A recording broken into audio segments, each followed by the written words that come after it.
Alfonso had always been a person who did thorough research on both his allies and enemies beforehand. No matter how strong he was compared to his peers, he had always remained vigilant. So naturally, he had researched the people he was going to meet today as well. Of course, gathering information on the heirs of 5 major clans was no joke. He had specifically asked his elders to obtain it for him. They had to spend a huge amount of resources to gain some brief insights. The people from the Celestial Paradox clan had always been the strongest for generations, and the 2 girls were exceptional prodigies from the clan. Daniel from the Sacred Swords clan was a sword prodigy. The Sacred Swords clan was famous for producing the strongest physical exorcists and tool masters. From his information, he knew that this guy was hot-headed. This was why he did not talk with him from the beginning either. He was not used to interacting with such types of people. Not only that, he also knew that although this guy seemed hot-tempered, he was actually quite clever and a sword prodigy at that. On the other hand, Amber from the Blue Crown clan was also quite talented and had a knack for talismans and other exorcism tools. She was a clever person, and he did not mind dealing with her. The last to arrive were the ones from the Mystic Purge clan. It was also a clan with a lot of mystery, and the worst reputation among exorcists. They were quite infamous for their cruelty and inhuman behavior even towards their fellow exorcists. While he did find information about Nadia, it was severely limited. Even the elders were powerless about it. From the limited knowledge, he was aware that Nadia was an extraordinary genius even among her siblings. As per the rumors, she was also the most likely person to become the next matriarch of the clan. Obviously, he was very interested in making connections with her due to this sole reason and those 2 girls from the Celestial Paradox clan. But what made him perplexed was the guy behind Nadia. He introduced himself as Oliver and was the twin sibling of Nadia, but he was not mentioned in the information. He suddenly came out of nowhere, and what was even more disturbing was that he could not sense much aspera from his body. Not only that, the artifact that he was carrying was buzzing when it was in Nadia's presence, the intensity similar to the 2 sisters from the Celestial Paradox clan. But when he tried to use the artifact on Oliver, the artifact did not produce even the slightest bit of reaction. Nothing, absolutely nothing. Was the artifact not working? It was as if Oliver was not even worth noting. He even tried to sense it himself, but all he found was merely above-average aspera from him. He became suspicious of his strength.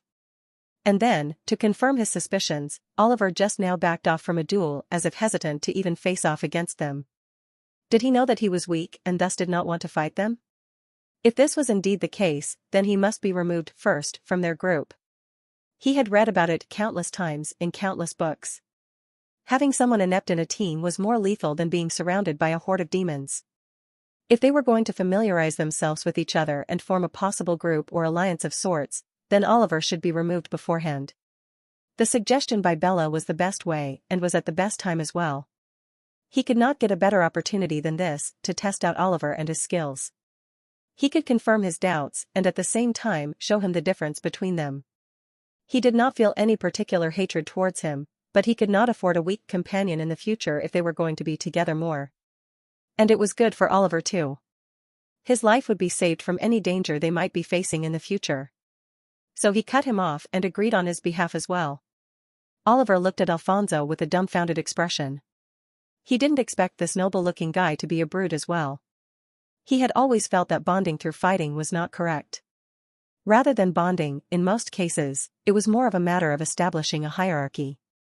Looking at Nadia from the corner of his eye, he could see her expressionless look, but he could feel a hint of anger in her eyes for some reason. Was it his imagination? What he didn't realize just now was that the anger in her eyes was for him. Earlier, while he had been cut off, he did not think much of it and ignored it, but she saw how he was cut off not once but twice in a row. First was that girl called Bella, and then this dumb-looking guy. This was clearly disrespectful, not to him alone, but to the clan as well. If they were here as the representatives of their respective clans, then being interrupted while speaking simply equate to the opinion of their clan being ignored? While she herself was not interested in chatting with this bunch of dumb kids, she did not mind Oliver talking on her behalf as well. But seeing him being cut off like this made her feel disrespected too. The clan must not be disrespected, this was the main motive for her in this meeting. She was here to establish her dominance over these people. Plus, for some reason, she hated the way that Bella was talking so casually with Oliver. A bunch of useless people. She was not going to let it slide. Then it's decided. I will call an elder over and we should start right away, how about it? We will draw lots and match the two. Since Amber and Daniel are in an argument, they can duel it out. The rest of us will draw, Bella suggested. All the others agreed, so Oliver had to as well in the end. Fuck. Oliver cursed internally as he looked at the opponent's name on the paper slip. He glanced toward Bella and weakly nodded. His expression was grim as he saw his energetic opponent. He did not want to fight her. She was a crazy girl. Don't worry, it's a friendly match. Just show me your skills and let's get along well, Bella said in a reassuring tone, which did not comfort him at all. Rather, he felt exhausted. The matching order was as follows. Nadia, Alfonso. Oliver, Bella. Daniel, Amber. As for Evelyn, well, since there was no one to match her against, she was the odd one left out. Oliver offered to exchange places with her, but Bella strongly insisted on fighting with him rather than her sister, whom she was used to. She said she wanted to see how children from other clans compared to herself. He heard the elders call and went to him with the others. Well then, this is just a friendly duel to know each other's skills. You all are going to be together in the future, so try to bond better. You are smart and should know that anything excessive is forbidden. I will be watching over and will intervene if I feel so. He glanced at Daniel and Amber as he said this, silently warning them beforehand. Having unsettled grudges was not good for a team, and it was best to resolve them as soon as possible lest they interfere later in critical moments. The two, feeling the elder's cold gaze, shrank slightly. This duel was the best way. The elder knew it was best for them to establish a hierarchy so they could all remain competitive and disciplined in the long run. All the other elders also had no objections to this duel, since putting up an objection would only mean that their clan was weaker than the others. The first match was between Nadia and Alfonso. Alfonso wanted to fight Oliver himself to properly assess his skills, but he was matched against Nadia. But he did not mind this since he trusted that watching the duel between Bella and Oliver would be quite good too. Bella was stronger than any of them and should easily help him evaluate. Well then, we should get started too, he said, looking at Nadia. For some reason, he felt cold. Was the stare in her gaze indifferent and cold? Nonetheless, the duel started normally at first. But as it went on, the people around started to realize something. It seemed that Alfonso was being ruthlessly beaten. The fight had suddenly turned one-sided, with Nadia continuously beating Alfonso. Boom. Wait, pfft. As Alfonso tried to say something, a hard fist landed on his face, sending him flying. Nadia did not allow him to speak a word as she mercilessly and humiliatingly crushed him. The face of the elder from the Fallen Heart clan was worth watching. He was red with shame. Seeing the heir he had brought so proudly being brutally beaten one-sidedly was a great shame. The other elders had amused expressions, watching Nadia beat the heir of the Fallen Heart clan like that. This clearly showed the superior talent the Mystic Purge clan had raised. Meanwhile, the one getting beaten felt like crying. He could feel Nadia exacting some sort of revenge against him. Cough, cough. He coughed out spit as another kick connected straight to his abdomen with great force. I can't, ugh. Before he could surrender, Nadia made a leg swing directly under his chin, rendering him unconscious. Miss Nadia is the victor. There was a deferential silence in the surroundings as no one reacted for a while. Looking at the bruised and swollen Alfonso, they could not help but feel pity. Damn. So brutal. Oliver exclaimed in his heart, looking at Nadia in a new light. He could never be this ruthless in a friendly duel. He could only imagine how she would have tortured him had it been a duel of life and death. The elder from the Fallen Heart clan quickly poured a healing potion into Alfonso's mouth as he shot a glare toward the girl. Nadia, however, was unfazed and looked at them emotionlessly. Well, to Oliver, this result was quite obvious, considering that Nadia was already a rank 1 exorcist. Bella and Evelyn had a small frown as they looked at the scene. They did not feel comfortable. Nadia should have allowed her opponent to surrender if he wanted to. Huff. Huff. Alfonso huffed as he looked at Nadia with a hint of fear. He would never approach her in his life. Who knows, after today, he might get gynophobia. He quickly went to the corner with the elder. Next up, young Miss Bella and young Master Oliver, please come forward, the elder spoke to them. Oliver looked at Bella, and she appeared calm, but her expression hid a hint of excitement. "You can start," the elder said simply as he went back to watch. "Well then, do you want to get the first attack?" Bella asked curiously, seemingly aware of his earlier hesitation and lack of confidence. So she offered. "Can we decide the victor with rock, paper, and scissors instead?" Oliver asked back. Bella smiled slightly as she said, "Then I will start first." As she said this, she almost vanished from her spot, appearing behind the dazed Oliver who was still looking at the previous spot where she was standing. "You are wide open." Her hand turned into a chop as she aimed for his back, intending to land a blow. However, what happened next was completely out of her expectations. Oliver blurred from his spot, and her eyes widened. She was just about to connect her hit when he dodged from his previous spot, making her chop hit nothing but air. She almost lost her balance for a second, and in that very second, she felt him behind her.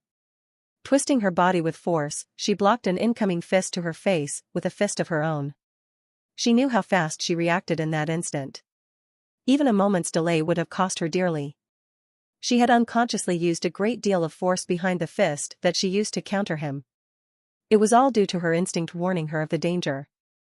"Oh no, I used too much force." Bang. "Oh no, I used too much force." Bang. The fists collided, and both were flung backward due to the sheer impact of the collision. "Irk." Bella's expression shifted as she inspected her fingers in surprise. It was an expected reaction, after all. They are numb. Moments ago, she had exerted a significant amount of force unintentionally due to the sudden situation. She intended to apologize, but who would have expected that he would not only counter her but emerge unscathed? And since her fingers felt this way, didn't that indicate the force behind his counter was equal to or greater than hers? Oliver appeared as calm as before, as if he did not even feel any pain or numbness from the previous collision. "This guy." Bella's face broke into a wide smile. She could tell from his expression that he did not feel anything from the previous impact, but her fist was burning as if she had hit a heavy boulder.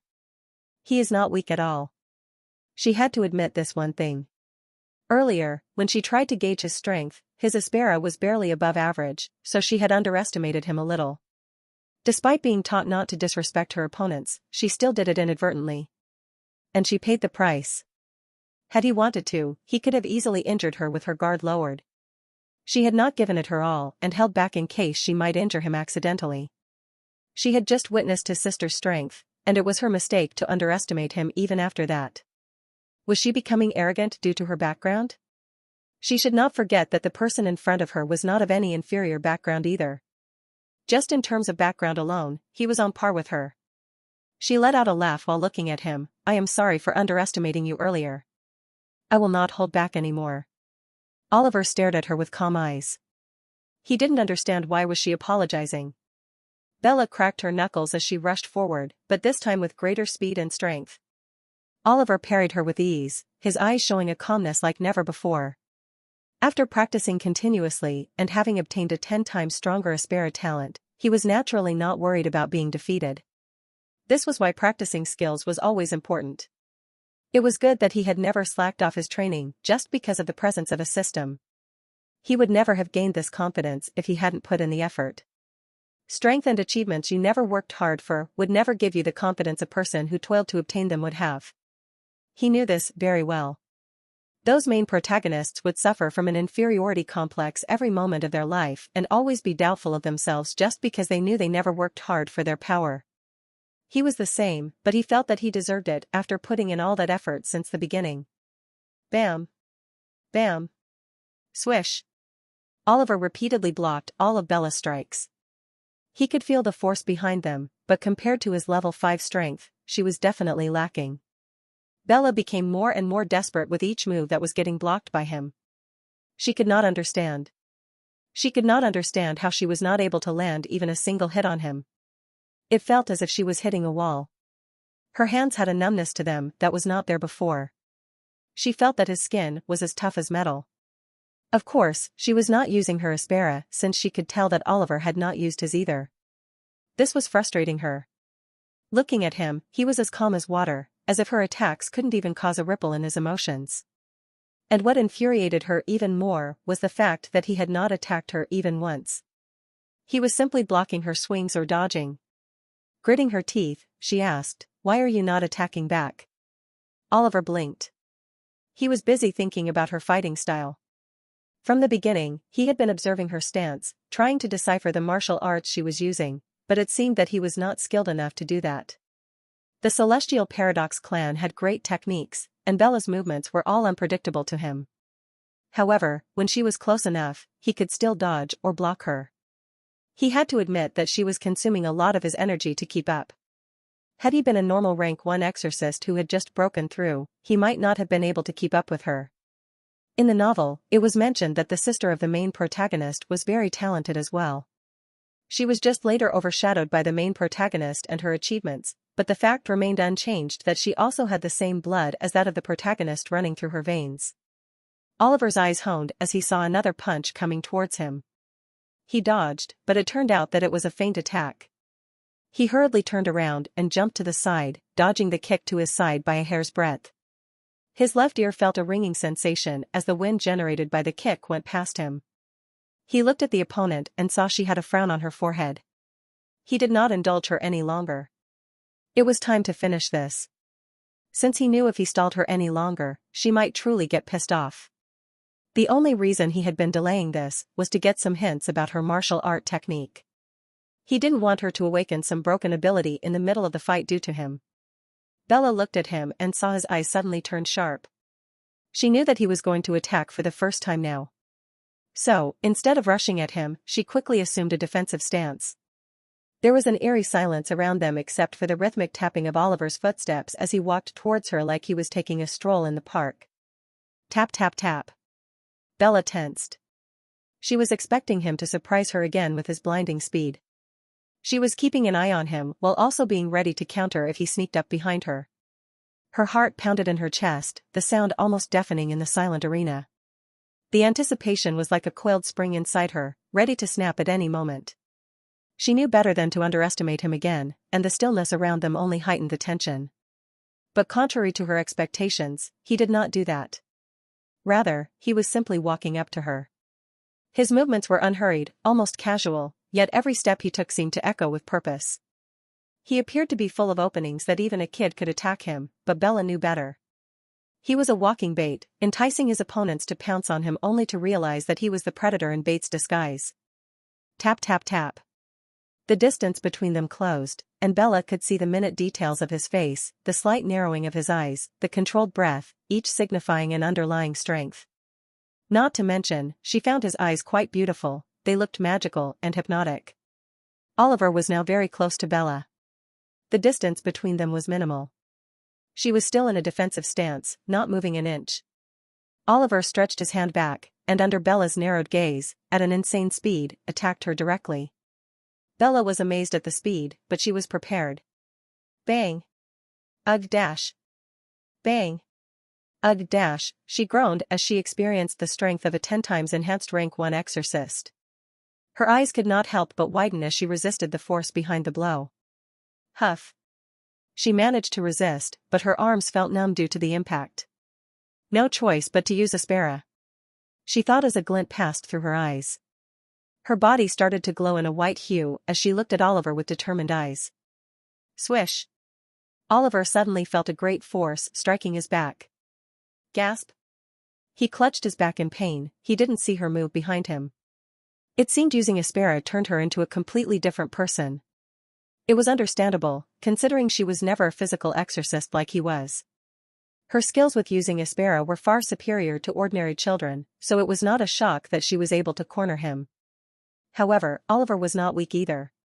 He immediately used Aspera as well. A burst of powerful Aspera radiated from his body.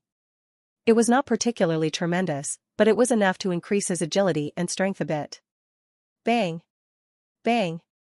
The next scene was nothing but a flurry of strikes and moves, both sides dodging and attacking continuously. Bella could feel his strength. It was not inferior to hers. Rather, she would say it was greater than hers. It was a surprise. She had always listened to her elders saying that she was the most talented in her generation and stood at the pinnacle compared to her peers on the same level. But now, meeting someone smaller than her with even greater strength. She did not know what to feel, but it did induce a bitter feeling inside her. followed by a strong determination to overcome him and be the strongest. The fight intensified as the spectators could only watch in amazement as the two youngsters fought elegantly. Bella was formidable, and her attacks were agile and powerful. However, Oliver remained unfazed and dodged her attacks without getting hit much. He even found openings from time to time to attack her weak points. "It's time to end this."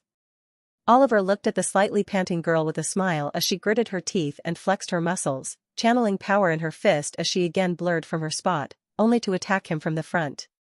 This time he did not dodge but instead made a surprised face as if he had been caught off guard, which looked quite natural too, considering the dust clouds around them obscuring the vision. Bella pushed forward, aiming at his chest. Bang! Ah dash! Oliver let out a painful shriek as he flung his body backward, followed by a crash into nearby trees. Cough dash, he coughed up and fell to the ground, clutching his chest. He was flawless in his act as the dust clouds around them slowly settled down. All the spectators saw was Oliver lying on the ground clutching his chest and a stunned Bella who still had her fingers curled into a fist, paused mid-air. The elder was not surprised and announced, "Miss Bella is the victor." However, instead of the laughter from the elders that was there at the time when Alfonso was beaten and defeated, there was instead a calm atmosphere without much noise. While the children might not have been able to see it, the elders with their advanced senses were able to peer into the details. The way Oliver fought was like he was handling a child. He was easily able to counter Bella in every way possible. Not only that, but his speed and strength were also clearly superior to hers. Except for his above-average aspera, which made them confused. How could a genius like him have such a level of aspera? Moreover, some of them even had suspicions that he lost on purpose. They did not understand why, but they still remained silent and observed. Was he a true genius in physical exorcism? They were caught up in the fight between these two young kids. While it was not too splendid, they still saw the clash of two geniuses. No one dared to mock at this moment. It would be stupid to offend such a genius when he could later grow up to be a powerhouse. The elder from the Mystic Purge clan did not move from his spot. Oliver was not too injured, so he did not have to go and give him healing potions. He was busy observing the young lady from the Celestial Paradox clan. As the rumors had suggested, she indeed had a knack for both martial arts and aspera techniques.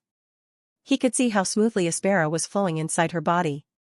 It was very smooth and without any blockages, as if it was natural. Such flow indicated her talent as an exorcist. Alfonso was also silent at this point. He had already learned his lesson. Never in his life was he going to underestimate anyone from the Mystic Purge clan from this moment forth. He swore it in his heart. He could tell that Oliver was a seriously talented guy, even more so than him to some extent. He had to admit it painfully. He doubted that he could last even a minute under that sort of monstrous strength and energy. He was able to console himself, thinking how he was still ahead of him in aspera and the amount of aspera they had. The only thing he could feel somewhat proud of. He also felt relieved that he did not outright belittle him earlier, based on his suspicions alone. Everyone around them was praising the good fight. Meanwhile, Bella remained silent. She was standing still on her spot alone, her eyes dazed as she was in deep thought.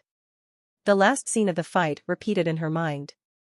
Just when she was about to deliver her punch, for a split second, she felt as if she saw him move and press his palm against her incoming fist, producing a feeling of impact. The next thing she knew, he was already flung back, crashing directly into a tree. And not to mention her fist was now entirely numb. She was barely able to feel her fingers after that impact. Did I really defeat him? She frowned. This was not acceptable. Did I really defeat him? She looked conflicted. She knew it was impossible. She had already prepared herself in some corner of her mind that today she was going to suffer the first defeat of her life at the hands of this silver-haired, frail-looking boy. But contrary to this, she somehow was able to win even after all that. What was that supposed to mean? Did he expect her to believe that? Did he think she would accept this? Why did he do this? What was the reason? Questions clouded her brain, making her overthink, a bad habit she had since she was born. No. I refuse to believe this. He definitely did something at the last moment. She was more willing to believe that he was so insanely fast that she was not able to even catch a glimpse of his movement at the end than to believe that she won against someone who had been parrying her moves from the beginning without effort. She slowly walked up to him, who was still clutching his chest in pain and acting like he was really hit badly by her. She didn't care as she bent down and grabbed his collar. She roughly pulled him up and slammed him back against the tree. Oliver, who was enjoying the reactions of those around him, was stunned by the sudden grab on his collar and the slam. He looked at her in confusion. "Didn't you win? What happened?" Instead of a gloating expression, what he saw was entirely the opposite. She was glaring at him with fierce eyes as she snarled. "What did you do in the end?" Her eyes met his at that moment. "Stop acting. I know you cannot be beaten by that attack. Not of that level. Why did you get thrown like this? Answer me." She yelled at him, drawing the attention of the audience, who looked at her with equally confused eyes as Oliver. The expression of the elder from the Celestial Paradox clan changed greatly at this time. He knew that the elder young miss was somewhat battle-crazed, but he did not know it was this serious. However, he still did not move, since the other elders were watching. He did not take any action, especially when the one from the Mystic Purge clan was also looking at the duo with an unreadable expression. Oliver could not help but curse. He thought he had been quite fast at the end and would have surely evaded her senses, but did she actually catch him doing the fake act? Looking at her desperate and angry expression, he went silent. Indeed, he had intentionally lost, but so what? He wanted to do so, and did it. Bella was the role model of her younger sister, the main protagonist. In the eyes of her sister, she had always been the best. She was undefeated and the most powerful. She was necessary for Evelyn to become stronger. She could not be defeated in front of her little sister. If he defeated her now, he would be. What? Why did he not defeat her? Why didn't he care about his own dignity? Was it as simple as something for the sake of the plot? He was not sure why. But he didn't want to defeat her earlier. For some reason, he wanted her to maintain the image she had presented in front of her sister so far. His mind could not help but go back to a scene from his previous life where he was with his elder sister. Although he was a disabled kid in his previous life, his sister had always acted as a shield in front of him. She was excellent both in academics and sports, a role model for him and her peers.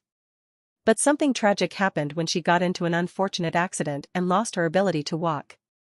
She was quickly declared to never be able to walk by the doctors, and the wheelchair became a permanent companion in her life. He was able to witness how her life changed right before his eyes.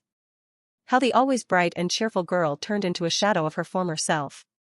Their parents did support them however they were able to, but with both of their kids being disabled now, they were also distressed. He was there when he noticed this shift in his sister at that time. Before losing her legs, she was the best sister he could ever ask for. He noticed how her once so-called best friend slowly cut off contact with her, leaving her alone. Of course, he was still there for her. Even if his eyes were not the best, he still helped her in every way possible. But he knew that she was cutting herself off from everyone slowly. He was also helpless too. He wanted to. He was drawn out of his thoughts when Bella shook him slightly, asking him the reason. She saw how he was still silent even after being asked, and could not help but feel even more frustrated. "You don't have even a bit of sweat on you. Are you even tired from the duel earlier, or is this a joke?" She eyed his hand still pressing against his chest where he was supposed to have been hit. She removed her hand holding him against the tree and gripped his hand on the chest, trying to pull it away to see if he was really as injured as he was supposed to be. Just when she was about to pull his hand away, another hand suddenly intervened and gripped her wrist in a forceful manner. A chilling cold voice sounded in the silent area. "What do you think you are doing?" The voice was cold, and an overwhelming tension suddenly filled the air. It was Nadia. Her hand was now tightly gripping Bella's hand that was holding Oliver's hand.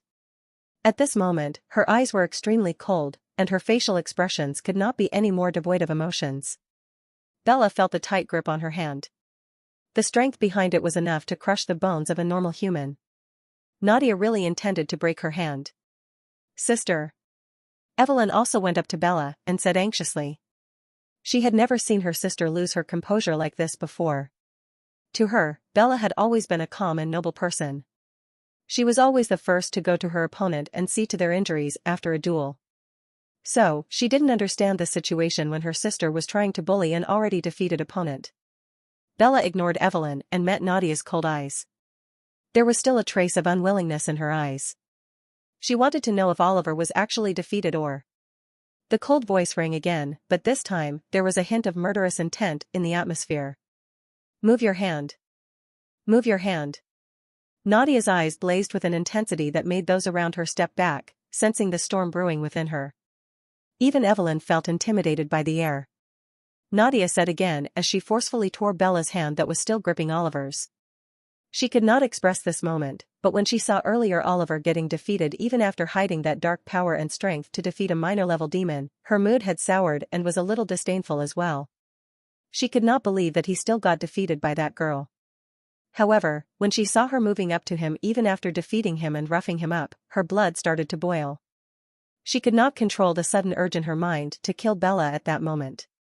It was an overbearing urge that almost made her lose her temper. Before she knew it, she was there, stopping her hand. She didn't know why. Bella, whose hand had been yanked away, also jerked up. A ripple of shock passed through the onlookers, everyone holding their breath as the tension crackled in the air. Her eyes, which had been full of anger, also trembled. She looked at Oliver, who was also speechlessly looking at this new drama unfolding. His eyelids could not help but twitch wildly. He was currently experiencing the feeling of a heroine in a TV show for some reason. I am sorry, Bella instantly bowed down to him, please forgive me for my earlier misconduct. I don't know what got into me that made me do that to you, even though you were already injured. Her eyes could not help but moisten up slightly, she was feeling like trash right now. Oliver also felt bad for making her feel like this, because of his fake act. In the end, she was still a little girl, he sighed, it's fine. I am not angry.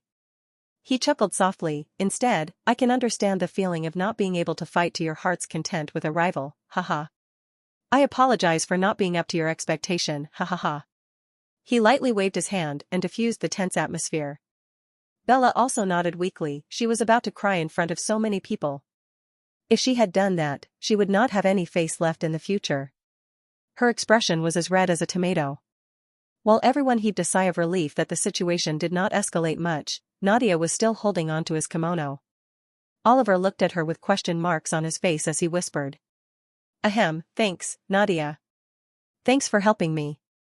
Hearing his gratitude, she slowly released his clothes and went back without looking at anyone. Oliver shook his head and retrieved a healing potion from his mind space and drank its contents to show others that he was really injured just now. Why had he lost on purpose?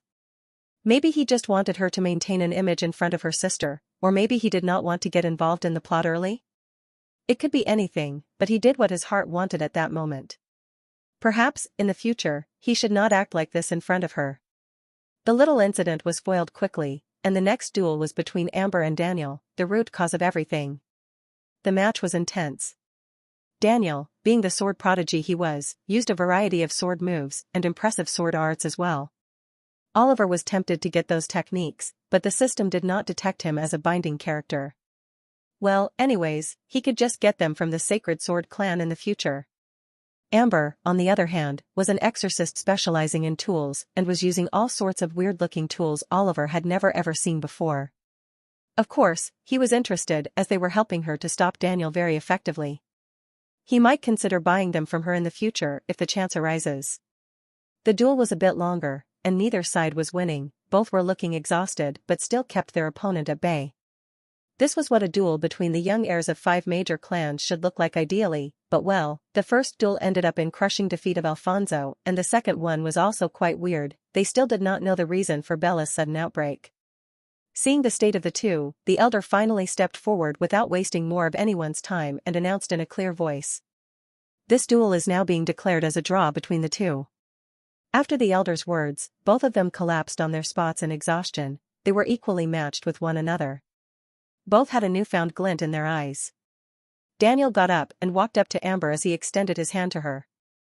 I am sorry for before, I lost temper too suddenly. You are indeed quite skilled, there has never been a fight where I have not been able to reach my opponent close. Amber looked at his hand and caught it as she slowly stood up. I am sorry too, I was rude in the beginning, it was my fault for ignoring you. She looked at him with apologetic eyes and an embarrassed look. No, well, I was also at fault for being partial towards women. I shouldn't have said that. In the end, they managed to patch up things under the watchful eyes of the crowd. I believe you guys must be familiar with each other through this. One of the elders came forward and said as he looked at the children present one by one. Now we will be having you quiet down for a bit and tell you all about some of the plans we have for your future. The crowd quickly settled in order. You all should know about the purpose of today's meeting. It was a joint training program, but you should know what the end goal of this is? Why did we even plan this? He asked as Alfonso added, isn't it to make us stronger for the future? Indeed, that is one of the reasons behind this, but there's another major reason behind this. The end goal of this program is to make you all strong enough to participate in the perpetual plane. Perpetual plane. Perpetual plane. Oliver's eyes couldn't help but flicker fiercely. Memories from the novel refreshed in his mind as he realized where this was going. The perpetual plane was an entirely detached space built by the legends of the past, where the strong exorcists from the ancient era poured their resources together and formed this isolated space. The main purpose for the creation of this plane was to serve as a trial to the young and promising children and give them opportunities to grow stronger. Just so that only the ones worthy would get the opportunity, the plane was filled with obstacles and deadly beasts captured and released into that isolated space. It was an important place in ancient times when the war was heavy and promising youth died young due to the terror spread by the demonic forces. There was no peaceful place for them to grow before the demons invaded and killed them. So the council of decision-makers at that time resorted to this method. With the help of multiple exorcists, they were able to develop and manage this wide-scaled space. Over time, this tradition was continued by the clans and the perpetual plane just kept getting richer in resources and even bigger but at the same time dangerous too. The beasts inside mutated to grow even stronger by consuming resources and dense aspera, so it was since then that the clan only sent highly trained younglings inside who would emerge out to be more powerful and with ancient treasures. There was a strict restriction placed to limit the eligibility criteria to being till rank 3, which was the cap limit. It was not possible for anyone stronger to enter. Forceful means might even distort the coordinates of the perpetual plane, making it lost in the boundless space. Of course, no one was willing to take such a risk considering the amount of secret ancient treasures still inside the realm. Who knows, there might be epic rank artifacts inside. Overall, the perpetual plane was an excellent opportunity that only a few would ever obtain in their lifetime. It would not only make them stronger but also provide a scope for them to get life-changing treasures inside. Elder, what is perpetual plane? Amber asked. She didn't know about it.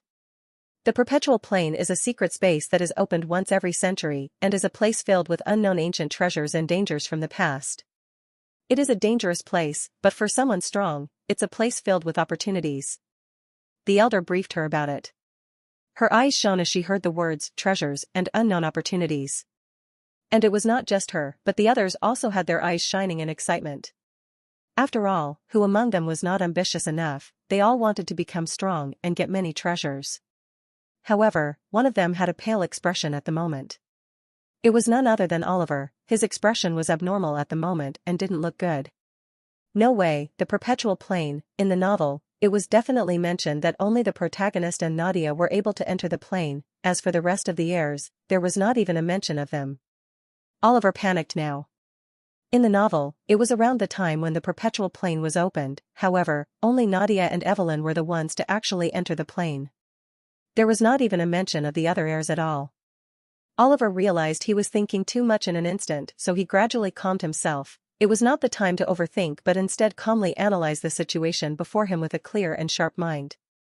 Did this mean that something happened during the joint training program that made them unable to enter? Did they all die? What exactly happened?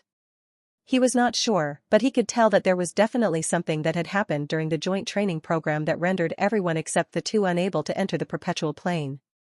He was calm. At least, this helped him know that something would happen during this joint training period and it would not pass peacefully.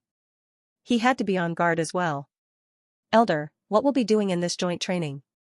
Alfonso questioned. You will be learning under an expert together. After your training, you will be familiarized with the job of an exorcist where you'll be led to deal with actual terrors and problems of the world. Of course, according to your level, it will be adjusted. They nodded in understanding. Who will we be under? I assume it's someone noteworthy, considering our standings. Daniel said, proud of his background and bloodline.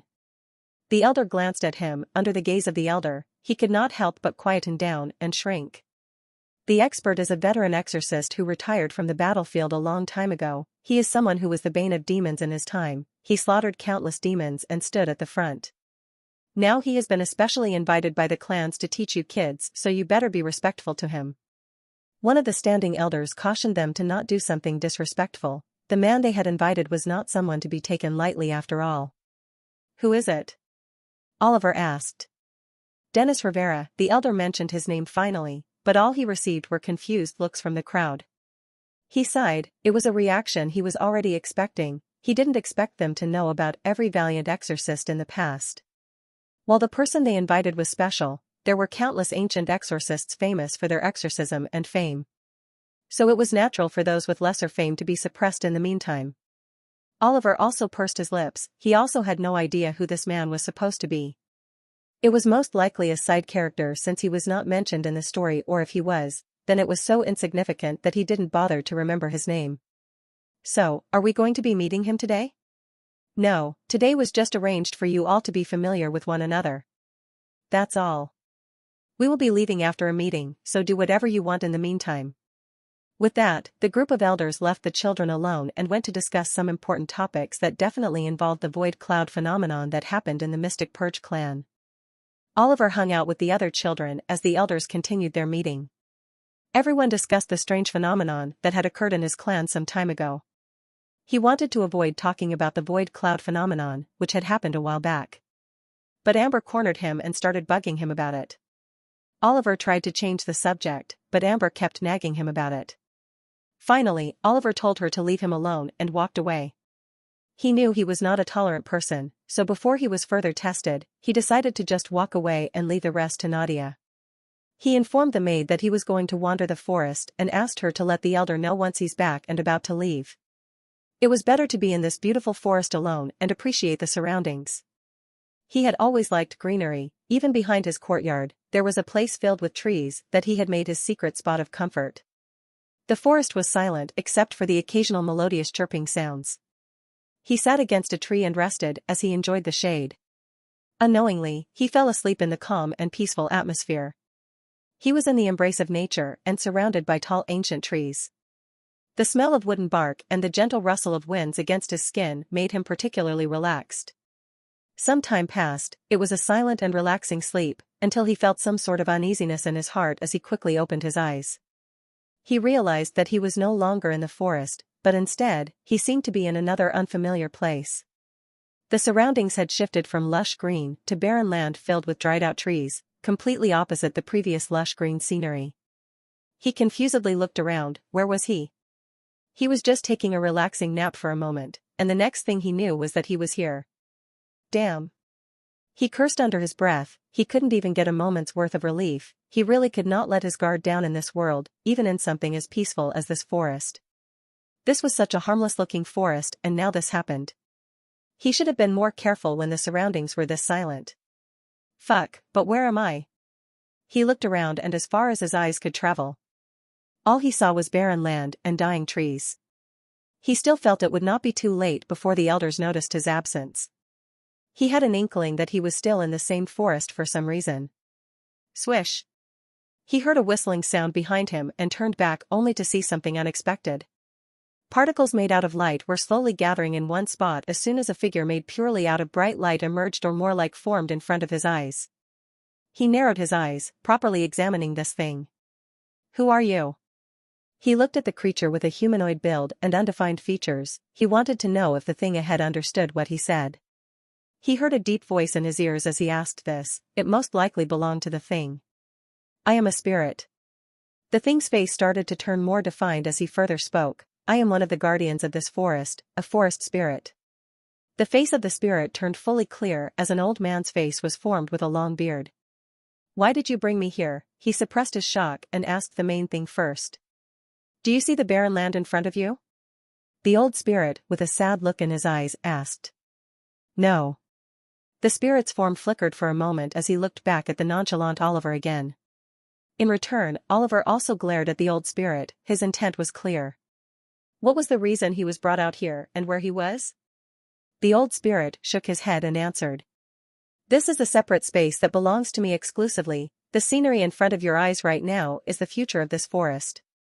In some years, the demons would wage a war and the flames of war will consume this beautiful land, plundering it of resources and nature's wealth. The old spirit took a deep breath as he continued. I had brought you here after sensing a great power coiling inside your body. I am sure you have never seen a spirit before, my child. A kind look appeared on the old man's face as he continued, I really hope that you can help me protect this beautiful land which had been there for a few centuries now. This here is the future of this land, this beautiful forest that I am showing you, don't you feel sad? Looking at these beautiful and green trees turning dead. I don't. This guy was really outrageous. Sir, the novelfire.net website on Google to access chapters of novels early and in the highest quality. The old spirit could not help but twitch violently after hearing him. Looking at the angry old man, Oliver sighed as he finally said. Why did you bring me here? And even if I feel bad about it, what help do you want from me? The restless spirit beamed when he heard Oliver. It's really simple, you just need to form a contract with me. Before Oliver could again reject him, the old man quickly quoted his benefits. It's really beneficial for you too. You will gain enormous strength if you form a contract with me. The old man excitedly continued, not only will this forest become a place where you will gain an advantage, but you will also be able to use my powers as a spirit as per the contract. The only thing is that I would need from you is half of your aspera as a payment. Also, this is very normal, some spirits even exchange all your aspera to form a contract. I am desperate, and that's why I am willing to sacrifice. The old man looked pitiful as if he was making a huge loss. He quickly added, you don't need to think much, such occasions are very rare, spirits rarely interact with the material world. You might never meet a spirit your whole life. This is a once-in-a-lifetime opportunity for you. You are a young exorcist, forming a contract with me would definitely put you ahead of your fellow peers. Your elders must have taught you, right? Power is everything, I can see from your eyes that you also want this, the old spirit eagerly spoke. We should not waste any more time and quickly form a contra. What? Why would I form a contract with you? Oliver interrupted as he sneered at the old spirit. Looking at his eyes, which carried endless disdain, the old man was stunned. He again asked, what do you mean? Don't you understand the benefits? Should I repeat them for you? I heard you loud and clear. No need to repeat that all. Then why? The old man cried out. First of all, there's no way I am going to form a contract with an old man such as yourself. Had it been a beautiful spirit, I might have considered, but there's no way I am going to make one with you. What the fuck? That's ageist. The old man rebelled. Oliver. Anyways, I am not going to do it.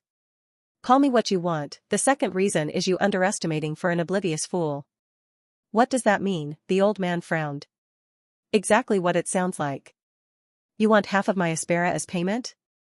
Are you kidding me? A spirit never asks anything in return for forming a contract. Oliver scoffed as he pointed at the man. You are no spirit. At least not anymore. You are a deception. A ghost specifically trying to imitate a spirit, but too bad, the foul scenery ahead, no spirit would ever do that when offering a contract. You thought that I was naive and weak, who had never seen a spirit before. But too bad for you, your cheap act of imitating a spirit was not even close to how a real spirit would be, ha ha ha. Oliver laughed out aloud in the eerie silence. When did you realize this? The old man asked in a low voice as the scenery behind started to flicker slowly. Humph. The moment you sensed the so-called great power within me. I am the weakest person among my peers.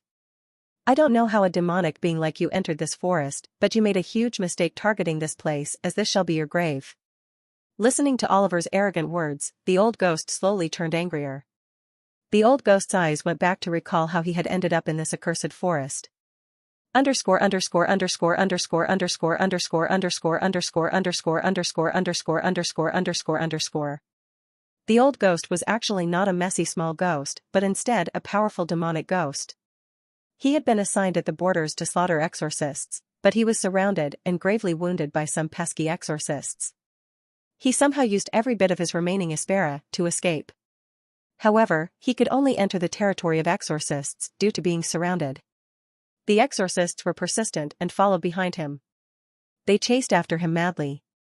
Using their annoying exorcism methods, they somehow figured out his traces and pursued him like mad dogs. He was not even given a moment's worth of rest to recover. Being in an unfamiliar enemy territory with a group of dangerous exorcists following behind, he was given a run for his life. He, who would eat 2 exorcists for breakfast daily, was now being hunted down by the same exorcists, and he was powerless. He needed to recover some of his aspera if he even wanted to counter them or escape from this place infested by bugs called humans. As he continuously ran around, he somehow found this rich and dense forest with tall ancient trees. Without thinking much, he entered inside. Not because it was a good spot to hide but because he was smelling the presence of real spirits inside this forest. If he could somehow get his hands on one and eat it, not only would he recover back to his peak but might also have a breakthrough. Spirits were one of the best nutrition for demons such as himself. However, when he reached the place inside the forest where the smell was originating from, he was frustrated to find that the spirit was sealed behind an ancient statue. And the statue was guarded by a strange array restriction that he dared not approach due to ominous aspera nearby. He needed a physical body if he wanted to try and decipher the aspera and break inside. He had to possess a body for that. But how could he even find a human body in this place? Not to mention how would he even control the human given his weak aspera at the moment that was still recovering? It was then that he sensed multiple powerful presences near the forest entrance. He cursed as he feared that his pursuers have found him and reached here. But upon closer look, these people were different. He could tell from their aura. They were a bunch of old humans with some children. Those old humans were extremely strong. He would not survive if he fought with them or if they sensed him. The forest was a good place for blocking senses. He was quite far from them too. Using a good concealment technique special to ghosts like him, he was able to hide himself from their senses for the moment. He eyed the children and he had to admit that they smelled delicious. His mouth was salivating as he sensed them. If only he could devour them and possess one of them to break the array. The spirit inside the statue was dormant, he could easily consume it. After that, not only would he kill those pursuers of his, but also devour this forest and its resources. But those children were constantly under the watch of those old powerful humans. He dared not approach them in case they sensed him and exorcised him. For the time being, he could only wait patiently for them to separate and find a chance later to possess one of them. As he waited, he noticed them mingling with each other and fighting. Looking at these childish battles, he could not help but feel disdain. These human children were nothing in front of their demon youngling with powerful bloodlines. They could easily kill them with a few punches. He patiently waited as they finished up with their things one by one. It was getting frustrating for him when they didn't move away. He was considering leaving the forest for now to gain some distance from his pursuers, but it was at that moment when one of the children walked away from the herd. He could not help but gloat seeing that. Now all he had to do was possess this foolish human child and break the array in this forest. He knew that humans were lofty creatures, slaves to their desires. As long as he stirred enough emotions in this human, he should be easily able to gain control.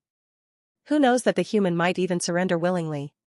Although for some reason, he was not able to gauge the power inside the kid, he assumed that the human was too weak, just like a bug. So he used his power to create a faint illusion and slowly brought the sleeping kid into it. He knew that as long as he presented a pitiful act and used this forest to draw out his sympathy, the human would fall for it.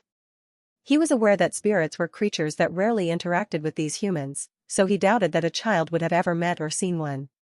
Not only that, but to be more genuine, he even offered power to the human for forming a contract. He had just sensed that this human child barely had any noteworthy aspera, so he should be greedy enough for more power and fame.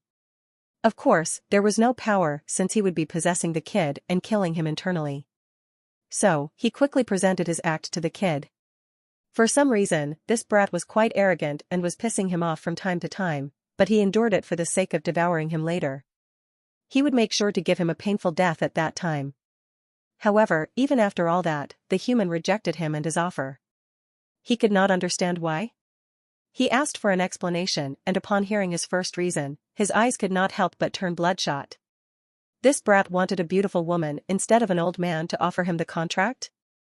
He would only sign a contract with a beautiful spirit? What logic was that? Didn't power reign supreme? Since when did these humans start to follow the religion of lust over power? Was he in his right mind? This was clearly a disrespect to him and his powers. This human was blatantly discriminating against spirits.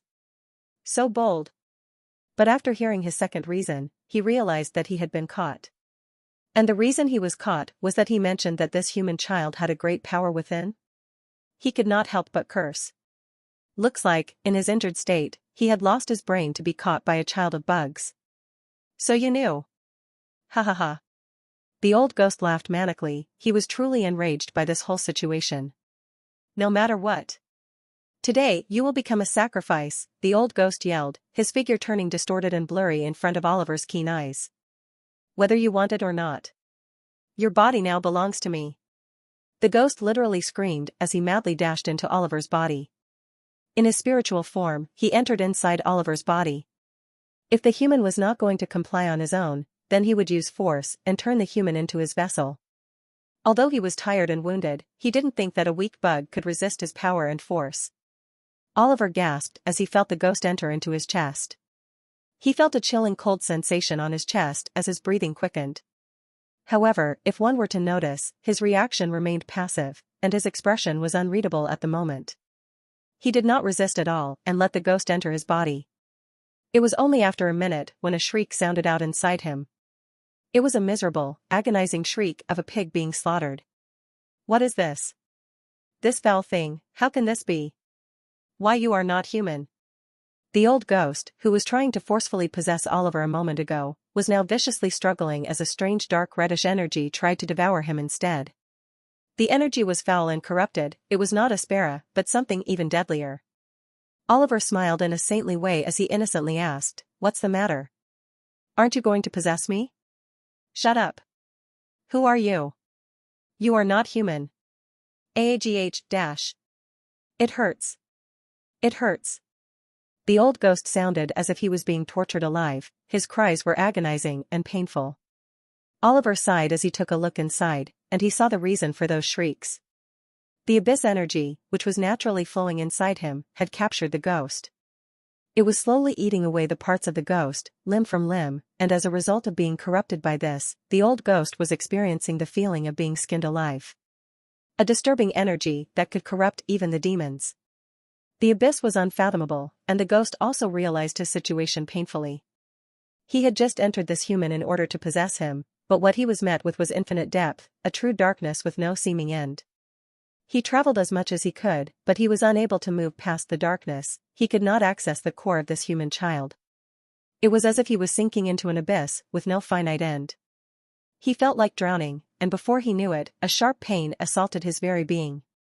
It was as if something was forcefully trying to consume him bit by bit. The old ghost finally experienced the worst pain of his life if he could express it. No matter how much he tried to resist that force, he could not overcome it. He was shocked beyond belief. No matter how wounded or weak he was still a powerful demonic ghost. How could a mere human child with no noticeable power be able to restrict him? This kid was no human. He was something else, something forbidden. And when this realization settled within him, he restlessly adopted the only approach that could save his life. He started begging the human kid to spare him. "Help. Please save me. I don't want to die." A humiliated voice of the ghost sounded within Oliver as he paused. The abyss energy clawing away at the ghost's body also paused momentarily. Oliver had full control over the abyss energy, and he stopped the torture for a moment. Seeing his pleadings had some effect, the ghost was overjoyed. He quickly begged the human child to release him. "Child, if you let me leave for now, I will give you all my treasures that will make people drool. Please, just let me out this once. I was wrong when I tried to use force earlier. I have realized my wrongdoings and swear to never dare to look back and will repent my actions. Enough of that. Tell me how you sneaked into human territory and state your purpose in doing so." Oliver stopped him from speaking further and interrogated. "Why, you know I am from the demon lands." The old ghost was shocked.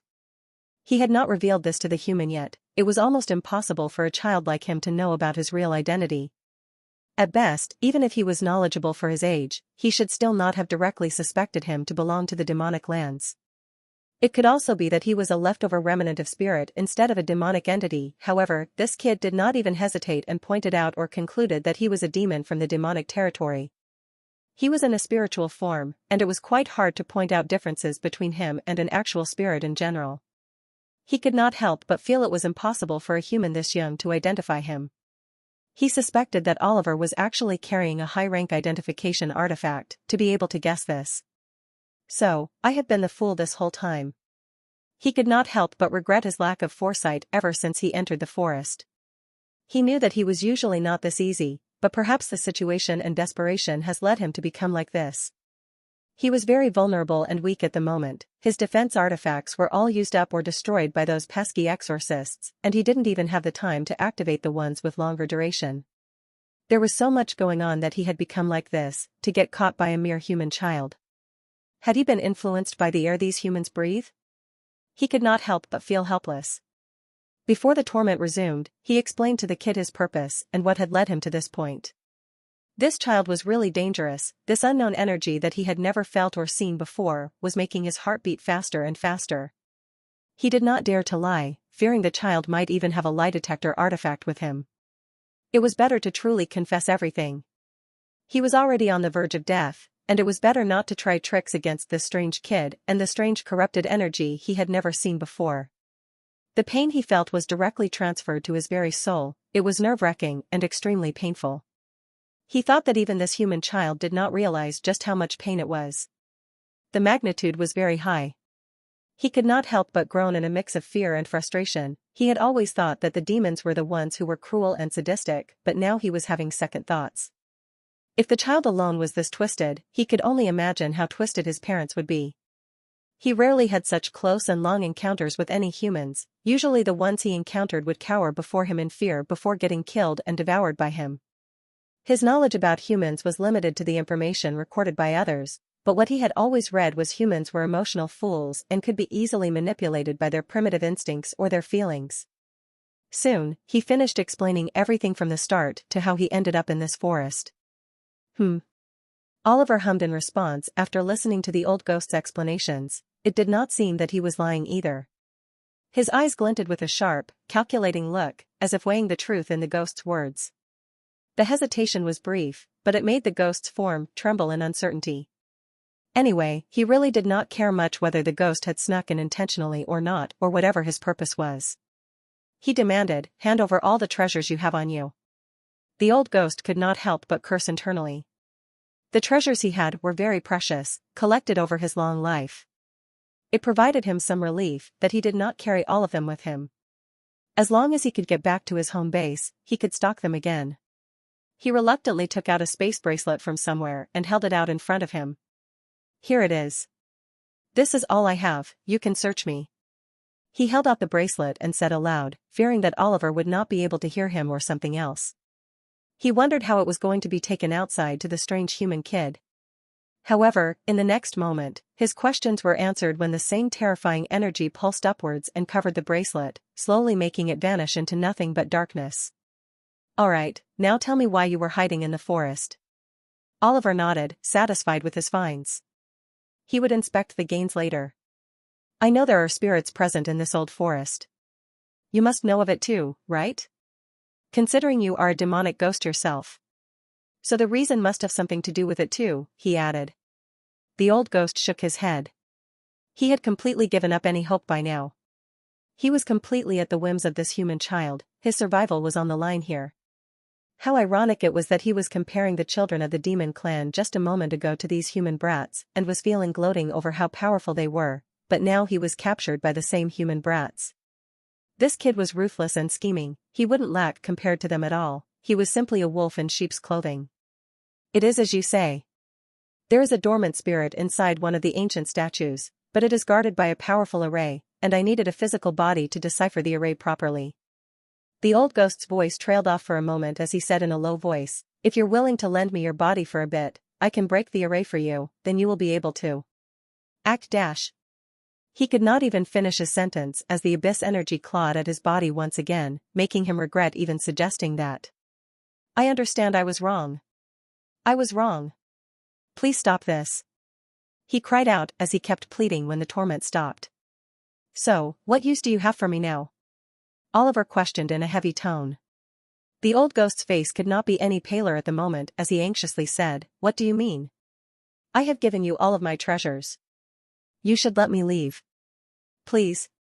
Oliver's expression remained unmoved, a mask of cold indifference. Inside, however, he weighed the potential benefits of keeping the ghost around versus the risks.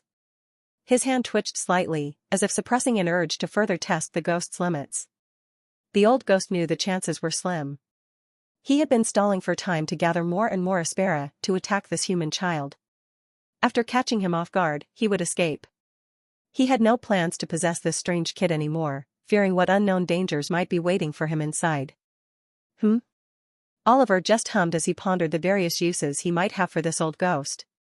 Given his current standing and power, he could not think of much. I can't think of anything worth it. As soon as the ghost heard it, he frantically shook his head as he said loudly, "Wait, I can give you information." Information? Oliver raised a brow upon hearing the ghost speak. He could already feel the rising panic inside the old ghost's voice. It was natural to feel that way when you were suddenly captured and surrounded by the corrupt abyss energy from all sides.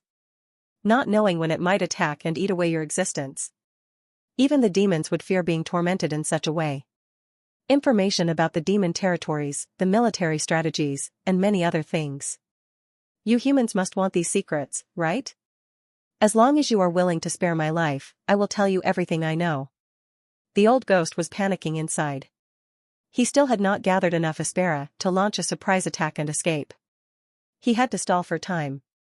The old ghost was panicking inside. He still had not gathered enough Aspera to launch a surprise attack and escape. He had to stall for time.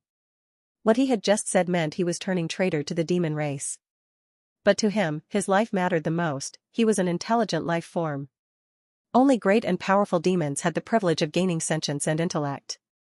He was not willing to go down like this in such a filthy forest. So he had to stall for as much time as he possibly could.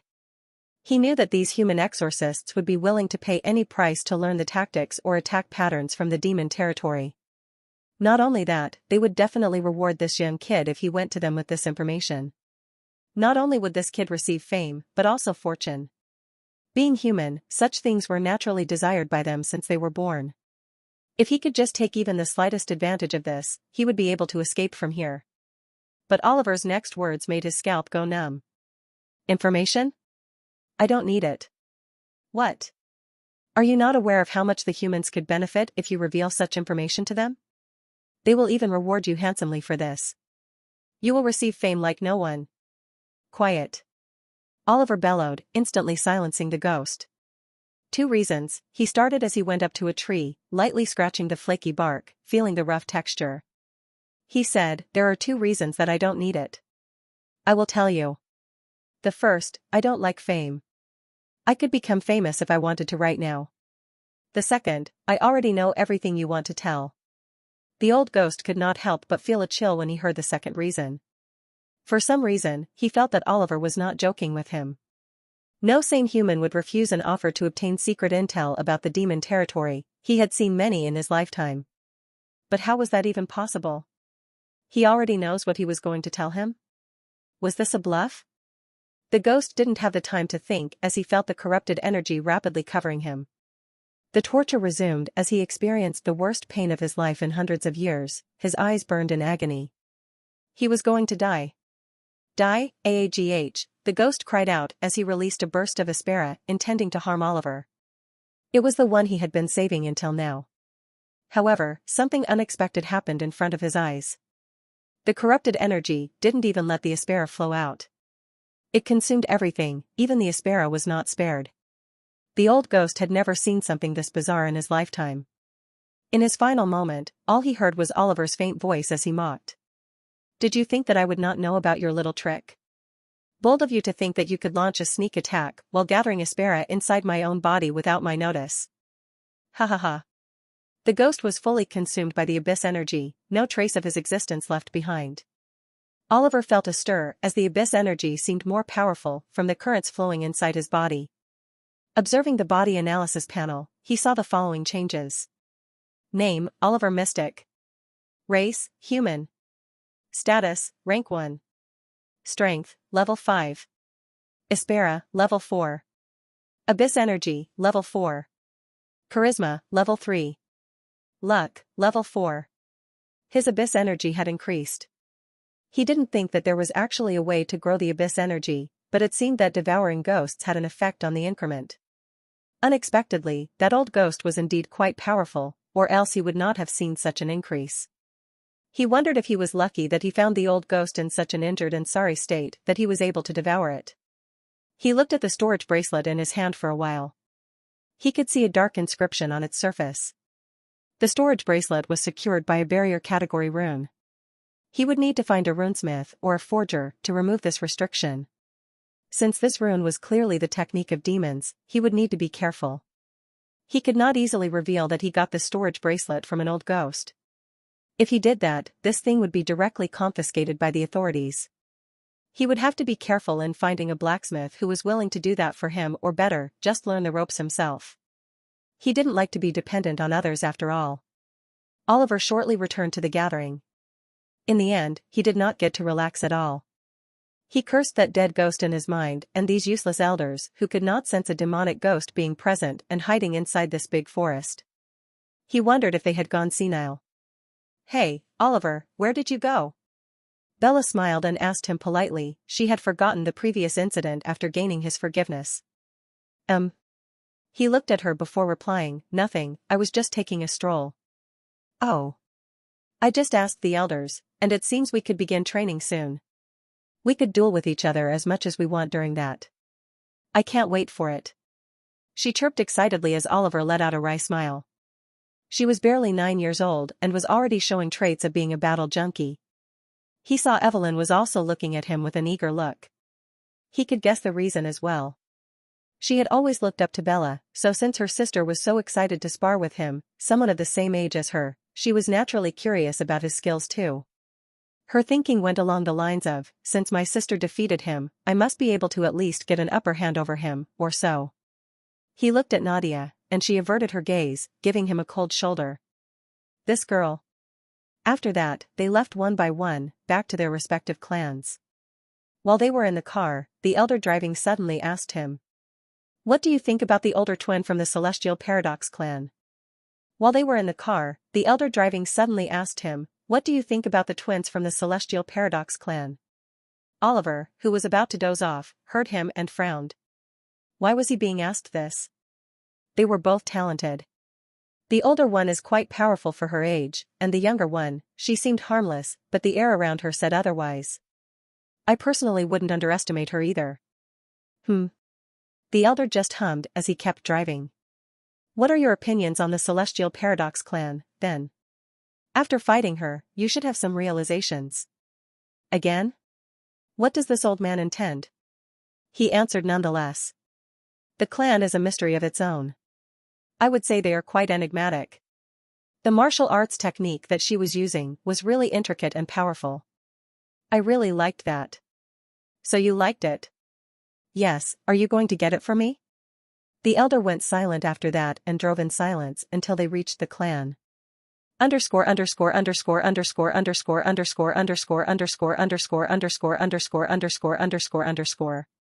Upon reaching the clan, Oliver didn't do much except revise his self-training to train his special eyes and other weapon techniques.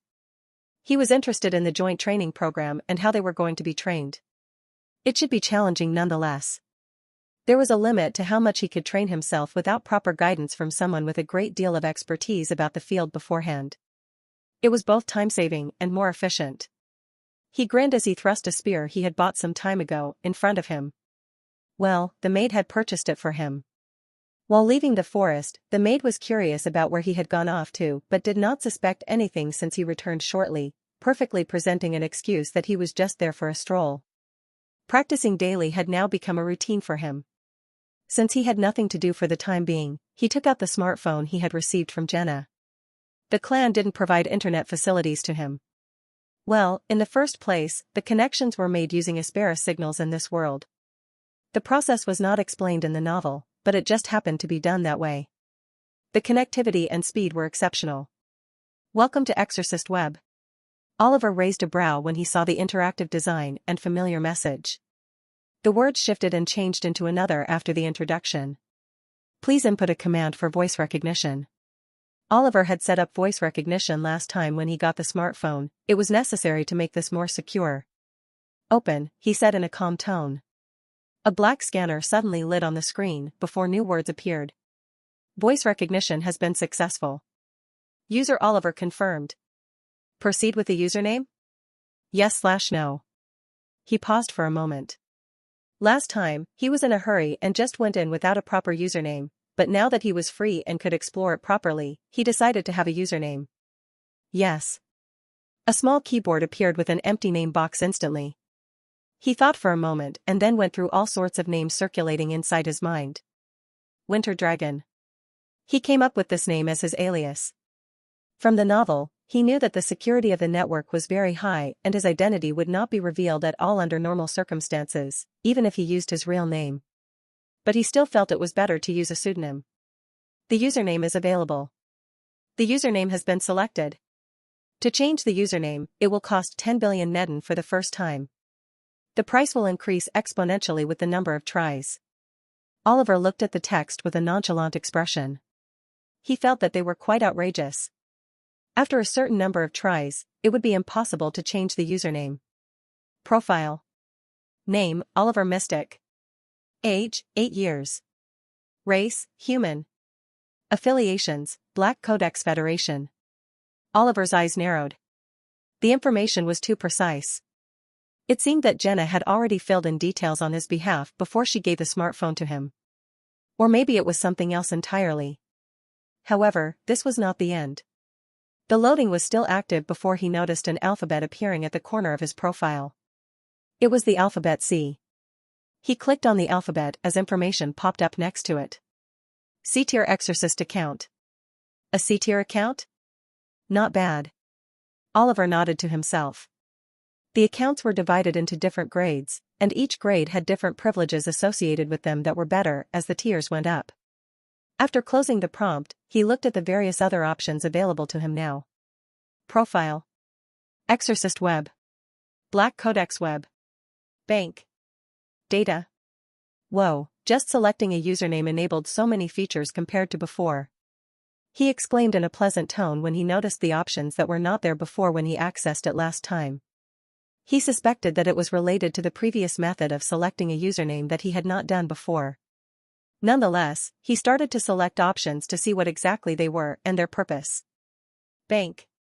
Total balance, 20 million Neden. Did Jenna make this account on my behalf? Well, that's a perk of being related to an organization, I think. Oliver mused as he looked at the 20 million figure with interest. It seems she added all the amount from before when I sold her the artifacts. Efficient. He nodded and closed the function.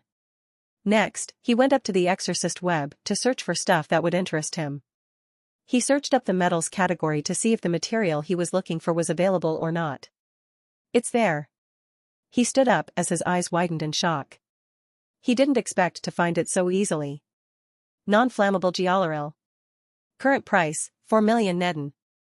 Time left, 4 months 3 days. Bid? Yes/no. But it's on auction, and the time limit is quite a lot. Nonetheless, I must bid it here.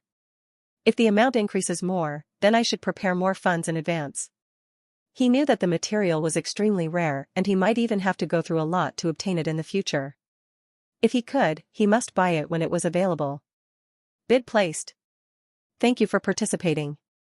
The notifications will be directly sent to your inbox. He directly bid 5 million Neden. He didn't fear getting scammed since he was aware that the Exorcist web was highly secure and maintained proper regulations. Not only did the identity of its users remain private, but the transactions were really authentic. He didn't fear getting scammed since he was aware that the Exorcist web was highly secure and maintained proper regulations. This was the Exorcist web, not his local market, where scams were rampant. Not only did the identity of its users remain private, but the transactions were strictly monitored. If the other party somehow managed to scam someone, there would be serious consequences, and all the money would be refunded to the victim. After placing the bid, he put the phone in his mind space and went back to his courtyard. In fact, he wanted to explore more, but he was a little scared about his impulsiveness. He had already spent 5 million Neden in one go, just because he saw something he wanted for the future. Who knew how many other things might be there that he could not resist spending money on? So, he didn't dare to explore further and paused until he had more money in the future. He soon reached his courtyard. Yawn. The first thing he saw upon entering was a white fat cat yawning. Ignoring the cat, he called the maid and asked her to prepare food and a bath. In a place far away from the Mystic Purge clan, a group of shady individuals dressed in pitch-black robes with hoods covering their faces were gathered around a table as they conversed. They had an ominous dark aura surrounding them, and an eerie feeling filled the air. One of them spoke in a hoarse tone. "I have received instructions from the higher-ups that one of the demonic ghosts entrusted to the border was surrounded by exorcists." The others listened silently, but there was a hint of tension in the air when they heard him. Fortunately, the demonic ghost was an expert who managed to escape.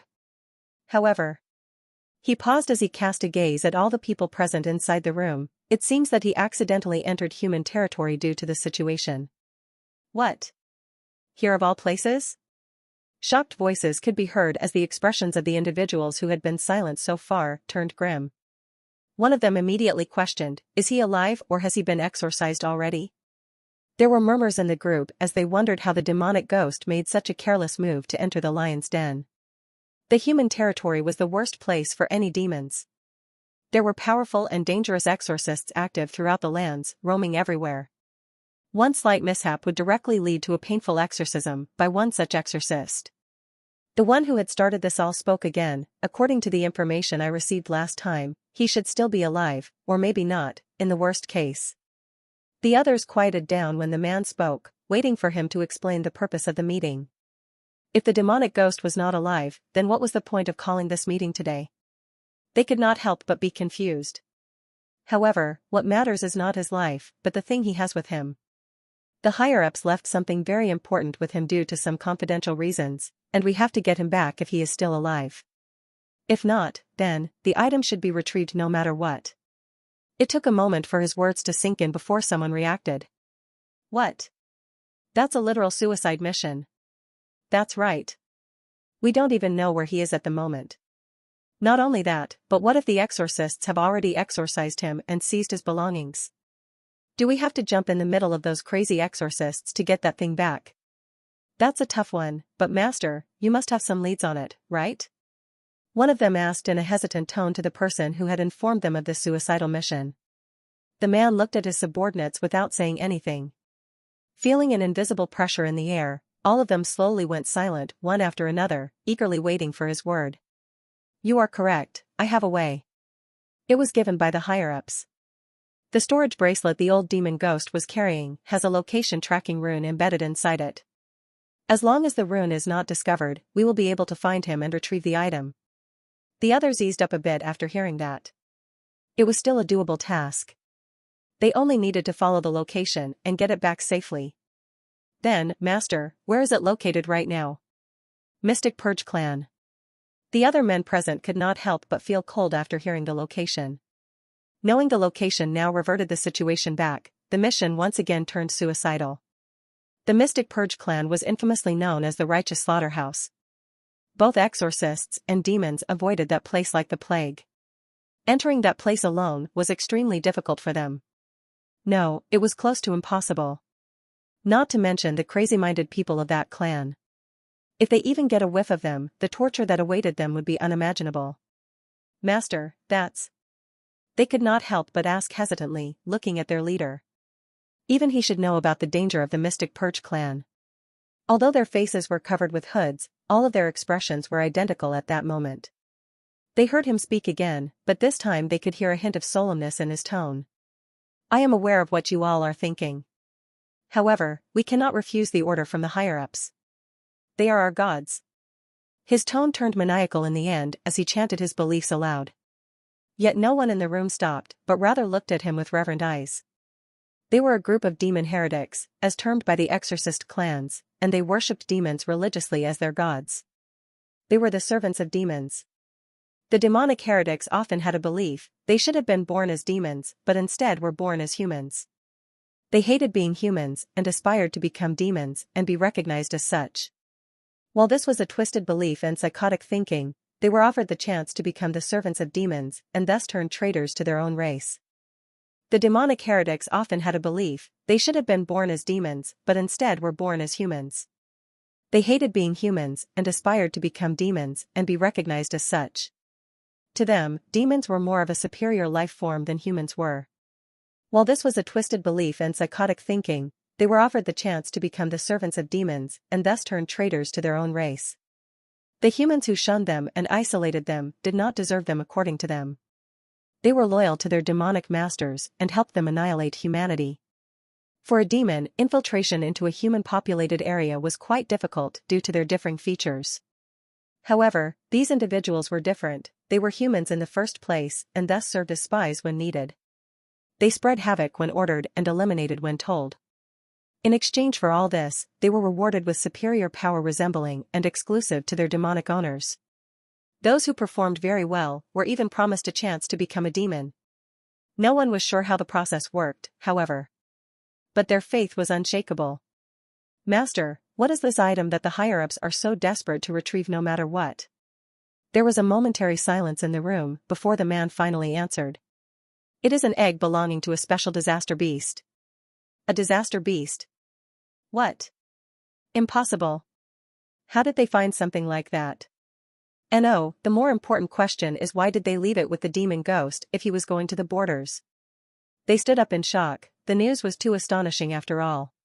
Disaster beasts were the rarest beasts to ever exist in this world, especially the special disaster breed. Throughout history, these disaster beasts could be counted manually. It was said that there were fewer than 40 such disaster beasts in the whole of history that had ever been seen or discovered.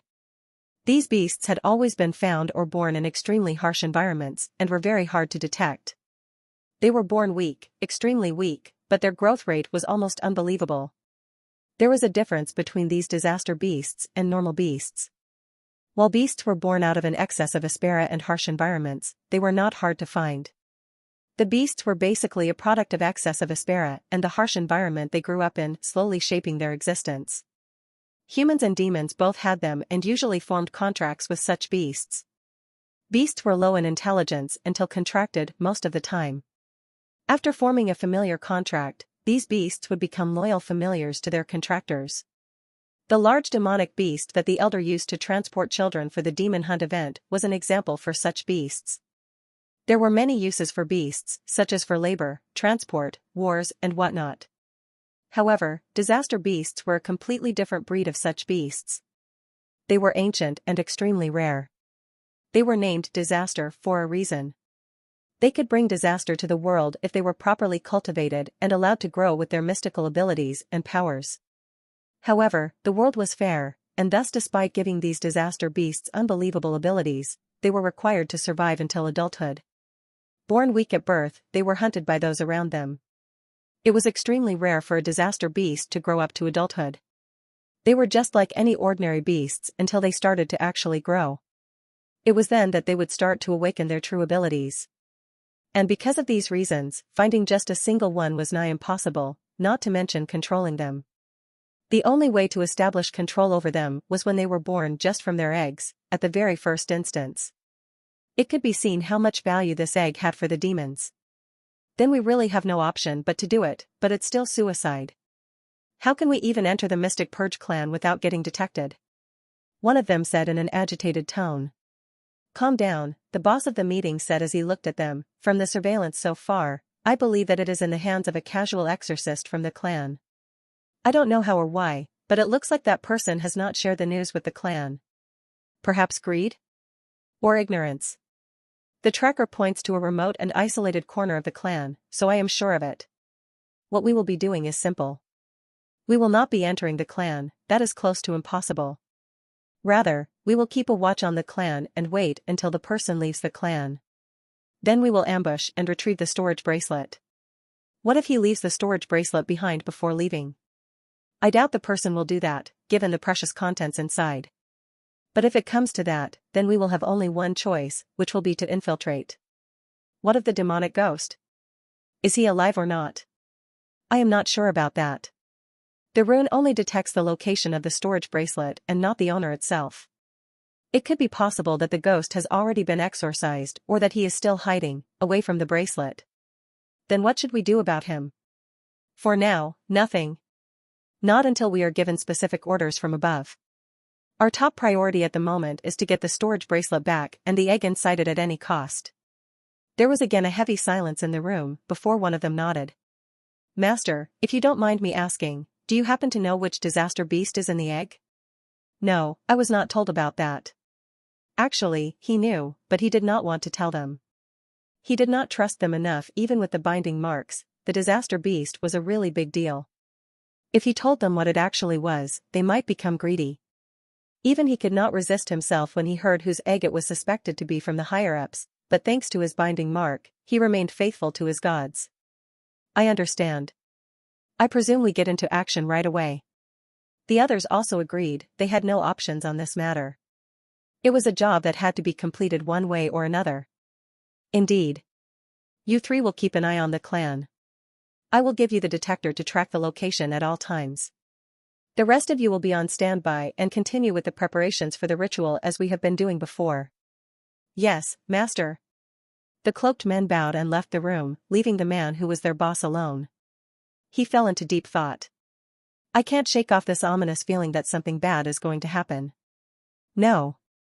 I must obtain the storage artifact no matter what, or else I will die for sure. His eyes turned cold and an overbearing pressure descended into the room. He would personally make sure to oversee everything and retrieve that artifact no matter the cost. It had been some days since then, and it was finally time for the joint training program to commence. Today, they would be gathering again to meet Dennis Rivera, the one who had been chosen to be their instructor. Oliver was somewhat excited. Last time, he had missed the opportunity to bond with Evelyn due to the ghost incident, but this time, he would make sure to connect with her. Well, there would be plenty of opportunities after all. They would be meeting frequently now that the program had been initiated. Oliver was picked up by the elder from before in that same luxurious car, along with Nadia and the maid. He sighed at the wealthy elder. The car was too impressive. He wondered if he would be allowed to drive it if he asked politely. Maybe I would require a driver's license first, ha ha ha. He curled his lips into a smirk as he imagined himself driving such a car in the future. Nadia looked at him smiling to himself and felt he was as silly as ever. This time, they were taken somewhere else instead of the forest. He could see a huge mountain in the distance. It was on a mountain covered in mist. There was a fortress located at the top of the mountain, shrouded in that white mist. It was an ancient-looking fortress built atop a secluded mountain range surrounded by diverse landscapes such as forests, smaller hills, rugged areas, and plains. It was the perfect place for any type of training. As the sun set and the sky grew darker, the car arrived at the foot of the mountain and stopped in front of a dilapidated hall, which was most likely the entrance to the mountain and the fortress at the top. He watched as the elder parked the car and asked them to follow him. As soon as they entered the ancient-looking hall, Oliver smelled a strong scent of moist earth, plants, and damp rocks. It was a pleasant smell. He gazed at the insides of the hall carefully. The hall was a little desolate, with weeds growing in the corners. It was quite spacious, and there was a courtyard between the gate and the main hall. In the entrance of the hall was a statue of a figure in the middle whose face could not be seen clearly. There were murals on both sides of the hall, but they seemed to be worn and falling off. There was a lot of burnt charcoal on the ground in front of the statue, probably left by passing travelers. The elder asked them to wait, and soon enough, Oliver saw all the familiar faces from before. They had come with their elders from the clan as well. He narrowed his eyes when one of the elders, the one from the Blue Crown clan, took out a black elongated pen and started to draw some seals with the burnt charcoal present on the ground. He watched with interest. Amber, who saw this, went up to him and whispered. The elder is drawing seals for exorcising evil spirits and setting up an early warning measure around this mountain hall. This is a necessary precaution when spending the night in the wild or unfamiliar places. Otherwise, those lonely ghosts and mountain beasts would come at night to hunt. You know of ghosts? Oliver cocked an eyebrow at her, surprised that she had some knowledge about the subject. What? Did you think I would not know about such a simple thing? Our clan is known for producing the best tool-based exorcists out there. With the variety of tools and artifacts I have grown up with, I am naturally familiar with these things. Amber frowned as she said this. She did not expect Oliver to have such a low opinion of her. Ah, you are right. It's my fault, haha, Oliver replied in a joking tone. He realized that his earlier wording might have been a little insulting to this noble girl, even though he had not intended it. Amber only nodded and stayed silent. She felt a little conflicted. Her mind wandered to the past event when she and Daniel had argued and then fought over it. Maybe that was the reason Oliver had a lower opinion of her. She went into her own world of troubled thoughts as Oliver approached the elder and stared at the runes with some interest. He would very much love to learn them, but he knew there would eventually come a time for this too. He went back and stood beside Bella. Tapping her shoulder, he asked, "Why is the elder forming seals, to ward off ghosts or beasts? Aren't they powerful enough to just deter them with their presence?" Bella paused and glanced at Oliver with some confusion in her eyes. "Are you not aware?" she asked, her tone slightly unsure. Oliver blinked. What was it? Was there something special that he should have known? Seeing his blank expression, Bella chuckled slightly, guessing he did not know. "The elders will be leaving from here soon." What? Oliver thought he had heard it wrong. "The elders will be leaving us alone under the care of our new teacher for a few months." She said it calmly. It was the first time she was staying so far away from her clan and could not help but feel a little nostalgic and experience some strong emotions. "The elders will be leaving us alone? For a few months? When did this happen?" He could not help but blurt out as he looked at her with confusion and shock. "Didn't the elder from your clan inform you of this?" "I think everyone knows about it," Bella replied and looked at the others, who seemed to be prepared as well. Oliver groaned in his heart, he really had no clue this was happening. No wonder, just the travel here consumed a few good hours to even reach the mountain's foot. He glared at the useless elder from the Mystic Purge clan, his clan. Had the old coot finally gone senile? Or was his age taking effect on him that he forgot to inform such an important piece of information? The elder, seemingly feeling a strong gaze boring a hole in his back, looked back and met Oliver's angry eyes. He was confused for a moment before realization dawned upon him. He gave him a knowing smile and showed him the middle finger. "Fuck." Oliver cursed as his eyes almost bulged out. The elder seemed to have intentionally hidden this information from him. "Fuck." Oliver cursed as his eyes almost bulged out.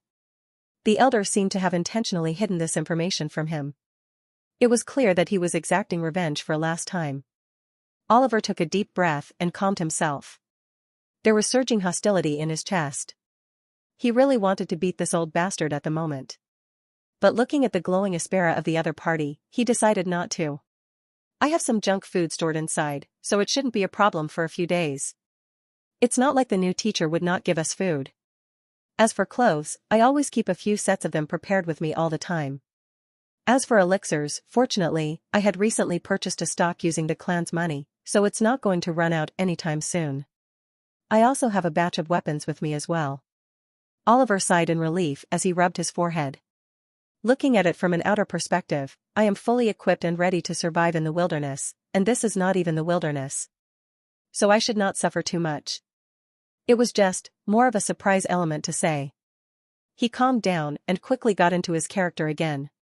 He was thrown off guard just now due to the dirty tricks of an old senile bastard, but he was still good thanks to the mind space. He could not help but be grateful for the mind space he had obtained. He could always be prepared for unforeseen incidents such as this one. His storage ring was almost empty, after all, since he had developed the habit of storing stuff in the mind space rather than the storage ring.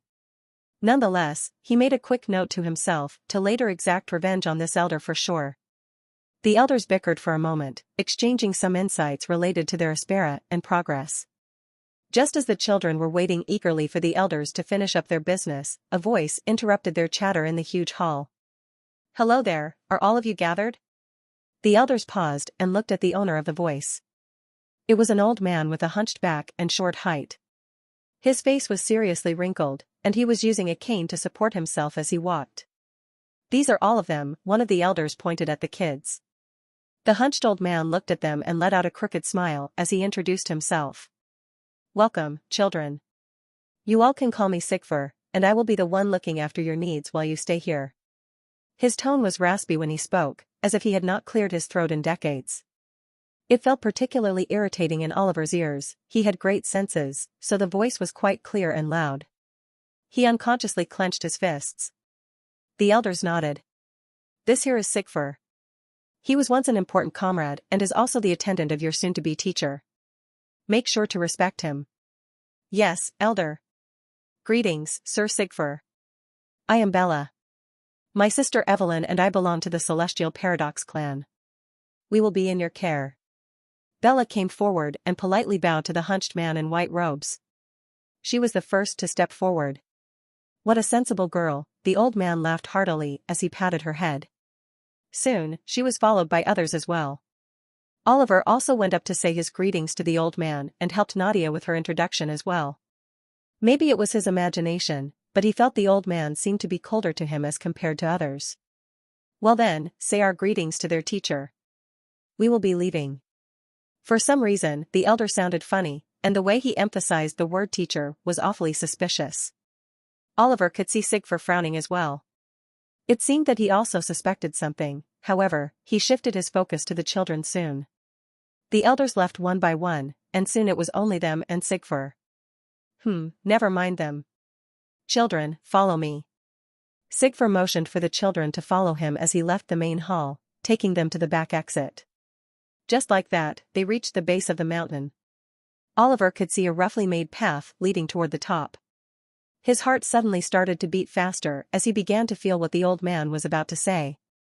And he was right when the old man started speaking. I will introduce you to your first task. Your training will begin from now on. Every moment you spend in this place will be counted as your training. For the very first task, you all need to climb this mountain and reach the top. That is where you will meet my master and your teacher. What? Alfonso's eyes bulged out as he stared at the hunched old man and then at the towering mountain. His body could not help but tremble at the sight of the terrifyingly tall mountain. How did he expect children like them to even climb this thing? Oliver's face also darkened as he looked at the fog-covered mountain top. He could not tell how tall it was actually. Did they really have to climb this? He was strong and had a good amount of stamina, but even that was not enough to give him the confidence to climb the mountain. His eyes shone for a moment in an amethyst glint as he stared past the clouds of fog at the mountain top. He could roughly see the mountain top and calculate the height. It was around 10,000 feet, around 3,000 meters tall as any average mountain.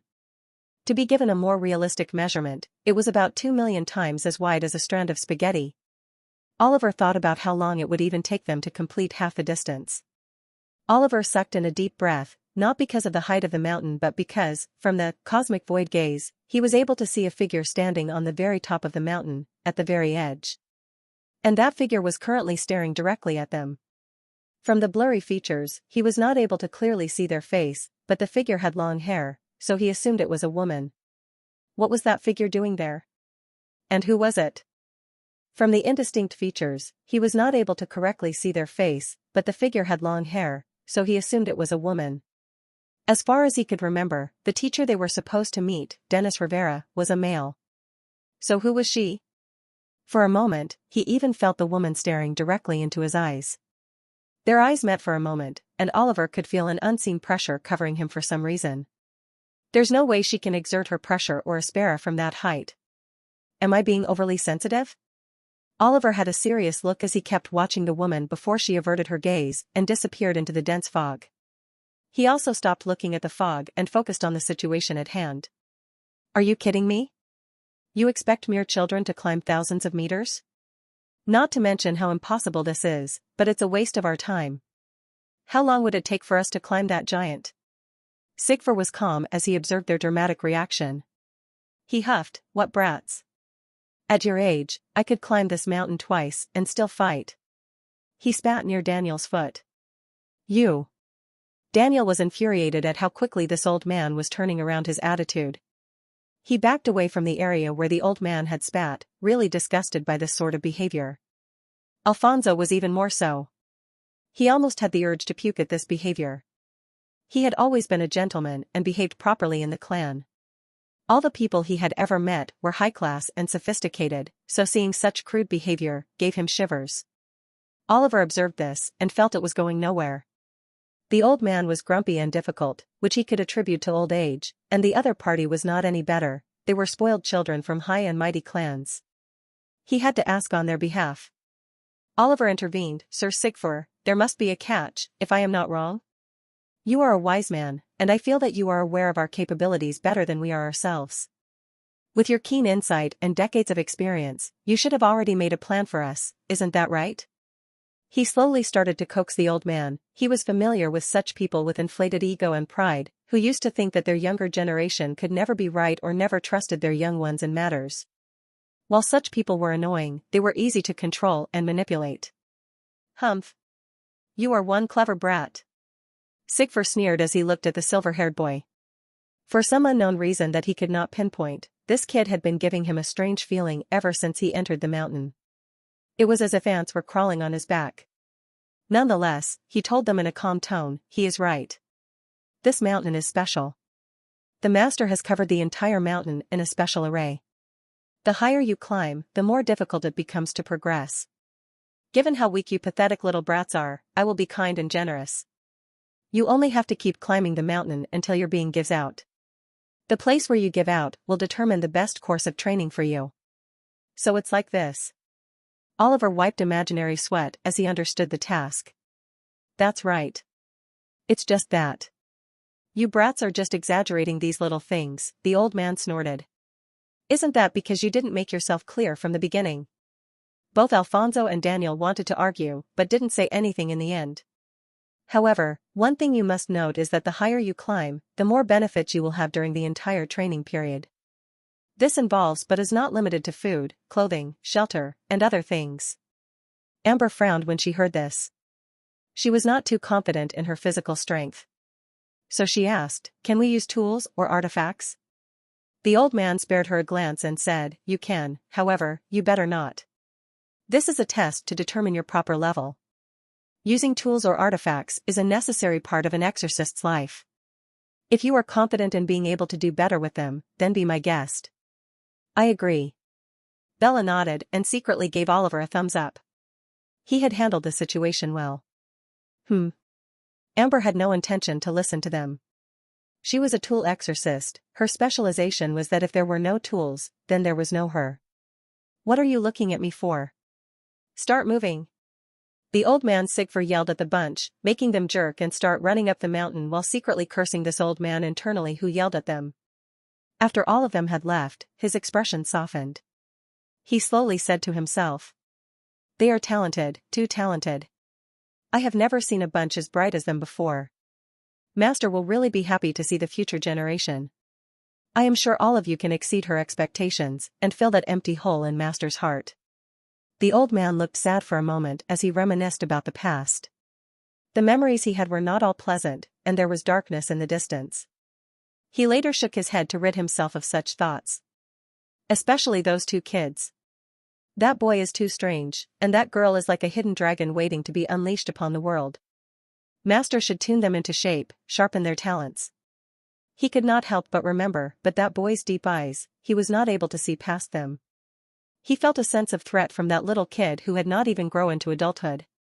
The Mystic Purge clan had really birthed something extraordinary this generation, he was sure of this thing. That boy was too strange, he was able to sense that golden-haired girl's immense talent at a glance. But when he tried probing that boy, he felt himself looking at a blank page. He was not able to sense through him at all. Maybe it was an artifact that he had or something else entirely, he did not know, but he was sure that his master would cultivate these bunch of kids into something far better. Sigfur glanced one last time at the mountain top and returned to the hall where they had gathered initially to do his own work. He had high hopes for the children to climb high both on this mountain and in the future. He could not help but place his hopes on them to end this long, never-ending war with demons. Now then, why did those old men act so funny when they dropped by here? Sigfur frowned upon remembering their expressions earlier. He had known them since he was young and could tell they were up to something. Even after becoming elders of such reputed clans, they still dared to act and play tricks. He quickly inspected the runes they inscribed to find something out of the ordinary, but they seemed to be normal. Did they tell the children something I am not aware of? He looked back, but all of them were already gone, climbing toward the mountain top. He only hoped that they wouldn't offend his master, or else. Pant. Pant. Damn it. How much have I covered so far? Daniel groaned as he looked down, only to see fog clouding his vision. He couldn't help but feel frustrated. He had been climbing for a while now, but still couldn't see the mountain top. Not only that, the view below had also become obscured, making him feel chilly. One wrong step and it would be all over for him. His heart pounded in his chest as he contemplated the situation he was currently facing. He shivered as he imagined his body turning into a bloody pudding. A gust of wind whipped around him, threatening to throw him off balance. That old man, he is a snake, he could not help but curse that man again. He was really resentful of the old man who was responsible for their current predicament. While this was said to be part of training to determine their standing and base, he still felt there must be better ways to measure these things. Why did it always have to be the hard way? Was there no other path to greatness? He was also skeptical when the old man said he could climb 2 such mountains in a row at their age. Surely, that was impossible? He clenched his fists, determination battling with doubt. That's what he had been telling himself. He looked up and frowned. Despite being fast and strong, he was still almost at the end. Each step felt heavier than the last, the weight of failure pressing down on him. To be specific, he was the second last in line among the other children. He looked above with narrowed eyes. Just above him was Amber, after her was Evelyn, then Oliver, and finally Nadia and Bella, who had been climbing non-stop. Am I this weak? His face darkened. He had been conserving his energy while climbing but still did not expect to be at the end of the line. He had initially thought that being someone from the Sacred Swords clan, specializing in producing the best physical exorcists, he would be stronger than all of them. But reality said otherwise. Even Amber, who had tied with him, was above him. He could overtake them, but then he would be using a lot of stamina and energy. Using Aspera was also becoming difficult as he felt an invisible pressure slowly pressing him down as he climbed further up. His muscles burned with the effort, sweat pouring down his face. And while it was not a big deal to use Aspera to strengthen the body, using Aspera while others were not would be a strike to his dignity, so he did not use it. He was sure he could climb on his own. This thought made him more confident. Looking up at Amber, he was sure she was using some sort of tool or artifact to aid herself, otherwise, they would have been at the same level of climbing. He smirked to himself, feeling a small surge of confidence. And looking below him at some distance, he spotted Alfonso as well. It gave him some relief that he was not the last in line, at least. He still had some pride. But, looking at the figures of Nadia and Bella, he felt bitter. Why did they make it look so easy? Was he really that far behind? Those 2 girls were extremely strong, stronger than him, at least. He could tell by their speed and power. What surprised him the most was Evelyn. Clearly, she was the same age as them and not older like Bella, but she was also above him. A flicker of envy sparked in his chest, quickly replaced by resolve. He had not seen her fight during their last meeting, so it was surprising to see her climbing way above him. Did that not mean that even she was stronger than he was? He could not help but feel more annoyed. She was almost on the same level as that guy called Oliver. Of course, he could not forget about Oliver. That guy Oliver was strong. He had witnessed his fight earlier with Bella, and he fought toe-to-toe with such an opponent. He was undoubtedly worthy as his rival. If Oliver could climb faster, then so should he. He gritted his teeth, pushing his body to its limits. A burst of energy filled him as his eyes turned more focused and his speed increased slightly. He made a small note to reach up to Oliver first and then aim for Bella and Nadia. Alfonso, who was panting, looked at Daniel, who was above him, increasing his speed and cursed inwardly. Of course, he did not use a vulgar term, being the gentleman he was. He had been disheartened ever since he started to climb. He was given a big reality check. It turned out he was the weakest in the entire group of children. Being the last in line of all the other heirs while climbing towards the mountain top and not being able to match up to any of them, he felt truly pathetic. He was far from even the second last person in the line, Daniel too. At this moment, he wanted to scoff at his previous self during the meeting. How bold he was at that time, thinking about balancing the team and eliminating the weaklings who would be nothing more than weeds among the cream of the crop. Now, he felt the sting of his own arrogance. How audacious he was when he declared Oliver to be the weakest and most useless one of all. The memory of Oliver's distant figure way up seared in his mind. He was printing that sight into his memory, to prevent him from underestimating others again. How shameful it was for him to even think of removing Oliver from the picture, just because he was weak. Now that the situation was in front of him, he was in the last spot. Did that not mean he was the weed in the field? Did that not mean he should be eliminated from the group? It was obvious. If he followed his own logic and thinking, he was a burden to the team. In the future, he might drag others down with him, given his lack of strength. He was truly repentant for harboring such thoughts now. Once this was all over, he vowed to train harder than before. He had always been the best talent in his clan. He had always been respected by others and praised for being so talented. But those praises felt hollow now, echoes of a time when he thought he was invincible. He realized that he was just a big fish in a small pond. And now that he was exposed to the ocean, he realized he was nothing more than a small fish in a vast ocean. There were people out there way more powerful and talented than him, despite being the same age. He had to catch up to them in the future if he really intended to keep up with them. The road ahead was long and arduous, but he would not falter. If he did, then he would not be a gentleman. Oliver looked at the dense fog and felt dumbfounded. A normal person would not be able to see anything in front of him. Thanks to his special abilities, he was able to navigate these roughly made stairs of rocks. He could feel a pressure bearing down on him. As he climbed higher, the pressure slowly increased. Was this some sort of tempering of the body or mind? He thought deeply. He had read about such things, but never thought he would experience one in his life. It felt like the gravitational pull was increasing with each step he took upward. He deliberately allowed Bella and Nadia to overtake him and followed behind, just next to Evelyn. Right now, they had to reach the top ideally. But naturally, it looked almost impossible to achieve, considering they were not even halfway up. This is long. He muttered as he racked his brain to think of a way out but couldn't find anything useful. Just like that, he sped up behind the two girls, trying to catch up. Thanks to his level 5 strength, he had not felt exhausted or sore even under the pressure so far. He knew, however, that mental fortitude would be as crucial as physical strength in the journey ahead. On the other hand, Evelyn, who was also climbing the mountain just behind Oliver, could not help but stare at his moving back intensely. Her eyes were deep as she remembered her experiences so far and how she got to this stage. She could not help but reflect on how she had reached here. The memories of her rigorous training sessions flashed before her eyes. She had been working hard since the time she could remember. Her goal was to become a strong exorcist to help those in need, providing a place where everyone could live comfortably without worrying about their lives. She had heard of the terror demons always spread, killing children, committing all sorts of taboos one could think of.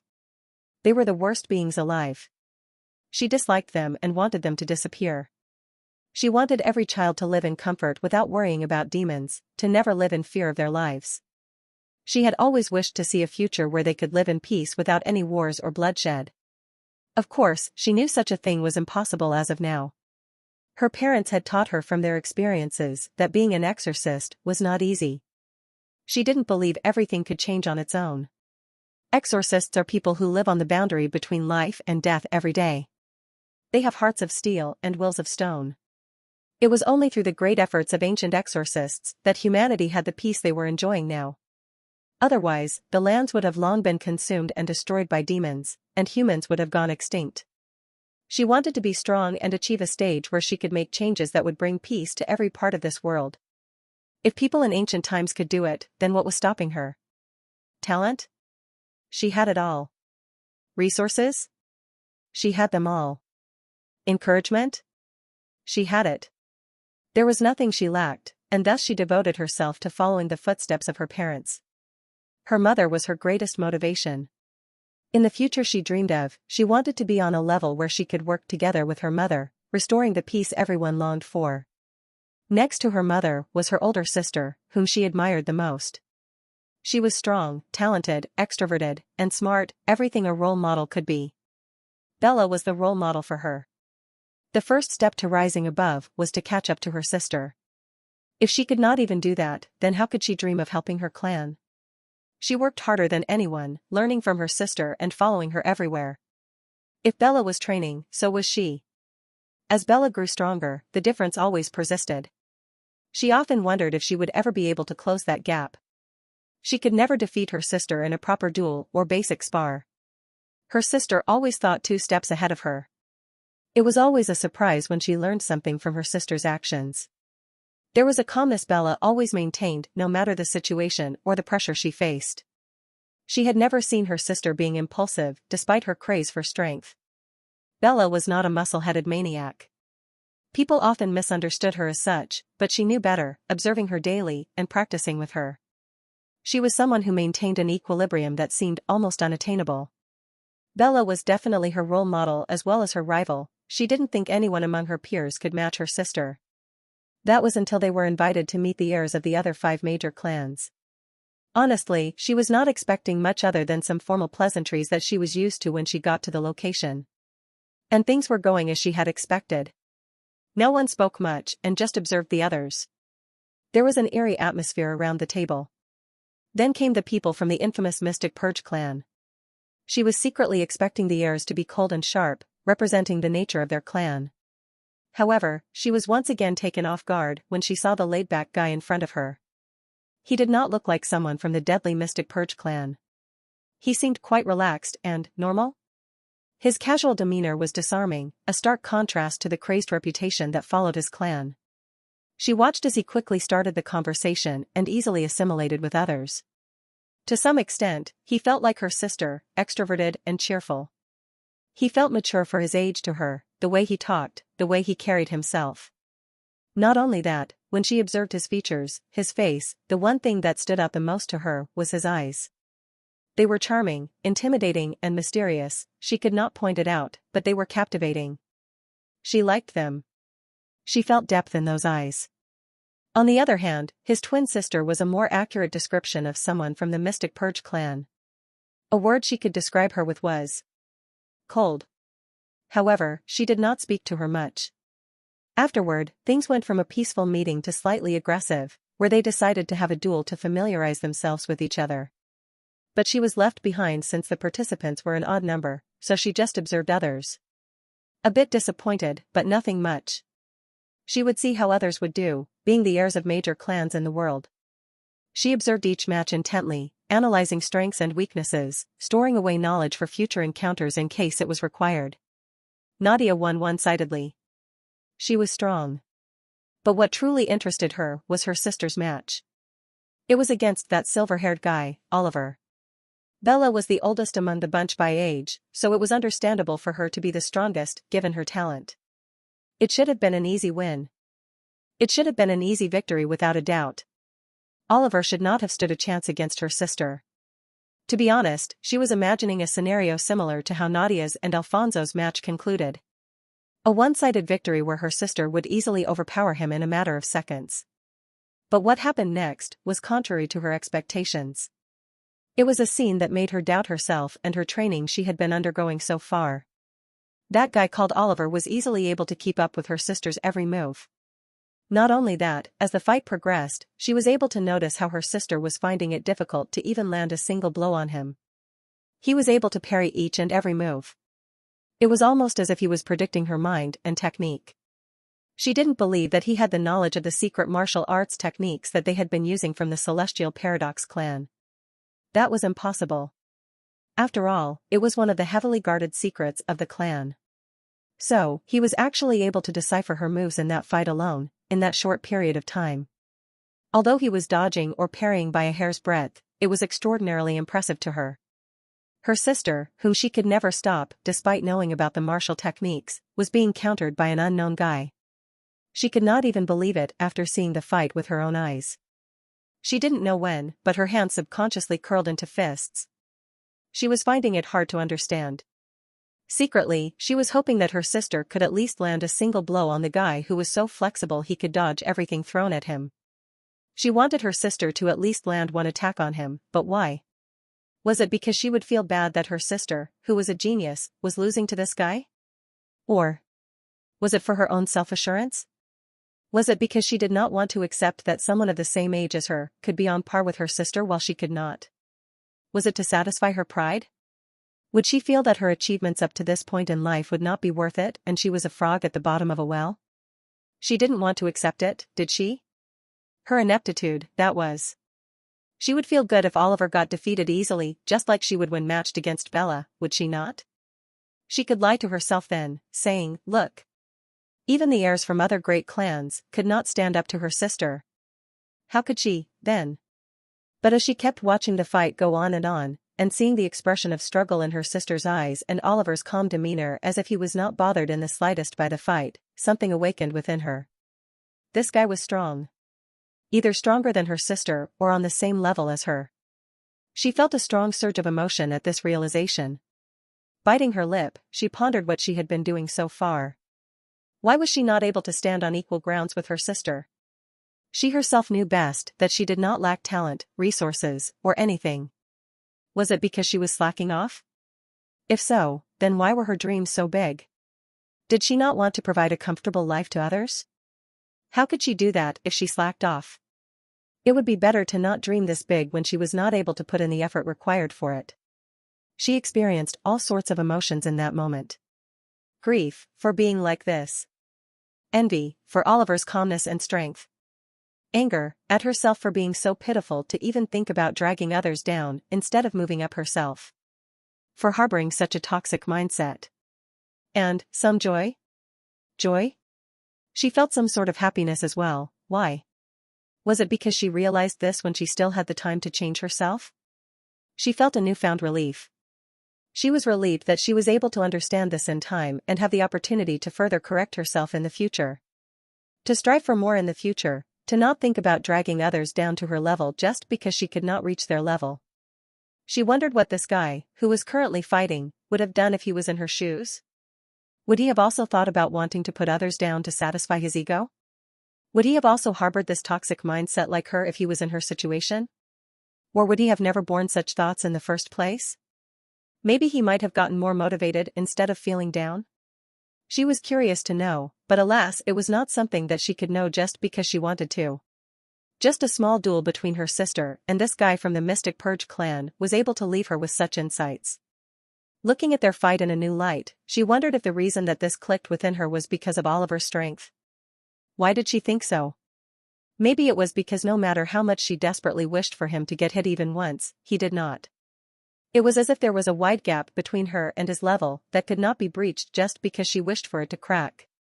It was because no matter how much losers try to wish, curse, or hope, a genius would not even notice them and keep reaching higher and higher.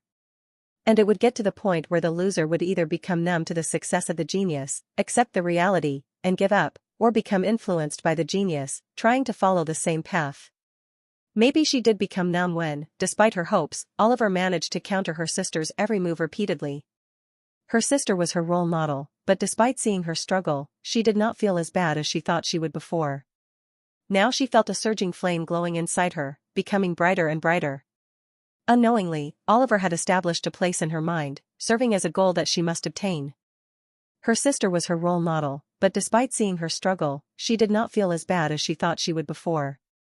Now she felt a blazing flame glowing inside her, becoming brighter and brighter, making her more motivated. She watched intently, wanting to obtain more insight from their fight if possible. However, the fight did not last as long as others had expected. There were clouds of dust everywhere due to the commotion from before, and the moment they peered into it after the dust clouds settled, they saw a shocking view. It was too sudden. Oliver was lying with his back against a tree, clutching his chest and groaning in pain. What happened? How did he lose? All they heard was a strong bang, and the next moment Oliver was lying down, defeated. Did Bella finally win? She looked at her sister and noticed her eyes had a trace of surprise as well. She felt it was understandable that Bella won. Her sister was the oldest of the bunch and equally talented, her losing to someone with less experience and training would be hard to believe. But what transpired next made her perception of her sister crumble. She, who boasted that she knew her sister the best, was now dumbfounded by the scene unfolding before her eyes. Bella, her sister, who had always been calm and composed even in the toughest situations, no matter how high the pressure, lost her composure for the first time.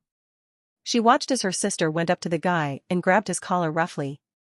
So disrespectful. She could not help but look at her older sister in shock.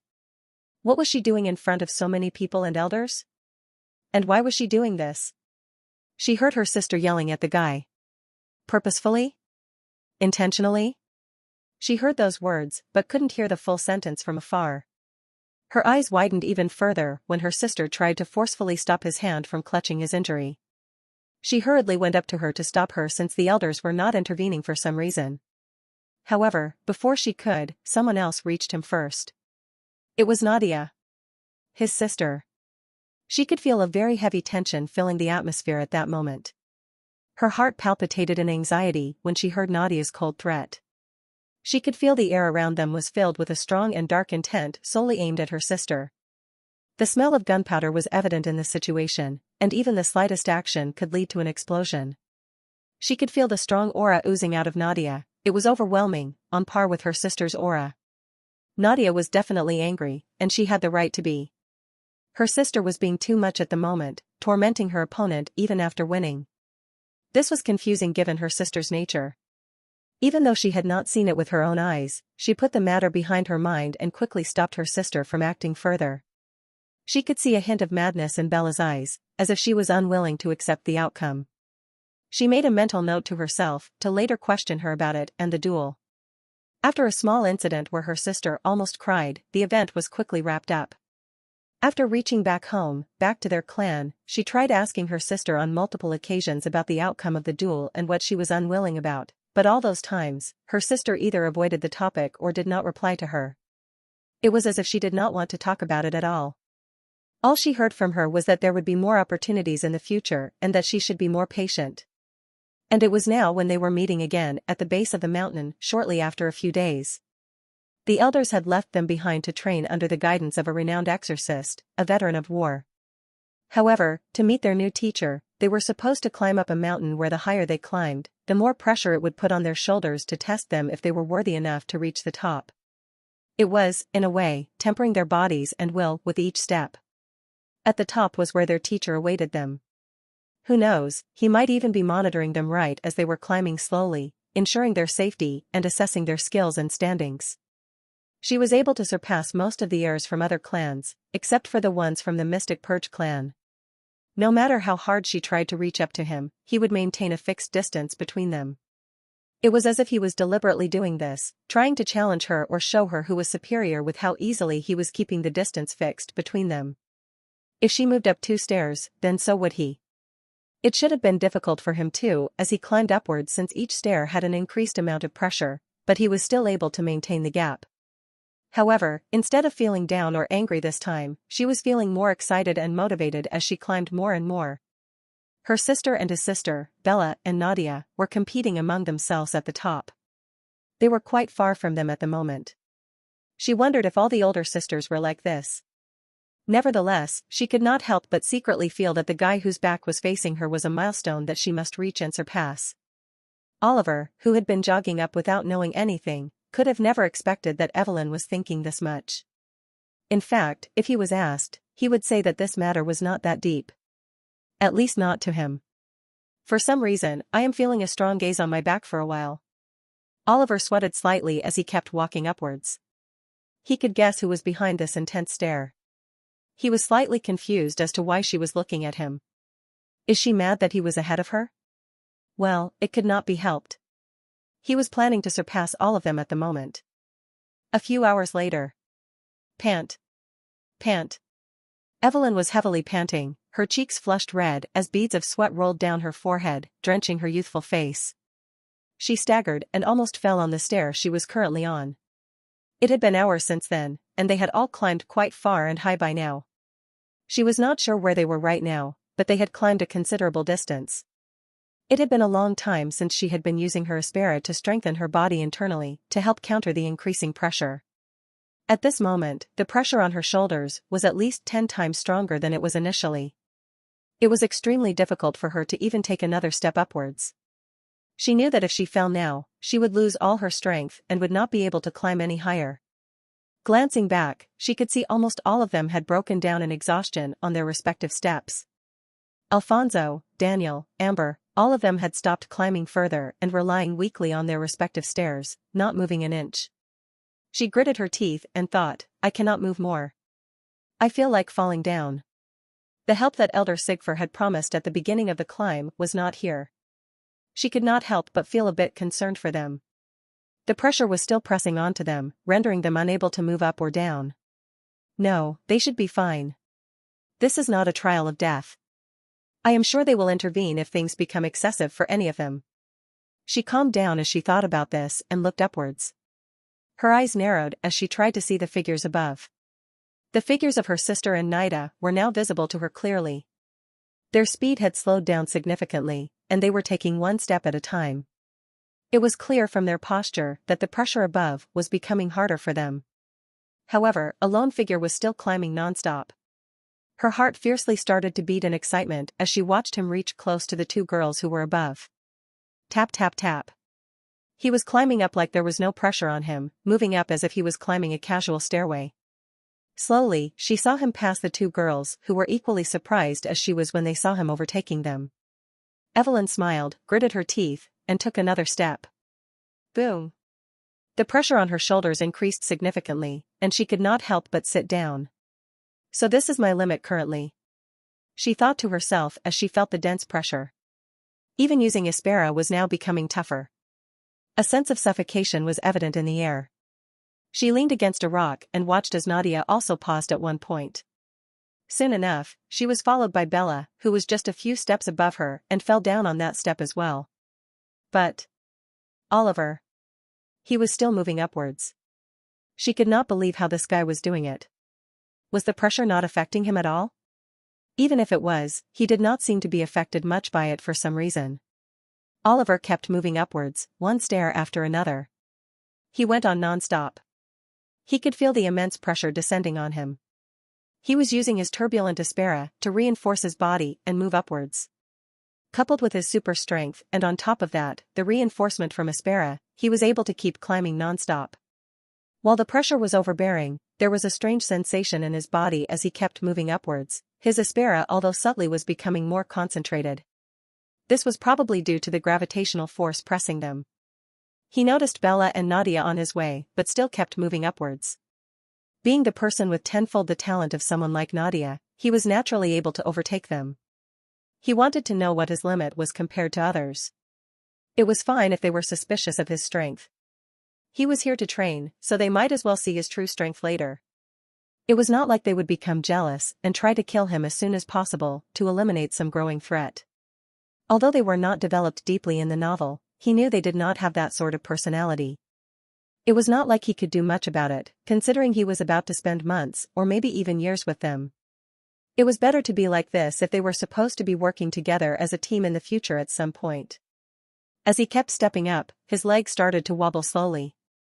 He panted slightly as he strained himself, getting tough. He could still spot the mountain top through the fog and knew that it was still far from their location. In fact, he was not even close to covering half the surface. The track of time was now blurry to everyone. He did not know how much time had passed since the start of all this.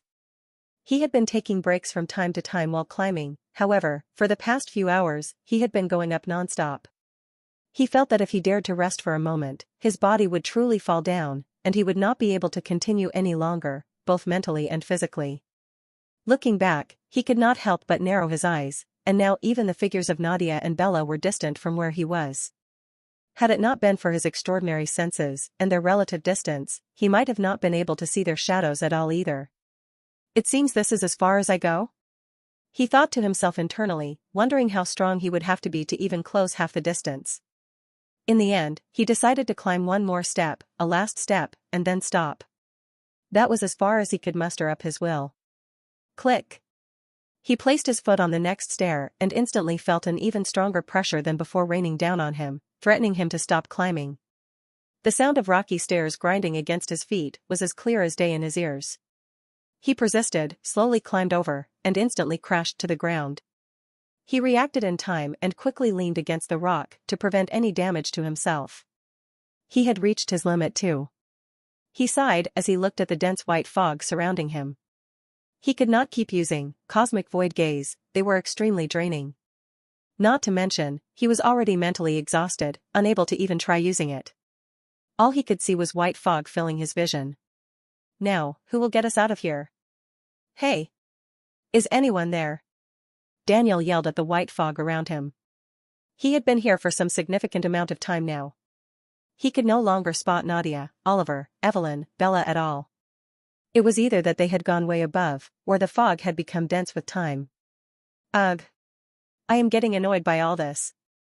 Suddenly, another voice came out, resonating in his ears. Ugh. I am getting annoyed by all this. He heard a feminine shout and focused on a shadow just a few steps above him. He was sure that it was Amber's vague figure. It seemed she was also getting frustrated at being stuck like that. "Hey, Amber!" Daniel shouted in her direction, "Are you there?" "It's me, Daniel." "Daniel, is that you?" "The fog seems to be getting thicker and thicker." "I noticed it too. Maybe it's about time that someone picks us up from here. I do hope that your guess is right and someone really comes to our aid, or I am going to go crazy here." Daniel chuckled despite the tension. "Hang in there, Amber. Just a bit longer." At that moment, they suddenly heard a sweet feminine voice echoing around them. It was neither too loud nor too soft, just right. "Well done, kids. You all have managed to climb so far. Be proud of being born into your clans and having such prestigious blood running through you." The arrogance in the woman's tone was hidden but still present. "Now that all of you have reached your limit, it is time to start your real training. Don't be disheartened for not reaching the top. You will have plenty of opportunities in the future." The children listened attentively to her words. They did not miss when she said, "all of you." Being born with intelligence, they could tell that all their fellow mates had finally stopped climbing. The ones at the bottom could not help but wonder how much they had climbed so far, given the hours of difference between them. Just as they were thinking about it, they all felt their bodies becoming lighter as the scene in front of them blurred and shifted into something else entirely. Instead of the dense white fog, they were now facing a tall building built like a traditional Japanese house. The roof of the house was steeply pitched and curvy, with deep eaves extending far to provide shade and protection from the elements. They noticed that the windows were made of wooden frames filled with translucent paper, allowing diffused light to enter the rooms. Overall, the house was mainly constructed using wood and looked beautiful. Daniel whistled in awe. "This place is straight out of a storybook." They were quite high up in the altitude, the blue sky above them was beautiful and behind them as far as they could see was the same white mist or clouds. They were definitely at the mountain peak. Oliver was also looking at the traditional house in front of him with keen eyes, before looking beside him. He had just finished drinking a vitality potion to restore his aspera and stamina. All the others who had joined were also there just next to him. However, what caught everybody's attention was not the massive mansion but the stunning woman standing before them. The woman gave the impression of a proud lion. She had slitted black eyes. Her thick, curvy, medium-length hair was the color of charcoal, styled in an exquisite way that was not practical for everyday activities. She had a curvy build with the charm of a mature woman, and her skin was brown and tanned. With thin eyebrows, upturned eyes, and full lips, her face was devoid of blemishes. She was wearing a dress with a combination of purple and blue colors. Overall, from her youthful appearance and voice, she didn't seem older than 30 years old. However, her dense aura was unmistakable and revealed her hidden depth and age. She was much older than she appeared. "I am Elisa Velez. Your newly appointed teacher. I will be responsible for training you all during your stay here and ensuring you all grow into something much better than your current selves." She spoke in an enthusiastic voice, addressing all those present, mainly the children. There was a brief, stunned silence before Alfonso broke it. "What? You are the teacher?" Alfonso muttered, seemingly confused by this. Elisa frowned. "What? Do you have a problem? The heck? Was our teacher not supposed to be a man?" Daniel's confusion quickly turned into incredulity. "A veteran exorcist from battlefields? I was told that he was the most masculine man ever. I was so excited to meet him. What is a jade beauty doing here?" Daniel exclaimed unintentionally, interrupting the woman. He was probably so shocked that he let out his thoughts aloud for everyone to hear, forgetting that he was not alone. The children around him exchanged nervous glances, sensing the tension rising. After all, he sounded disrespectful. Maybe climbing and waiting on the mountain had taken a toll on his brain, making him restless. Damn. Where is Sir Dennis? Is this another joke? I am seriously not in the mood right now. Pfft. Before he could complete his sentence, he was flung backward by a sudden burst of terrifying aura emanating from the woman called Elisa. Did I allow you to speak? How dare you interrupt me? A frown was etched on her forehead, and there was a hint of anger in her eyes. Her long hair fluttered behind her with the sudden gust of wind. A man, you say, huh? Sir Dennis? Dennis Rivera, if I am not wrong. She whispered in a tone that carried hatred. The pressure around her multiplied significantly as all the children present had their expressions change. Oliver felt his knees buckle slightly, the weight of her aura pressing down on him like an unseen hand. Ugh dash. Oliver looked at her. The pressure was as heavy as what he faced on the mountain. It was as if someone was trying to press him to the ground. Bam! He heard a noise and saw Alfonso collapse under the pressure, unable to withstand it. Amber was gritting her teeth, trying to endure it with all her might. Her hand was holding a gem ball that pulsed with light from time to time. He was sure it was an artifact she was using to support herself. Oliver closed his eyes and took a deep breath. He had to do something, or they might all collapse. "And Miss Elisa, may I know why you are angry?" he said and instantly regretted it. The woman paused and looked at him. Suddenly, all the pressure disappeared from the atmosphere as if it was never there. However, the next instant, all of it was directly focused on him as she stared at him intently. "Why, you ask?" "The name Dennis Rivera. Whom did you hear it from?" Oliver had a dark expression at the moment. The pressure on him was terrifyingly huge, far greater than what he felt on the mountain. "I heard it from the clan elder," he said, his voice steady despite the weight pressing down on him. "Why does that name anger you so much?" He looked at the woman with a frown. Why was she venting her anger on him? Even so, if he bent down here, what respect would he have left? His mind raced as he sorted out the ways to stop this pressure bearing down on him. He moved his head and looked directly at the woman who was the source of all this. Now that his Aspera had recovered, he didn't hesitate to use it again to fortify himself instantly against the pressure. The woman showed a hint of surprise. Through her senses, she could tell that this boy did not have this much Aspera when she was assessing them. But now, all of a sudden, more and more Aspera was flowing out from his body like a smooth waterfall. Where was this Aspera from then, if not from him? Did she make a mistake when analyzing them? The chances of that happening were slim but not zero. And for some strange reason, she felt that she could not properly analyze this little kid. Either he had an artifact strong enough to counter her, or something else. Nonetheless, the pressure that was directed towards him was quite a lot for his level, and he was doing fine against it. While she was angry, there was a part of her mind that was shocked by his resilience. She narrowed her eyes when she saw him looking at her. Shiver.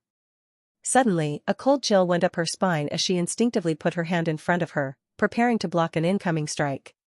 However, the anticipated strike did not come. She was sure that just now, she felt that he was going to attack her with something deadly. She could feel it in her guts. Just a moment ago when she looked into his eyes, something definitely happened. It was an instinct. She was a veteran who had lived close to death during her prime days on the battlefield. There was no doubt about it. If she dared to instinctively block an intent directed by him towards her, then it was unmistakably something dreadful. To make her be on guard against him? He, who was barely a rank 1 exorcist. If she told someone that a rank 1 exorcist was able to make her be on her guard, her colleagues and friends would never believe her. She let out an amused smirk, as the previous anger slowly dissipated, and so did the pressure that was being exerted on Oliver. Oliver felt relieved that the pressure was now gone.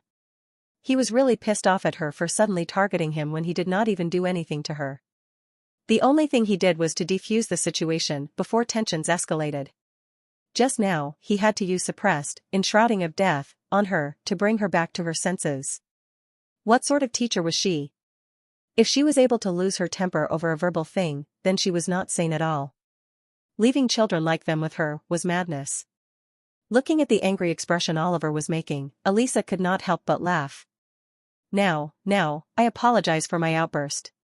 It was childish of me to behave as such with mere children.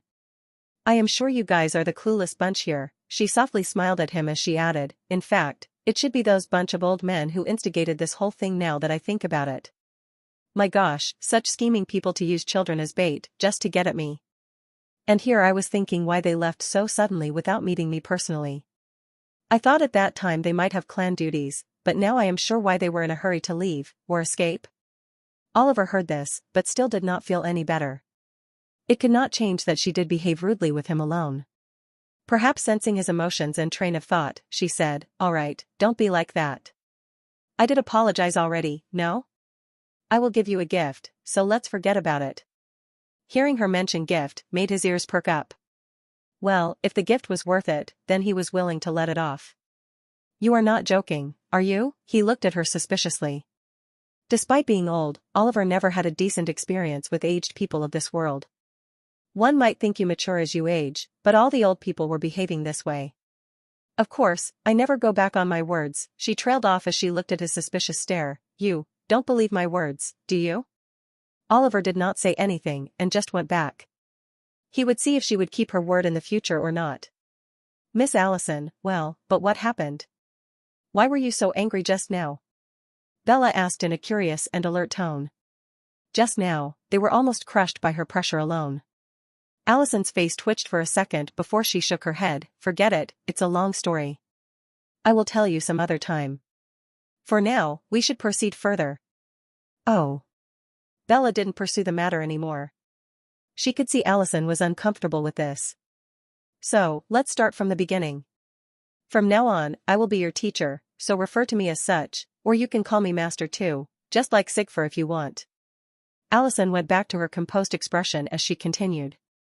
While you were all climbing, I made some analysis by observing you lot and will devise different training plans for each one of you.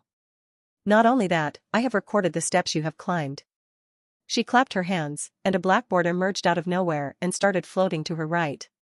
It was probably retrieved from her storage artifact that she might have been carrying on her. On the blackboard, there was something written in bold and big words. It was a leaderboard of sorts, written by her. This here is the leaderboard that I made, your future. Excuse me, Miss Allison. Alfonso suddenly interrupted by raising his hand. What is it? She frowned in displeasure at being interrupted once again. Once again? Well, the thing is Daniel is still not here after you pushed him out some time ago. It was only then that others also realized that they had continued without Daniel. It's true. He was still not here. It couldn't be that she threw him off the mountain, right? Allison did not notice the bewildered expressions on their faces and disappeared from her spot, only to reappear a moment later with a boy having messy hair and fog leaving his mouth. It was Daniel, and he was unconscious, perhaps from the impact earlier that sent him out. A vial appeared in Allison's hand carrying a strawberry red liquid as she slowly poured the contents into Daniel's mouth. Cough. He slowly woke up and looked around in confusion before looking at the person holding him. His face paled as he looked at her with a look of horror. Just now, when he was thrown back by her, he landed among some strange vines that bit him in multiple places, making his vision blurry and his surroundings strange, and after that, he blacked out. Only now did he wake up and realize those vines were definitely poisonous. This was a terrifying woman, he didn't want to be held by her. Hey there, it's my fault for earlier, haha. I will give you a gift too, let's pretend nothing happened. She put him down and patted his back as if nothing had happened, then took him to stand beside the others. This time, he was subdued and did not speak much for fear of offending this woman again. As for having a masculine teacher with big and strong muscles, he put that matter aside for now. So, here's the ranking leaderboard. Ranking board. First, white-haired kid, 8,438 steps. Second, girl with platinum hair, 6,975 steps. Third, girl with no expressions, 6,897 steps. Fourth, golden-haired girl, 5,493 steps. Fifth, tool-using girl, 3,482 steps. Sixth, muscle-headed kid, 3,395 steps.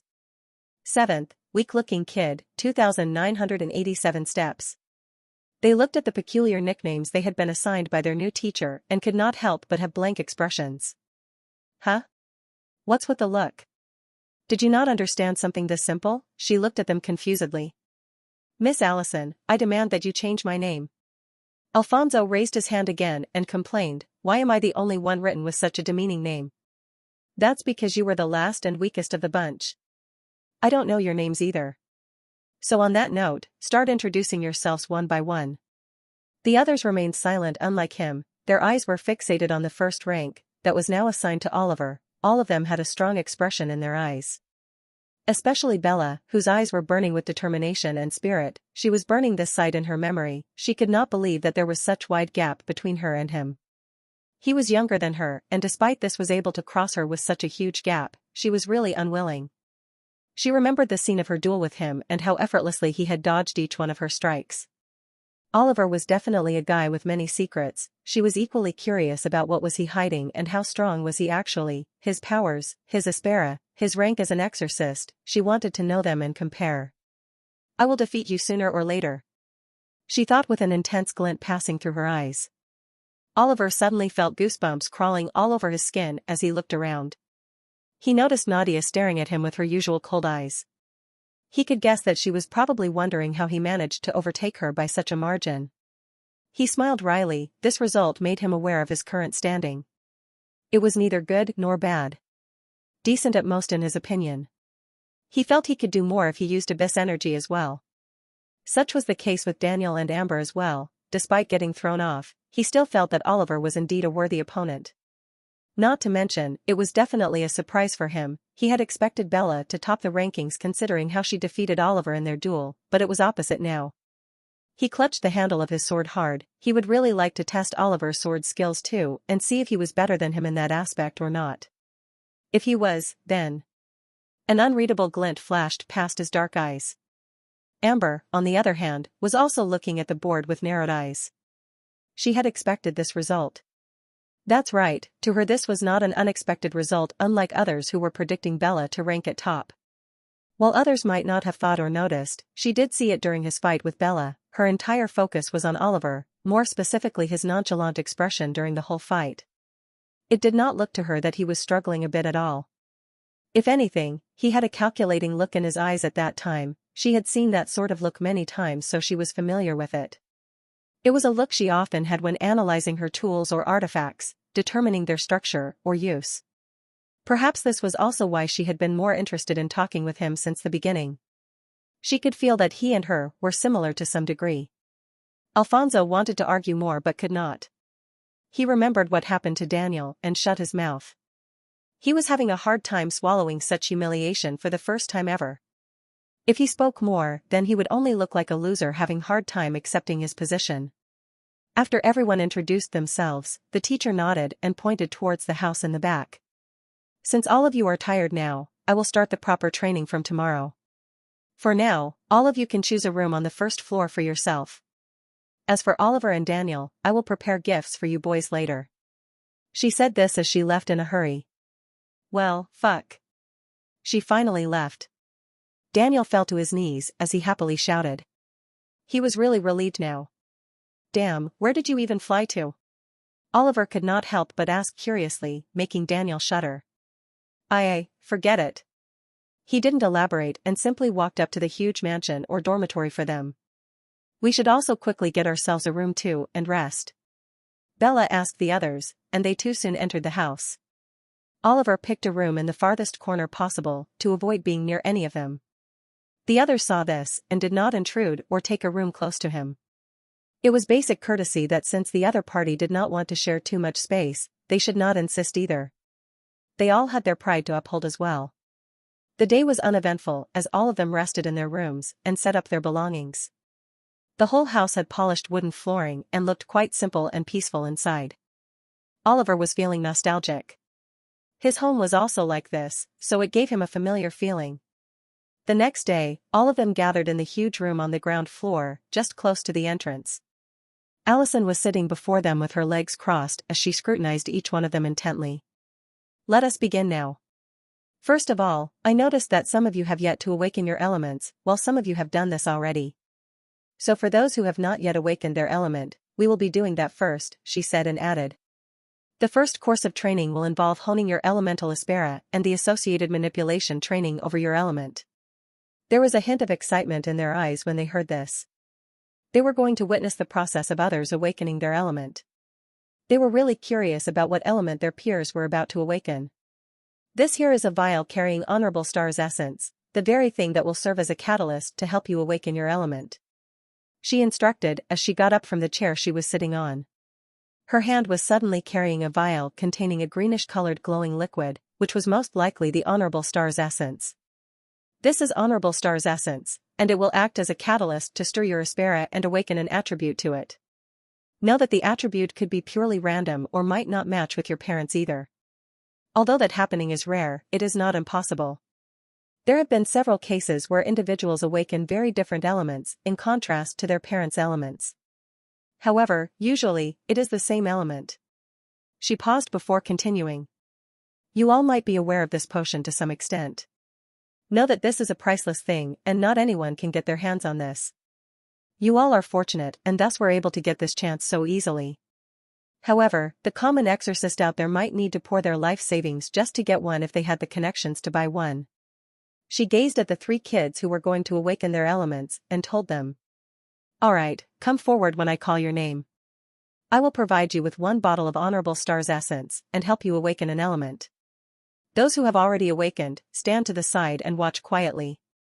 This Honorable Star's essence was made from extracts obtained from harsh environments by very skilled alchemists out there using starlight as a catalyst. You can guess how precious it is. Each vial contains the distilled essence of starlight.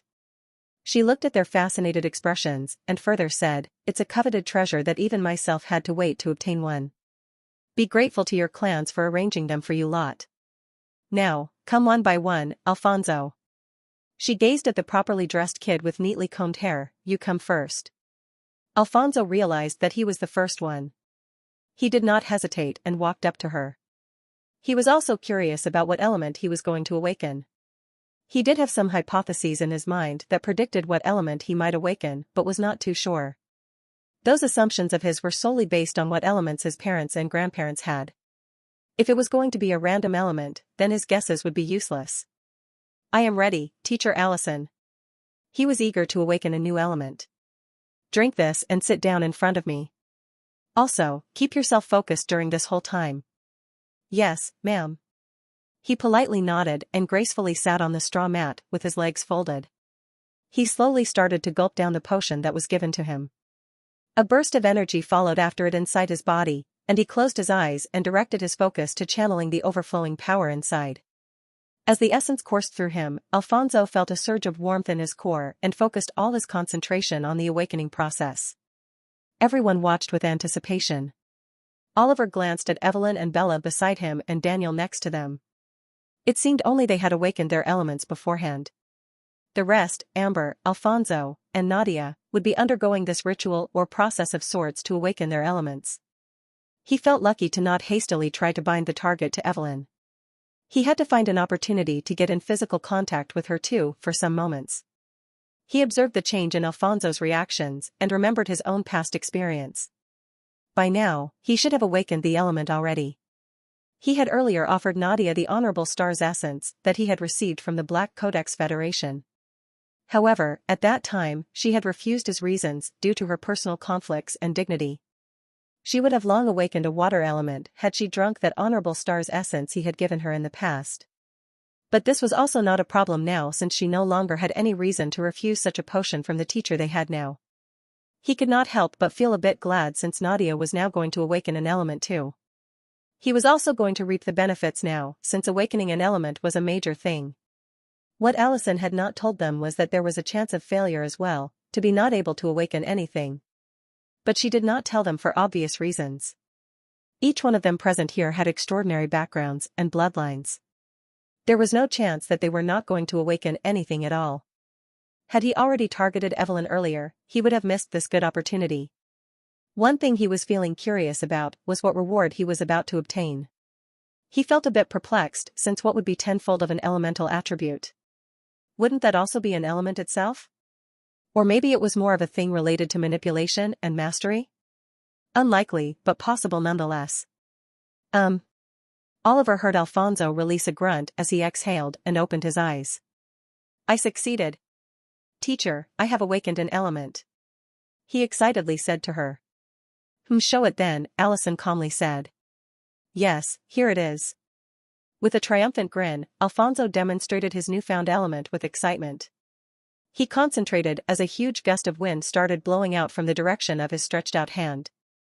The tip of his fingertip had a strong air current gathering nonstop. Air element, great. You could specialize in your speed and sharpness. The Fallen Heart clan patriarch doesn't have the air element, and neither should your mother have it as far as I remember, so it's a random element. Wait with the others while the rest complete their awakening ceremony. She pointed for him to stand to the side, which he did as he went up to the others. he was congratulated. Congratulations. Your element is awesome. Bella sincerely praised him, which he accepted graciously by thanking her. Bella's sincere praise lifted Alfonso's spirits even higher. He nodded gratefully. He had been quite down since some days, especially after coming at last place. Congratulations. Your element is awesome. Bella sincerely praised him, which he accepted graciously by thanking her. Oliver also gave his set of praises and let Daniel finish. Whoa, dude. I can't wait to spar with you. Next, Amber, come forward, Elisa said as Amber stepped forward, drank the potion just like Alfonso did, and started meditating with crossed legs. Soon, she also managed to awaken her own element. I did it. It's the earth element. A great match for me, ha ha ha. She cheered joyfully as she, a tool exorcist, was best suited with the earth element for crafting and forging techniques as per her clan's nature.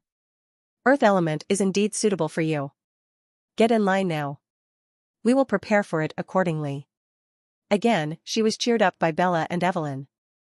Oliver also added a few perfunctory words. But he failed to notice Amber's disappointed look as she heard his superficial praise. She silently gritted her teeth. It seemed she was still not worth anything in his eyes. She did not understand why, but she was determined to see a hint of seriousness for herself in his eyes. She had not felt better ever since the mountain climb challenge either. She had been overthinking that Oliver was probably looking down on her due to her using tools to aid her climb and not her own strength while he was far above everyone. Was she seeking validation? She did not know, but she wanted him to acknowledge her seriously. Just you wait. In fact, Oliver did not even know what she was thinking about. His only focus so far had been mostly on Evelyn or Nadia. He was quite busy thinking about his future plans here with Allison and what sort of training they might be undergoing. There were too many things. He did not even bother thinking about Amber at all. He never looked down on any one of them either.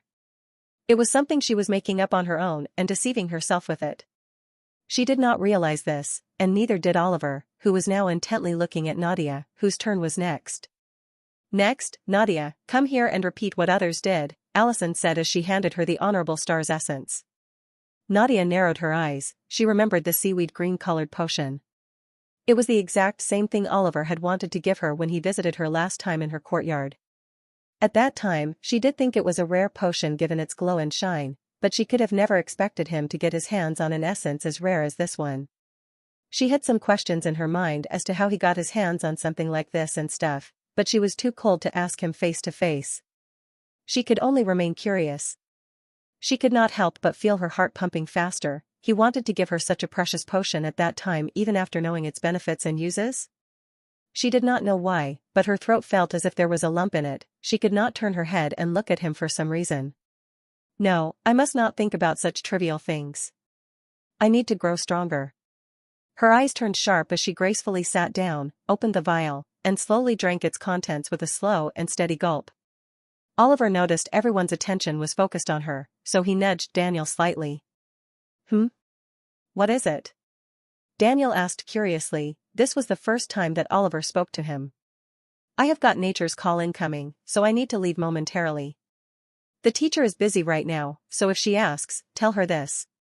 I will try to be back as soon as possible. Thanks. Oliver did not give a chance to speak and directly rushed back towards his room with silent footsteps. Daniel was truly speechless. He shook his head and focused on Nadia instead. He wanted to know what this powerful girl was going to awaken as her element. Bella also sensed movement behind her and saw him leave silently. She frowned. Where was Oliver going at this moment? Did he not want to see his sister's element? Huff, huff. Oliver quickly entered his room, closing the door shut, as he quickly assumed a meditative pose. It was about time. Ding. Target has awakened an Aspera element after drinking Honorable Star's essence. The ice element. Ding. Obtaining 10x benefits. The eternal winter physique obtained. Constitution will be awakened in the host. Cood dash. Oliver bit his lips as a strong and chilling sensation spread right in his heart, quickly spreading and reaching every part of his body. His brain felt numb due to the sudden coldness that exploded inside him. He felt his body temperature drop significantly. It was as if he was slowly freezing into an ice sculpture. The chill produced was terrifyingly cold. He was experiencing frostbite in every part of his body. The pain was maddening, and he would have already gone crazy had it not been for his level 5 strength that his physique and body were improved, and he was able to endure it. This did not mean he was completely fine. In fact, if it was possible, he would have screamed out his lungs. But he knew better than to do it actually, given Allison was just below with the others. His chest felt particularly cold and numb, and he could feel that his heartbeat had slowed down significantly as if he was in a cryogenic chamber. The ultra-cold sensation had spread through every bit of his body right now.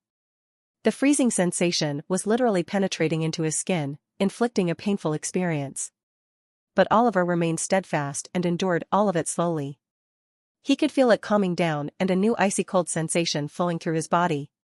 Eternal winter physique. Description: the superior form of the ice element. You now have the special body constitution. The ability to plunge entire regions into deep freeze, create and manipulate icebergs, and generate blizzards is just the tip of the iceberg. Upon greater mastery of the element, you can even manipulate the temperature to absolute zero, and once gaining absolute control over the element, it is possible to create ice creatures. Phew. He exhaled a long breath as his eyes opened slowly. No sooner did they open, he was met with an extremely strange scene in front of him. Phew. He exhaled a long breath as his eyes opened slowly. No sooner did they open than he was met with an extremely bizarre scene in front of him. His surroundings, his room, were covered in layers of frost and visibly transparent ice. His bed, cupboard, and desk were frozen in crystalline ice. The floor in front of him had white snow particles gathered, forming a cluster of snow. And the door behind him also had some ice coating on it along with the walls. He finally understood that he had awakened a special physique as the tenfold reward for the target awakening an element. He didn't expect that the reward would be a whole physique for an attribute element. This was a delightful surprise. In this world, there were some lucky individuals who were born with or awakened special constitutions in the span of their lives. These special physiques or constitutions were widely sought after in this world, by both demons and humans. People born with such constitutions were highly sought after by various factions and clans. No matter how minor a body constitution was, someone always paid attention to their powers. In this world, there were bloodlines as well that originated from deep roots and highly superior beings to their descendants. The more powerful a bloodline someone had, the more potential they had to unlock more innate abilities exclusive to their blood and family ancestors. This was also one of the reasons why the 5 major clans have been able to persist so long and keep their dominance over other smaller or larger clans and miscellaneous organizations for centuries. Their bloodlines were extremely dense and thick. Not to mention, the demons coveted the blood of such people badly. Especially if they were descendants of the 5 major clans or someone as great. It was known that devouring such exorcists granted a very huge boost to these demons, so they were quite crazed about them and even offered tremendous prices to anyone who brought them that blood or even the person itself. Of course, Oliver also had the direct blood from none other than the patriarch and matriarch of the Mystic Purge clan. His blood was extremely precious. But, had it been the case, he would have been born talented or with some talent at least due to the blood. However, he did not. That was most likely due to the fact that his bloodline was not dense or rather was not able to balance the power of the 2 powerful bloodlines into one, and thus his bloodline was weaker than his siblings. This was quite strange. How did his body was the only one to be messed up out of all siblings? It was a really worrisome matter to not have a potent bloodline, despite being the heir of a major clan. But Oliver, who knew about this, was not all that worried about such stuff at all. He could feel that after becoming the Circuit of Abyss, his very being had undergone a significant change. His bloodline had completely transformed into something else as well. It was not a simple matter. He could tell this much from the unknown knowledge he had received in his mind when he became connected to the Abyss. He had been slowly trying to decipher and understand bit by bit of what the information was all about every day. It would be soon when he manages to obtain some clues about the changes in his body. Even in the novel he read, there was no explicit mention of Abyss and anything related to such. Either way, there were countless mysterious things that he was not aware of and had to focus on. For now, it was better to become strong enough first. He was already quite strong for being a rank 1 exorcist. Right now, his main focus was to stabilize the power and train his elemental abilities along as well. Exhaling slightly, he could feel a chilly sensation spreading throughout his body. Crack. Crack. He slowly tried to stand up, and small cracking sounds were heard as he felt the thin ice layer beneath him shatter when he stood up. How do I clean up this icy mess? He was just wondering when he heard footsteps closing in, followed by a series of knocking sounds. Knock. Knock.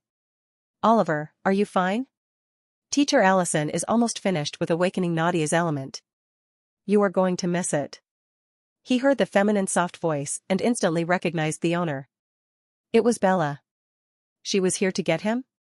He frowned. Had it already been long enough for someone to come looking for him? He did ask Daniel to be a proxy for him in case someone asked, but he did not expect Bella to suddenly come up. Oliver, are you there? Bella's voice once again sounded out as he contemplated whether to reply to her or not. Would she leave if I don't speak? He decided to remain quiet and wait for her to leave on her own after being ignored. And as he had expected, she soon stopped calling out. Just as he heaved a sigh of relief, he once again heard her voice. I am coming inside, please excuse me. She pushed the door open as it slowly creaked open. Oliver froze in his tracks. She actually entered his room like that? cthnovelier.net website on Google to access chapters of novels early and in the highest quality. He looked in shock as he watched her face, while she also met his eyes. Both of them had a face of shock with surprise written all over their expressions. Oliver was partly shocked by the fact that this girl really dared to enter his room just like that. He didn't expect someone like her, who used to maintain a proper sense of manners and discipline, to come in just like that. Where did all those manners go?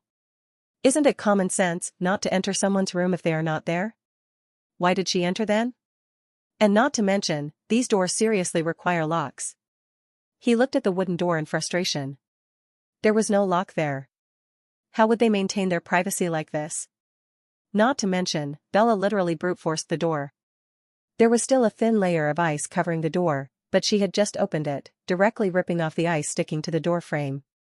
But on second thought, when he remembered how high up on the mountain they were and how isolated this house was, there was not really a need for installing locks on individual rooms. Especially not when someone dangerous like Allison was living there alone. Who would dare intrude in such a place, guarded by a strong veteran exorcist? Definitely someone with a death wish. He shook his head and focused on the girl in front of him. The room was still frozen, and Bella was gawking at him and the room with a shocked look. His eyes turned sharp, he was feeling really displeased at her abrupt entry. She really intended to barge in his room. If she had not intended to do so, then she would have left when she was met with resistance from the frozen door hinges, yet she pushed open the door. He had always wondered how perverts in anime were able to barge inside any room and have incidents. Why did they not lock the door beforehand? Was this the same situation? Or something similar to that? He sighed internally. He had to do something about this problem in the future. However, now that he was seen by Bella, he did not feel flustered as he had expected to initially. On the contrary, his heart remained calm. Is this related to the eternal winter physique? He thought about how the new physique would affect his body and mind from now on. He gazed at Bella, who was looking at his face in surprise before her eyes wandered to the room covered in ice and frost. This, she mumbled, her tone carrying a hint of astonishment. What happened to this room? Finally, she could no longer help but question the guy at the center of it all. Before that, Bella, why did you enter my room?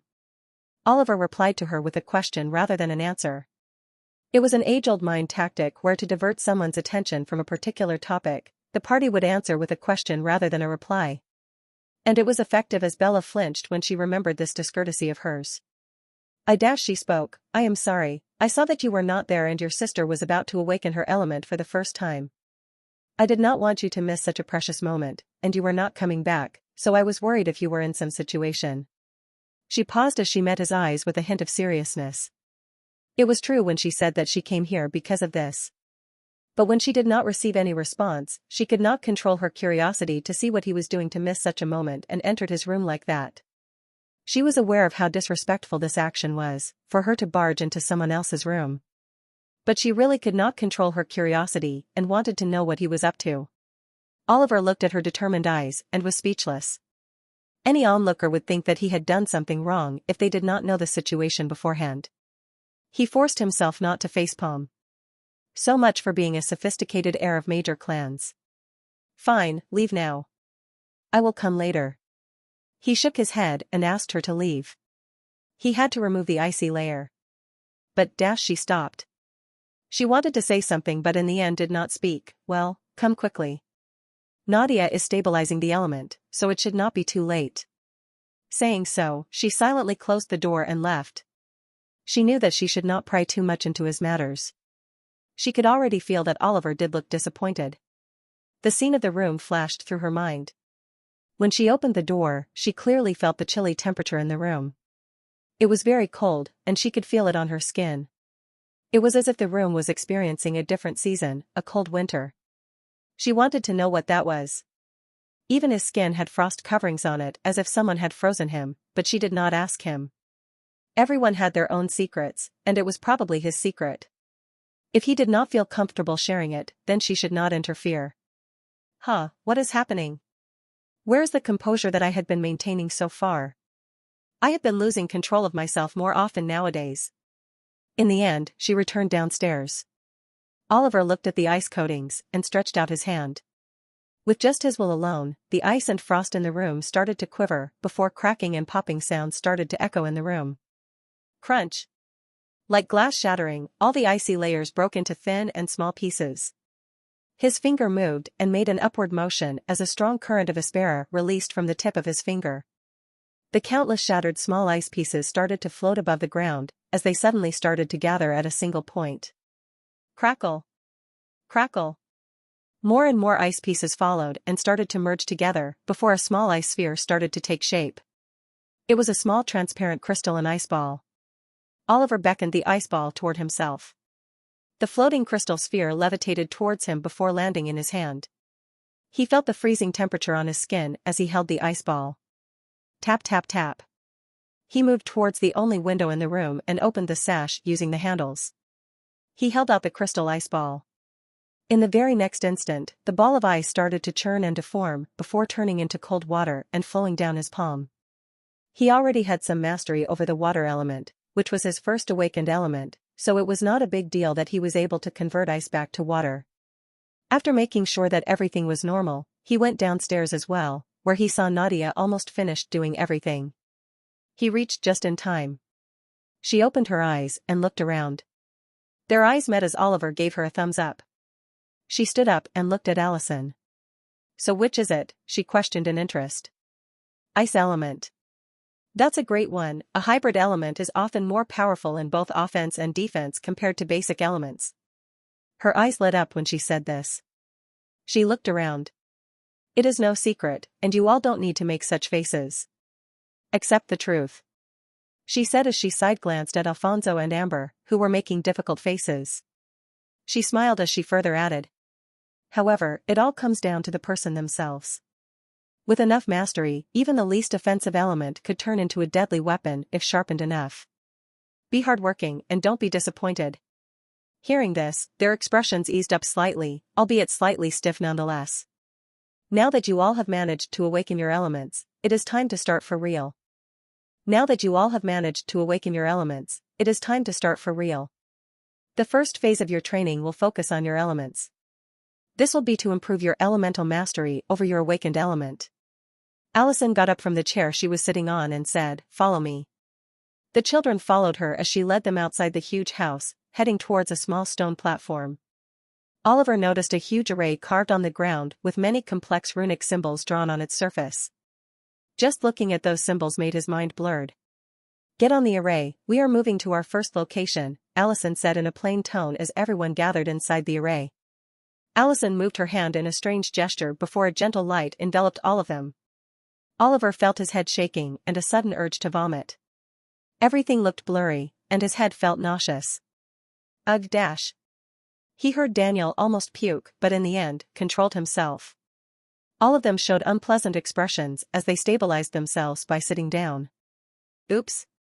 Is this your first time using a space transportation array? It is normal to feel dizzy initially. Don't worry, it's nothing serious. You will be fine in a minute or so. She had expected them to be used to such space arrays, given their clan background and lineage. Nonetheless, after they settled down, they saw they were in an entirely different place. The crisp mountain air filled their lungs, carrying a faint scent of pine and earth. In front of them were multiple cuboidal-shaped buildings, or more like chambers. Allison's voice sounded out as she explained, "These are elemental houses, and each chamber here is designed to target one particular element. For all of you with your elements, you will be training inside these." Whoa! Amber's eyes sparkled as she looked at the structure in front of her. Being someone who was raised in the presence of all sorts of tools, she was very familiar with these things. She had heard of their existence, but had never seen them personally. These elemental houses were specially prepared places where a specific environment was artificially created through the use of various high-end tools, runic symbols, and complex arrays. The main purpose of these elemental houses was to gain mastery over the element associated with your Aspera. And it has been evident since ancient times that the best way to quickly improve your elemental mastery and attribute was to be in a place rich in that attribute. Suppose you have the fire element and want to improve your control over it and increase the potency of the element. The best place for you would be a location rich in fire element. A place rich in fire attributed Aspera. Such places could typically be found in areas near volcanoes or similar environments. However, not everyone could casually go to such harsh places as they wished. So, these elemental houses were made to imitate such places, and they were quite effective for training. However, the amount of resources consumed to keep these elemental houses running was quite exorbitant and pricey, so only a select few would ever get an opportunity to enter such a place. But here they were, the rich heirs of the 5 major clans. To them, these resources were worth nothing. I assume you all are aware of what these elemental houses are for. Briefly speaking, each one of them has a replicated environment best suited for your element, and for the next few days, you will be frequenting this place. Allison calmly said as she watched them looking at the scene in awe. The elemental houses were constructed at a place on the mountain top. There were some trees behind the elemental houses, and beyond them was endless white fog, so not much was visible to the naked eye. However, the scene was still just as enchanting. Oliver took a deep breath. The air was slightly cold and fresh. He could not wait to enter one of these chambers. "Let me give you all a small tour of the elemental houses first." She told them to follow her as she led them into the first chamber. "This here is the fire-attributed element chamber." She slowly pushed apart the heavy metal door. Instantly, a heat wave swept past the whole crowd of children standing behind her. She easily entered inside the gate, prompting the others behind her to slowly follow. The moment they stepped inside, a blazing hot air assaulted their faces instantly. Oliver could not help but close his eyes momentarily. Narrowing his eyes, his brows furrowed as he looked at the scenery in front of him. In front of him was a pond of terrifyingly hot lava, its molten surface bubbling and churning with a menacing glow. The ground beneath their feet was charred and cracked, black and coal scattered like the remnants of a forgotten inferno. The oppressive heat seemed to pulse from the very air around them, making it hard to breathe. It was as if they were standing on the surface of a volcano at the moment. He could feel the heat from the ground through his expensive shoes. He was sure that if he stepped inside barefoot, he would burn his soles immediately. Not only that, but just the normal temperature in the room was very hot, and he was already starting to feel uncomfortable just being present inside. Dash. It burns my face. Amber cried out as she ran back to the exit, leaving the room at once. TSK, she can't even handle this level of heat. Well, it should be expected given her endurance. Allison shook her head as she said this.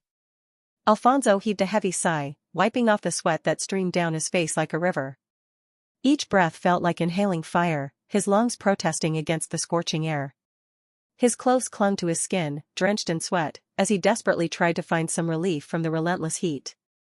It was as if he was inside a literal volcano. He was relieved that he was not the first one to escape the room. Excuse me, but I cannot stand here anymore, my skin is burning," he said after a few more seconds passed.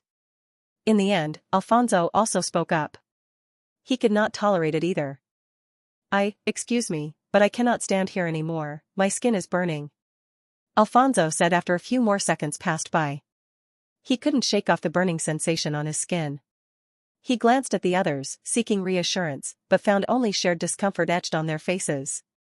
In the end, Alfonso also spoke up. "Ha ha ha, well, we are all leaving now," Allison said as she glanced at the faces of the others. She could see Daniel and Evelyn having a tough time as well. It looks like you all are too weak to be here. Hearing her words, they couldn't help but lower their heads in embarrassment. After all, it was true that they were really having a tough time just being at the entrance of the chamber. The oppressive heat of the chamber seemed to be getting heavier with each second, beads of sweat forming on their brows and trickling down, leaving dark patches on their clothes. What if they were asked to go deeper?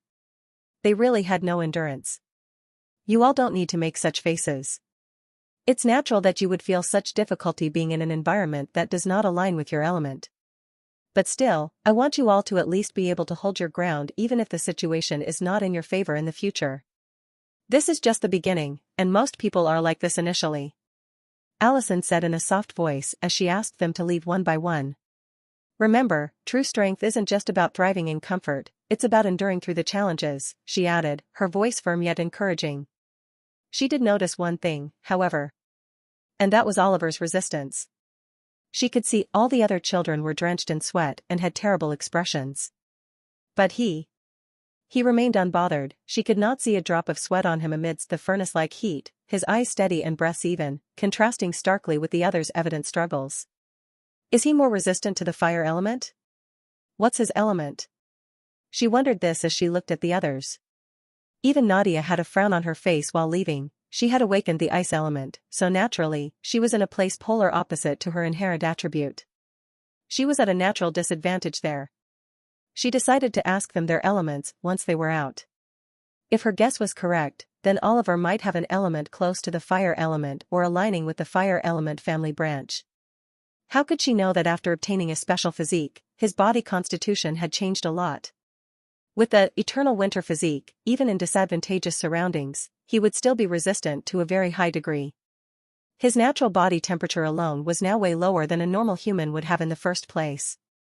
So normal heat had little to no effect on his naturally cold body now. The eternal winter physique not only protected him but seemed to exude a faint aura of frost, subtly cooling the air around him. While an individual with an ice element might suffer, someone like him, whose entire body constitution was based on evolved ice, naturally would not be at a serious disadvantage in such a place. After exiting the fire element chamber, Allison swiftly closed the heavy metal door with a bam. She turned around and couldn't help but question, right, I forgot to ask, but what are your elements? Her eyes scanned the group with keen interest, awaiting their responses. She eyed Oliver, Bella, Daniel, and Evelyn when she asked this question. I have the thunder element, Daniel spoke up first, seemingly proud of his attribute nature. The thunder element was a branch variant of the common element and was extremely potent. Oh, you have inherited your clan's signature element. Not bad. Allison had a hint of surprise. The thunder element was not common and was quite rare in general. Individuals with the thunder element had a lot of potential, given that it provided both speed and attack power. Not to mention, the Sacred Sword clan's main family had many thunder-attributed individuals. Many of their sword techniques and exorcism techniques were based on the thunder element as well. Each technique of their clan was quite destructive in nature, and on the battlefield they always made the demons regret being their opponents. It was an impressive element overall. I have the light element, teacher, Evelyn spoke up next, her eyes shining with a strange glint. With her golden shiny hair and deep red eyes, she already had a holy look, but coupled with her light element, she could easily be termed a saint. Her appearance and her element really matched each other. A light element? That's very rare, Allison commented, again surprised. The light element was one of the rarest elements, and not only that, it was the most effective element against demons. Just a small attack from the light element could easily obliterate a demon. The exorcism techniques based on the light element were the absolute weapon against any demon. It was noted in textbooks that ancient exorcists with light elements were one of the major reasons that humanity was able to stand against demons in the first place. As long as you awakened the light element, you were guaranteed a special spot in any place in human territory. Even the major clans and top organizations would pay attention to an individual with the light element and nurture them with plenty of resources. Allison was genuinely surprised that someone from the Celestial Paradox clan's main family lineage was able to awaken the light element. It could be said that with their potent bloodline and light element, Evelyn was destined to become a powerhouse in the future. She was a valuable asset to humanity. Her eyes couldn't help but shine. She was going to make sure that Evelyn would be able to utilize her element to the best of her capability. She was feeling excited after a long time seeing so much potential. Bella was next as she said in a calm voice, "Teacher, I have magnetism as my awakened element." Allison felt numb for some reason. The light element was already so rare, but magnetism. That element was very rare. She had hardly ever heard of individuals awakening magnetism as their element, even in her long life of hundreds of years. She could count people with magnetism as their primary element on one hand. But one thing that was common among them all was they were all powerhouses in their own league. She felt a little complicated inside. Both these sisters had immense potential, and she was the one to nurture them to enter the vast world out there. The thought of training someone with such a unique element sent a thrill of challenge through her seasoned veins. But the element magnetism, she did not think that there was an elemental chamber dedicated to that element in these elemental houses. The element was extremely rare, even more so than some known rare elements like light. Individuals awakening such elements were 1 in a million, so making an elemental chamber that consumed so much resources for such a small percentage was not very feasible. Plus, it was not even guaranteed that if they prepared such a chamber, it will ever be used in the future. Who knows that a person with magnetism as the element would ever come under them or not? Of course, that was not the only factor. If one were to ignore this in favor of their potential and the future of such individuals for humanity, the main issue was the mystery surrounding the magnetism element. Not only was it not researched in depth, there were many complexities revolving its true nature, power, and method of training. The exorcists dedicated to such researches were still not able to comprehend the element of magnetism in as much depth as other elements so far. First of all, finding individuals with magnetism as their element was already very hard, not to mention, convincing them to agree to take part in research was another chore. Most of the people would not allow others to research on them or their body, especially when it might cost them their lives too. So Allison's worry was justified. She would need to delve deeper into this matter and prepare conditions suitable for Bella to train her magnetism element in. Of course, she could do much more before that. While finding exorcism techniques and setting up a proper environment for magnetism might be complex. However, she could still train Bella in the basic way. All elements follow the similar technique in the beginning stages. Magnetism was a hybrid element and a very mysterious and powerful one at that, control over electromagnetism, radio waves, and even light to some extent. This was just the gist of mastering magnetism. Not to mention the control over metals it provided. It was only until later that the elements start to have much higher requirements for these. The most that could affect Bella was the lack of an elemental chamber like others, but it was no matter if she could compensate for that in other areas and aspects. Now it was her duty to train this girl for the future. I should get in contact with them. A fleeting thought passed through her mind as she remembered something.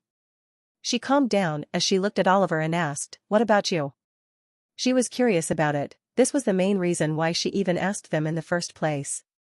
It all stemmed from her curiosity about his element, and she was surprised by so many answers. "Water element," he calmly replied. Ah. She did not know why, but she felt slightly disappointed or less excited. Perhaps she was expecting something even rarer than the previous answer, so when she received the answer that it was one of the basic elements, she could not muster up that same level of excitement as before. She quickly composed herself as she looked at him. The water element was also great, but she could not understand his previous resistance to heat then. She could sense there was something unique about Oliver, something that set him apart from the others. His composure and resilience hinted at a deeper power yet to be fully realized. This group, with their diverse elements and extraordinary potential, was unlike any she had trained before. The prospect of unlocking their latent abilities excited her more than she cared to admit. The water element was inherently the polar opposite of the fire element, so speaking logically, he should have suffered the most in that environment. Shaking her head, she decided to let the matter rest for now. She had more important things to focus on. Evelyn, Bella, these two sisters needed special attention, given their elements. Let's move on to other chambers. I will show you all of them, she announced and led them to the next chamber in high spirits. This here is the earth element chamber. They reached another thick metal door as she easily pushed it open. Inside, they saw a completely different scenery compared to outside. The terrain was rocky with cliffs, boulders, and caves everywhere. Uneven ground with a multitude of rocks of varying magnitudes. In the distance, there were soil and sand pits scattered around, possibly for manipulation training for the earth element. They could even see dense forests with large trees and massive roots all over the area. It was the heart of nature, in a sense. Absolutely crazy. Amber could not help but exclaim in joy. She was really compatible with such terrain after awakening the earth element. Well, this is indeed a very beneficial place for you. Not to mention, these chambers allow the person to manipulate some conditions as per choice as well, but you need not bother with them as I will be adjusting those things. She clarified as she further added, now, you can stay here and start using your element while I introduce the other elemental chambers, or you could follow us. I will guide you one by one. She asked the others to follow her to get familiar with other chambers. Amber decided to follow her since she was also curious about the other element chambers. Next was the wind element chamber. It was quite simple, with open plains and tall grasses. High-altitude platforms were built all around in the distance, with strong gusts flowing past them. In one corner, they could even see floating bridges in the sky. They must have utilized space arrays and runes to build this place. Oliver thought, amazed. The space inside was really vast. One could never tell how big the chamber was just from looking at it from outside.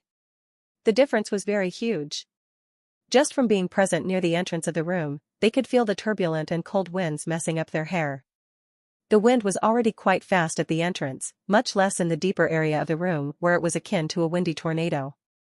Daniel could not help but look at Alfonso in pity as he went up to him and patted his shoulder.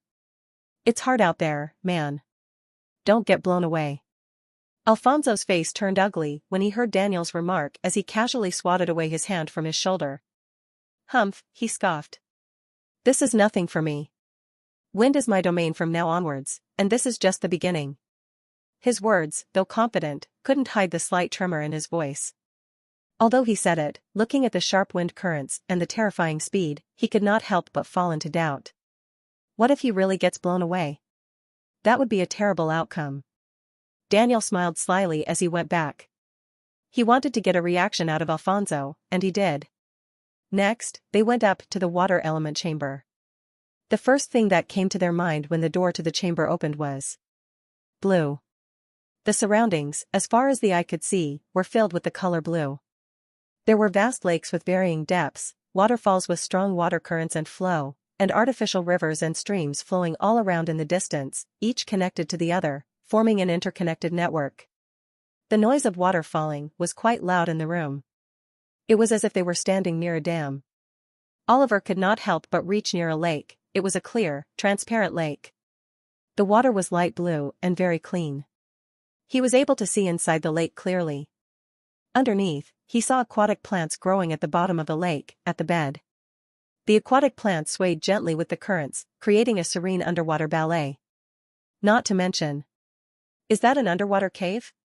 His eyes narrowed when he noticed the mouth of a cave in the depths of the lake. A submerged cave?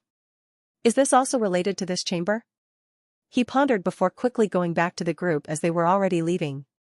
He still wanted to see other chambers. He could investigate the cave later. After the water chamber was the ice chamber. The grounds of the chamber were covered with snow, and icebergs were present all around the place. Frozen lakes and icicle formations were present in the distance, with cold mist covering the entire room. The group could not help but feel a chill. The temperature was definitely below freezing. Not to mention, the cold was directly biting on their skin even at the entrance of the chamber. Amber looked down at her fingers and frowned. They were already feeling numb and stiff. She glanced at Nadia and wondered how she was going to survive in such a place. The cold was relentlessly seeping through layers of clothing and chilling them to the bone. Bella gazed into the distance, and her eyes could not help but widen slightly. Is that a snowstorm? She pointed her finger in the distance, and the others followed her lead. It is a snowstorm. Daniel exclaimed in shock. He shuddered in the cold atmosphere.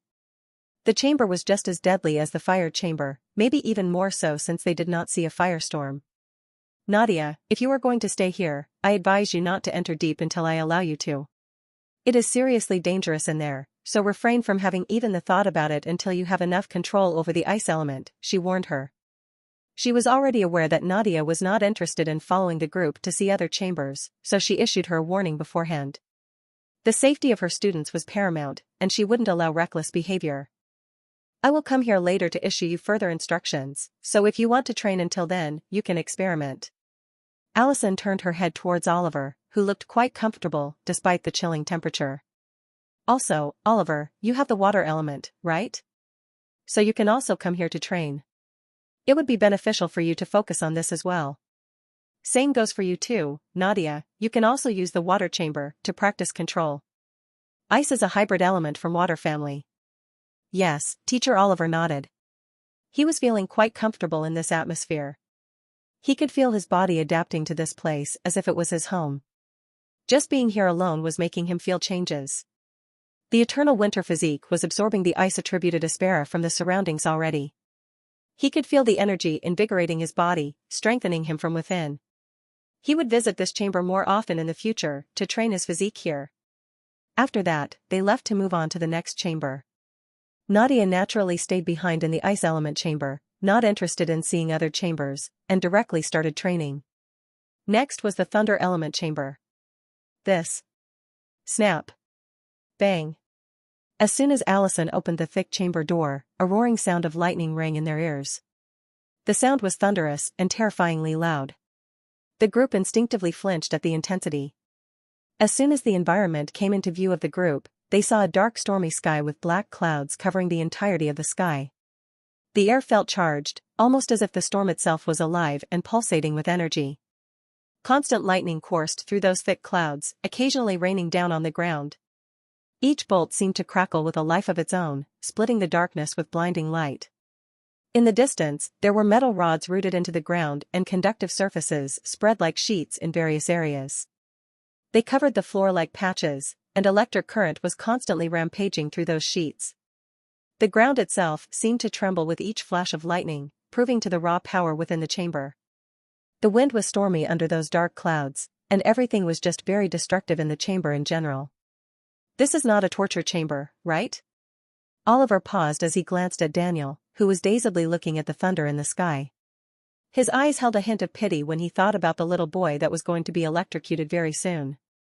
Well then, let's move on to the last chamber. Allison's calm voice sounded amidst the roaring thunder as she led them out.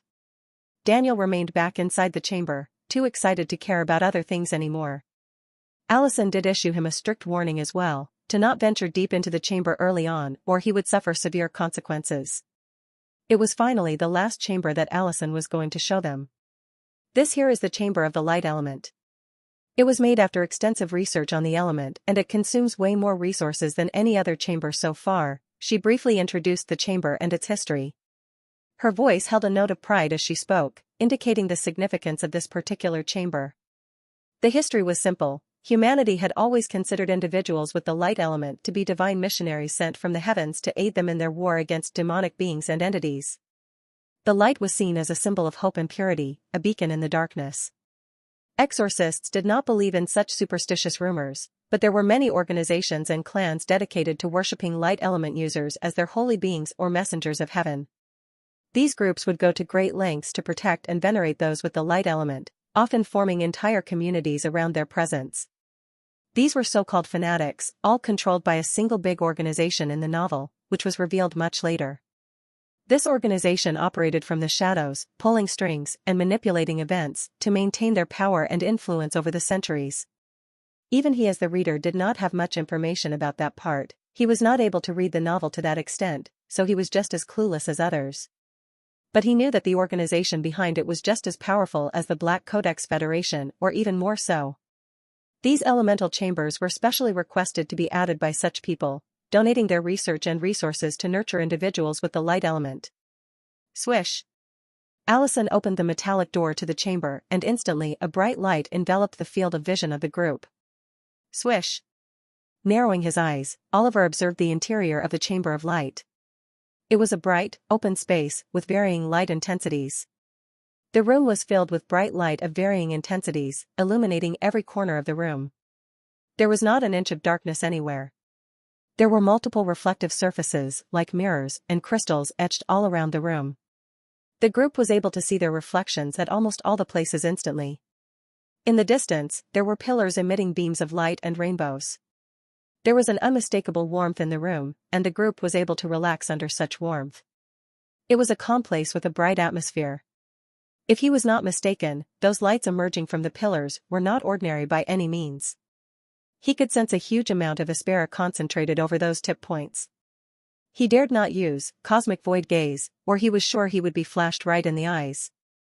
It would be akin to seeing the sun directly with the naked eye on a bright sunny day. He refrained from doing something that reckless. This place looks amazingly mystical. The group was in awe of the chamber of light. It was really beautiful after all. Evelyn could not help but feel a little special inside to have awakened the light element, and how all the others in the group were amazed by this. Well then, that's that for you lot. Now get to the chambers of your respective elements. I will visit you one by one and impart techniques and manipulation of your element. Yes, teacher. Slowly, they started to leave for their respective chambers, one after the other. Bella suddenly interrupted Allison as she said, "What about me, teacher?" She sounded hesitant as all her friends were assigned to chambers of their elements, but she was not. She had some inkling as to why that was. Her family had constantly emphasized and praised how rare magnetism as an awakened element was. Nonetheless, she still felt a little uncomfortable inside being isolated like this, while others had something to do and train. Don't worry, girl. We are going to train in a different way. Allison patted her head and asked her to wait outside for a while. Now then, I should get moving too. Oliver approached the entrance of the water chamber, a shiver of anticipation running down his spine. The metallic-looking door, made of smooth, translucent blue crystal, shimmered with a soft light, refracting into a spectrum of colors. Taking a deep breath, Oliver pressed his hand against the door, which swung open with a gentle whispering sound. The moment he stepped inside, he felt a sense of tranquility wash over him. The chamber was illuminated by a bright light from the bioluminescent plants and algae lining the walls and the lake. The soft glow created an ethereal atmosphere, making the chamber feel like a hidden oasis. He heard the gentle splashing of waterfalls, the soft patter of droplets, and the distant echo of the strong water current. To him, this was not bothersome at all, more so, it sounded like a peaceful melody. It was as if the water was singing a calming lullaby, inviting him to connect with it. The air was filled with the fresh scent of rain, mixed with the earthy aroma of moss and wet stone. There was also a faint, pleasant smell of aquatic plants and flowers blooming along the water's edge. The combination of scents was refreshing and invigorating. He did not wait long before the door behind him opened once more as Allison entered the chamber too. She handed him a small, florid cup made of polished stone and pointed to a distant pedestal in the center of the lake, where a single water lily floated. Your first task is to fill this cup with water from the lake without touching the water physically, she said, her voice as soothing as the chamber itself. You must connect with the element and draw the water to you if you want to fill this, literally. Oliver paused as he looked towards the area where she had pointed. The distance was quite large. The water lily was directly in the middle of the lake, and he had to draw water from that distance to fill his cup. He could control water nearby with some ease, but he had never tried to move water over larger distances than his arm's length ever. This was going to be his first time. Holding the cup in front of him, he closed his eyes and tried to feel the water's presence. He visualized the water rising and filling the cup, but when he opened his eyes, the water remained still. Not surprising, considering he was about 10 meters, around as much as the size of a city bus, away from the lake. He attempted again, this time using more Aspera to control the water to obey him and fall into the cup. He focused on the sensation of the water, trying to pull it towards him like a string. It did not work again. He tried again, this time, just trying to effectively push the water at the lake's edge and create some disturbances towards him and then draw out water. He envisioned small ripples forming and moving towards him. But again, this method also did not work. Sar the novelfire.nt website on Google to access chapters of novels early and in the highest quality. He kept attempting and trying different methods that came to his mind, trying to create all sorts of disturbances in the water, waves, or anything to pull out the water from the lake. He only got more determined to succeed with each try. He did not lack Aspera and used all the Aspera without constraint. He experimented as much as he wanted without getting tired. He was non-stop and kept trying, but the end output was not satisfactory and lacking. Despite his efforts, the water remained stubbornly out of reach. It's really testing my patience, he thought with a forced smile as he pointed his hand towards the water lily once more. It's really testing my patience, he thought with a forced smile as he pointed his hand toward the water lily once more.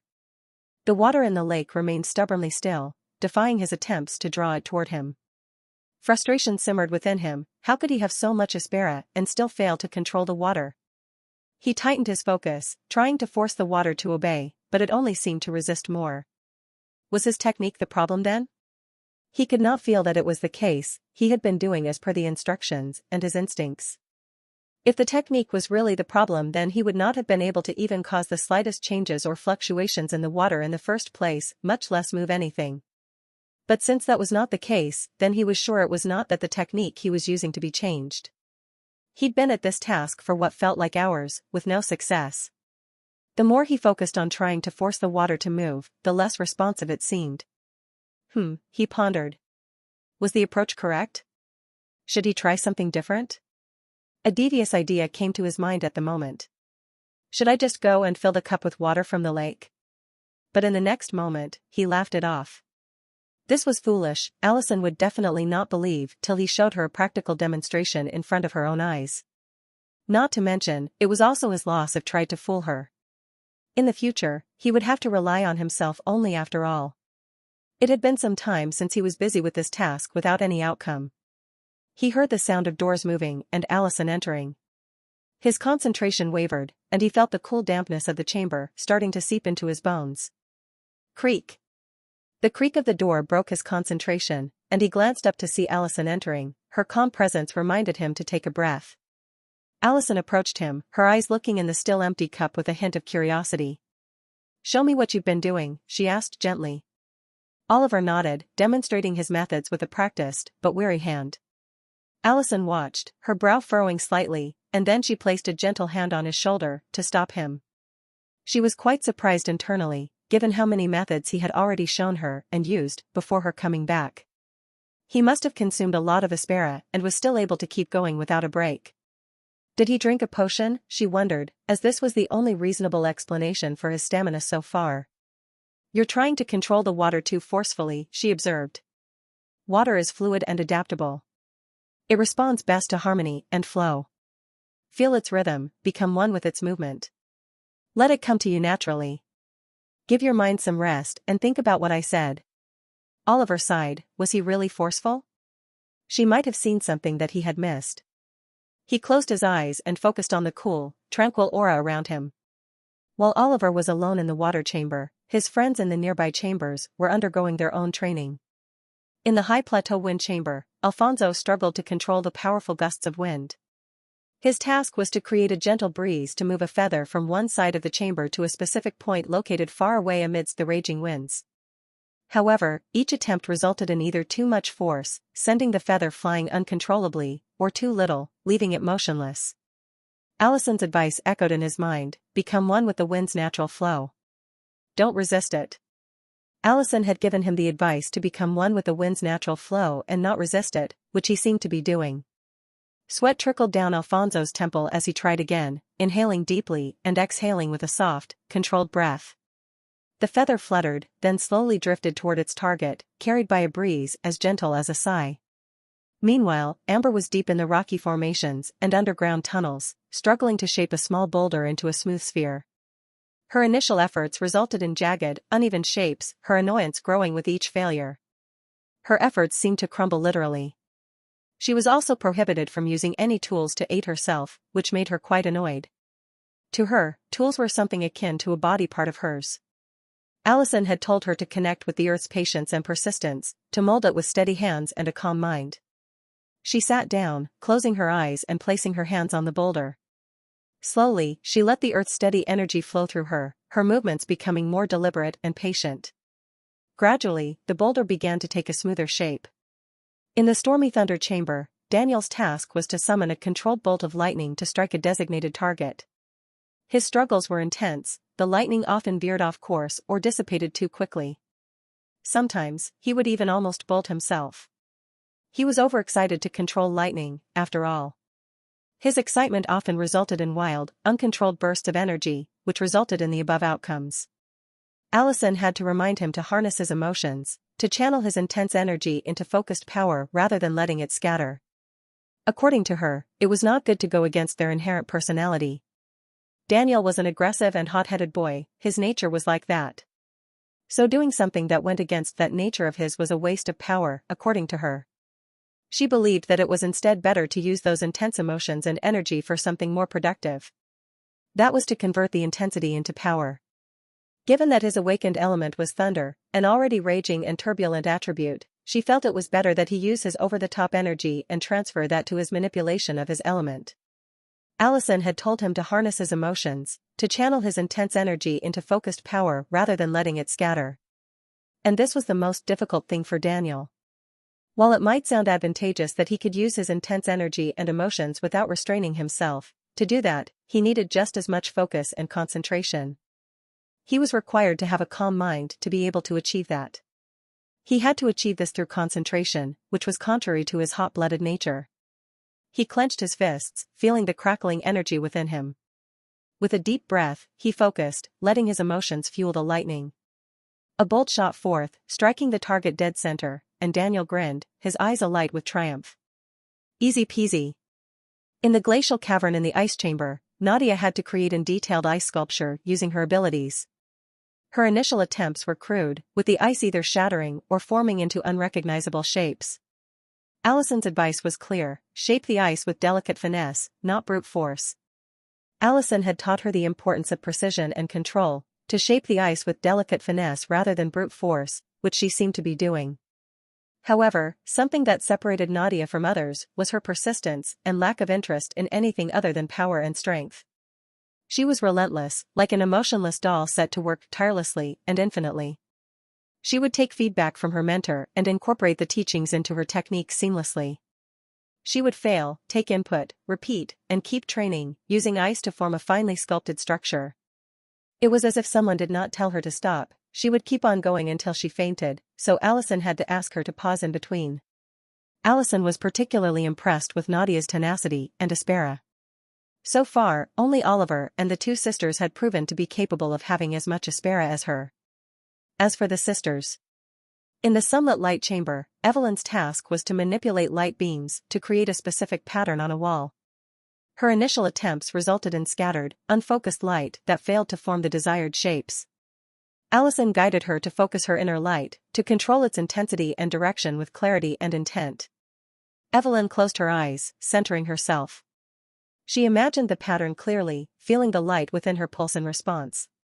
Opening her eyes, she directed the beams with absolute control, and the desired shape gradually took form on the wall.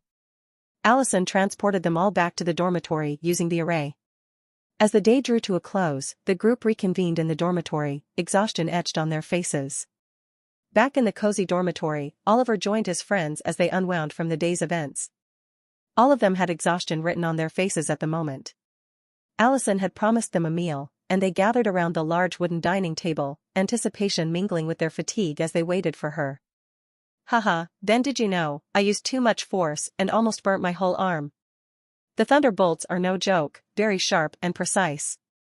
Daniel exclaimed, his eyes wide with the memory. Dash. That's it? I was almost about to fall off a steep cliff due to the strong wind. Teacher came in the nick of the moment and saved me. I was almost dead otherwise. Alfonso recounted, a shiver running through him. They shared stories, laughed about their mishaps, and made fun of others. The sense of community and support filled Oliver with some warmth. He liked this sort of atmosphere.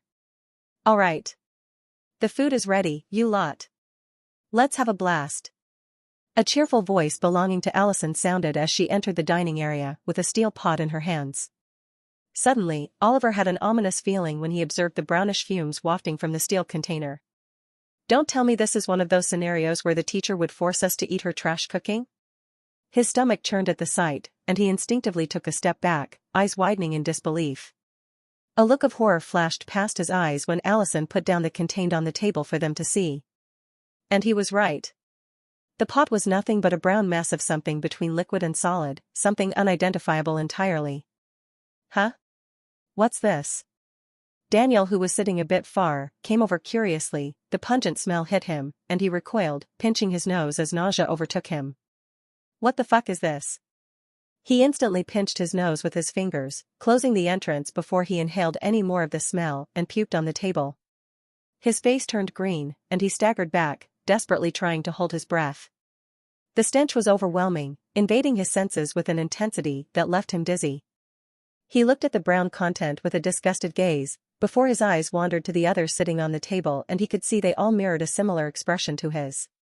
Fuck. Daniel cursed internally. He didn't want to think that way, but looking at the contents, his mind could not help but wander to that direction, as it wandered to the worst possible thought. Isn't this basically someone's sh*t? His eyes turned into saucers as his brain no longer restrained and thought all the worst things imaginable. Yuck. Unable to hold it in, Daniel fell to his knees and puked. The sight of Daniel vomiting on the ground, coupled with the smelly brown food and foul smell, all those present felt their hunger disappear automatically. The scene made their hunger vanish. What happened to you? Already breaking out on the first day of training? Allison looked at him confused. She seemed to be genuinely clueless why he was behaving in such a way. Whoa. Teacher, it seems he is having a tough time enduring the stress. Allow me to take him back to his room. He needs immediate attention and medical care. Oliver rushed over, hoping to escape the impending meal. Oliver walked over hurriedly, ready to take Daniel to his room and never return. However, his scheme was cut short when another voice sounded out. Wait, let me do it. My room is just next to Daniel. It would be more efficient for me to take him back. Alfonso said in a panicked tone. What are you saying? How is this related to rooms being next to each other? I will do it. This way I can make up to him for my mistake last time. Amber interjected, also desperate to avoid the meal. Amber jumped in too, ready to drag Daniel back with her. Nadia, Evelyn just watched the drama from sidelines, watching them fight among themselves on who would take him to his room. They both also did not want to eat this abomination of a dinner either, but they could not act like them. Stop. Allison said in a loud voice, making the trio who were bickering among themselves on who would take Daniel back to his room. I will do it. You guys in the meantime eat the food. Allison stated as she picked up the kneeling Daniel with one hand. This isn't too severe, he just needs rest, she muttered to herself. She was thinking if it would be better to directly feed him a health potion or not, but looking at it, it did not seem to be something too severe, so she decided to let him rest. This? Looking at Allison's back, they did not know what to say. They planned to take him and then not return back to eat this food, but now the plan would not work. Glancing at the boiling brown food, they all felt a wave of disgust. No human should have to eat this. Amber whispered, worried. What do we do? Search the novel_fire. At website on Google to access chapters of novels early and in the highest quality. Amber asked in a worried tone as she looked towards the other two. I really don't want to eat this, Alfonso said, on the verge of tears. I've never eaten anything less than a full-course meal, and now this. Alfonso looked like he was about to cry. If it was his clan, then he would have simply ordered the cooks to make something else for him. He was a picky eater and never ate anything less than a full-course fancy meal in his lifetime, and now suddenly being asked to try this alchemical creation of their teacher. He was 100% sure that he would never be able to eat this thing. He turned his head over to Oliver, who was now his only hope out of this situation. Being stared by two pairs of expectant eyes, he felt a little helpless. Nonetheless, he had to do something, or he was sure that he might not ever see the sun again. Teacher has gone up to put Daniel back to his room. It should take her a minute or two to diagnose him and then return. In the meantime, the best I could think of is to destroy this thing. He gazed at the bubbling hot brownish food. We need to get it done before she comes back. Dispose of this food. They exchanged hurried glances, a silent agreement forming. The clock was ticking, and Allison could return any moment. Alfonso and Amber looked at him and were ready to follow what he spoke. Should we throw it outside? Alfonso suggested with a frown. No, are you stupid? Teacher would definitely know if we do that. Amber immediately retorted. Then what? Alfonso asked. Oliver sighed. You all have storage artifacts, right? Someone just store it inside. Oh. Their eyes lit up. Indeed, that's the best way. Amber said excitedly. Amber excitedly said, if they stowed away this in their storage artifacts, then there was no way their teacher was ever going to find it unless they showed it to her themselves. Great, absolutely genius. Hurry up, we should do it right now. Alfonso excitedly said to them. I am not storing that stuff in my artifact, Oliver stated firmly. There was no way he was putting that abomination in his space. Either Alfonso or Amber had to do it. I don't want to stain my storage space either. Amber said and pouted at him and then looked at Alfonso. Oliver also looked at him. Ugh. Seeing the two of them corner him so quickly, he didn't have any way out. He glanced around desperately, searching for any possible excuse to avoid the task, but found none. Resigned, he let out a heavy sigh. He groaned, realizing he had no escape. He glanced at the two silent girls at the table, still observing the scene. No. He could not ask two ladies to do it for him. How ungentlemanly would that be? In the end, he had no choice but to put the food in his storage space. It's going to be a mess inside, how would I clean it? He sighed again, contemplating how to store the contents without contaminating his entire storage space. Hey, you guys, please help me out, I don't want to make a mess inside my storage space.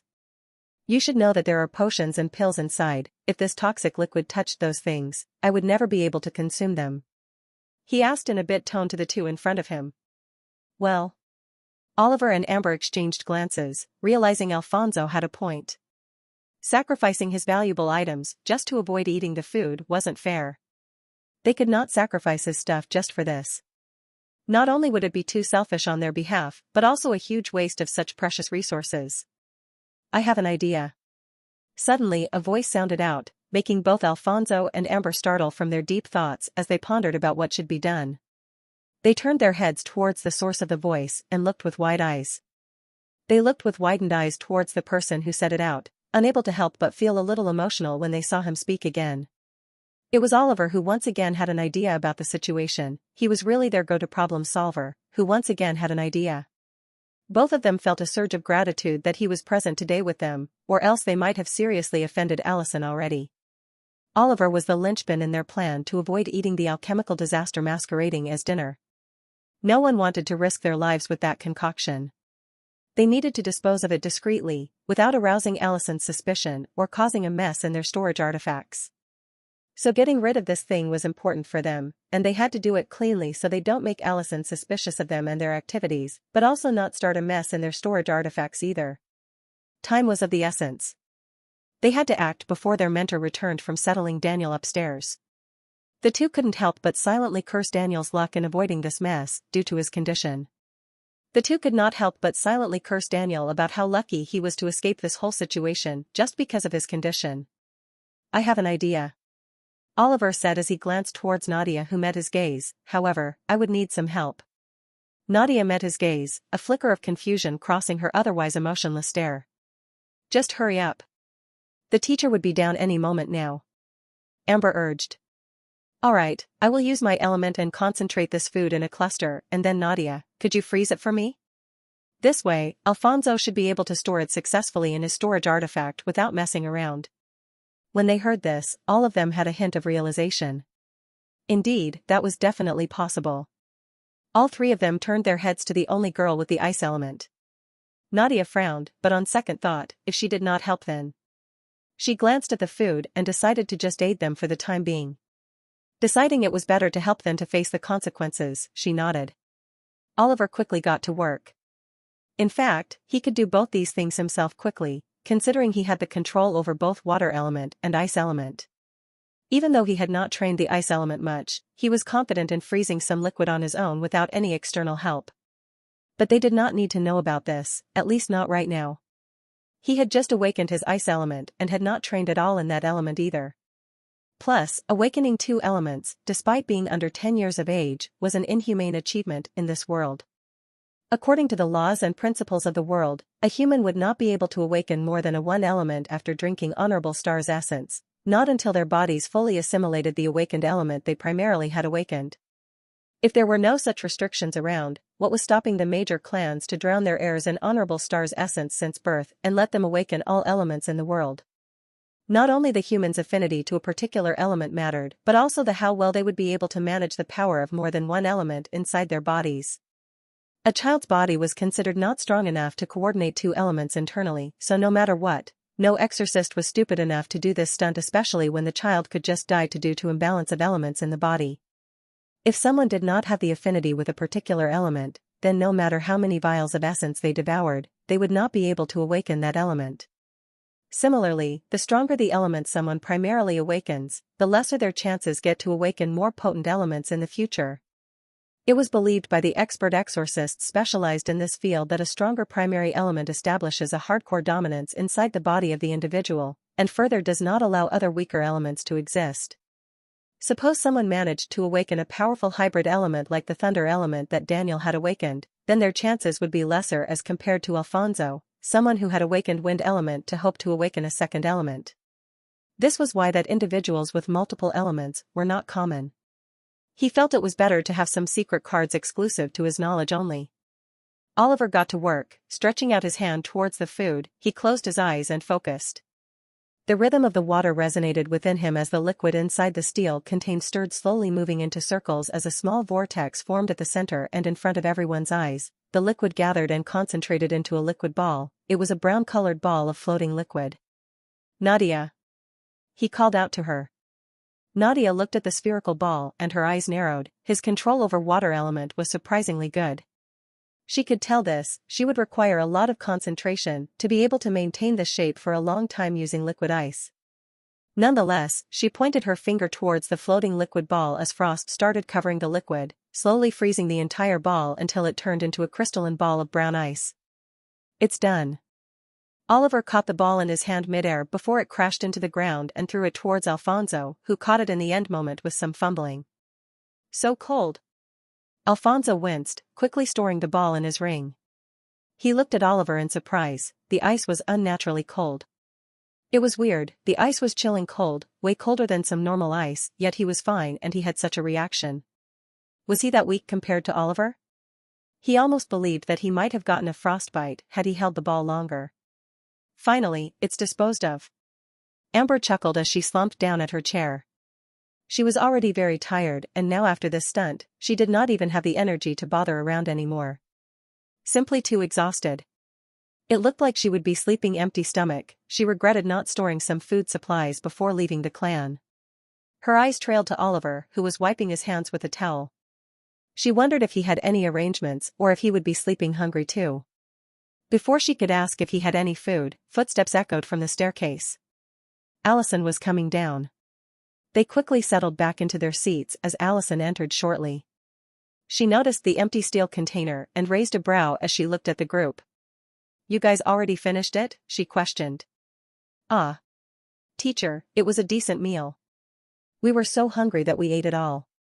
"Ha ha ha." Amber said politely, laughing. "Why yes ma'am, sorry for the lack of decorum," Alfonso added in support. Allison hummed and looked at the other three who just remained silent. "Well, it's good that you liked the food," she smiled and said. "Now get back to your room and prepare for tomorrow's training."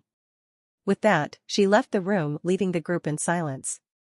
SEA the novelfire.net website on Google to access chapters of novels early and in the highest quality. Growl. Rumble.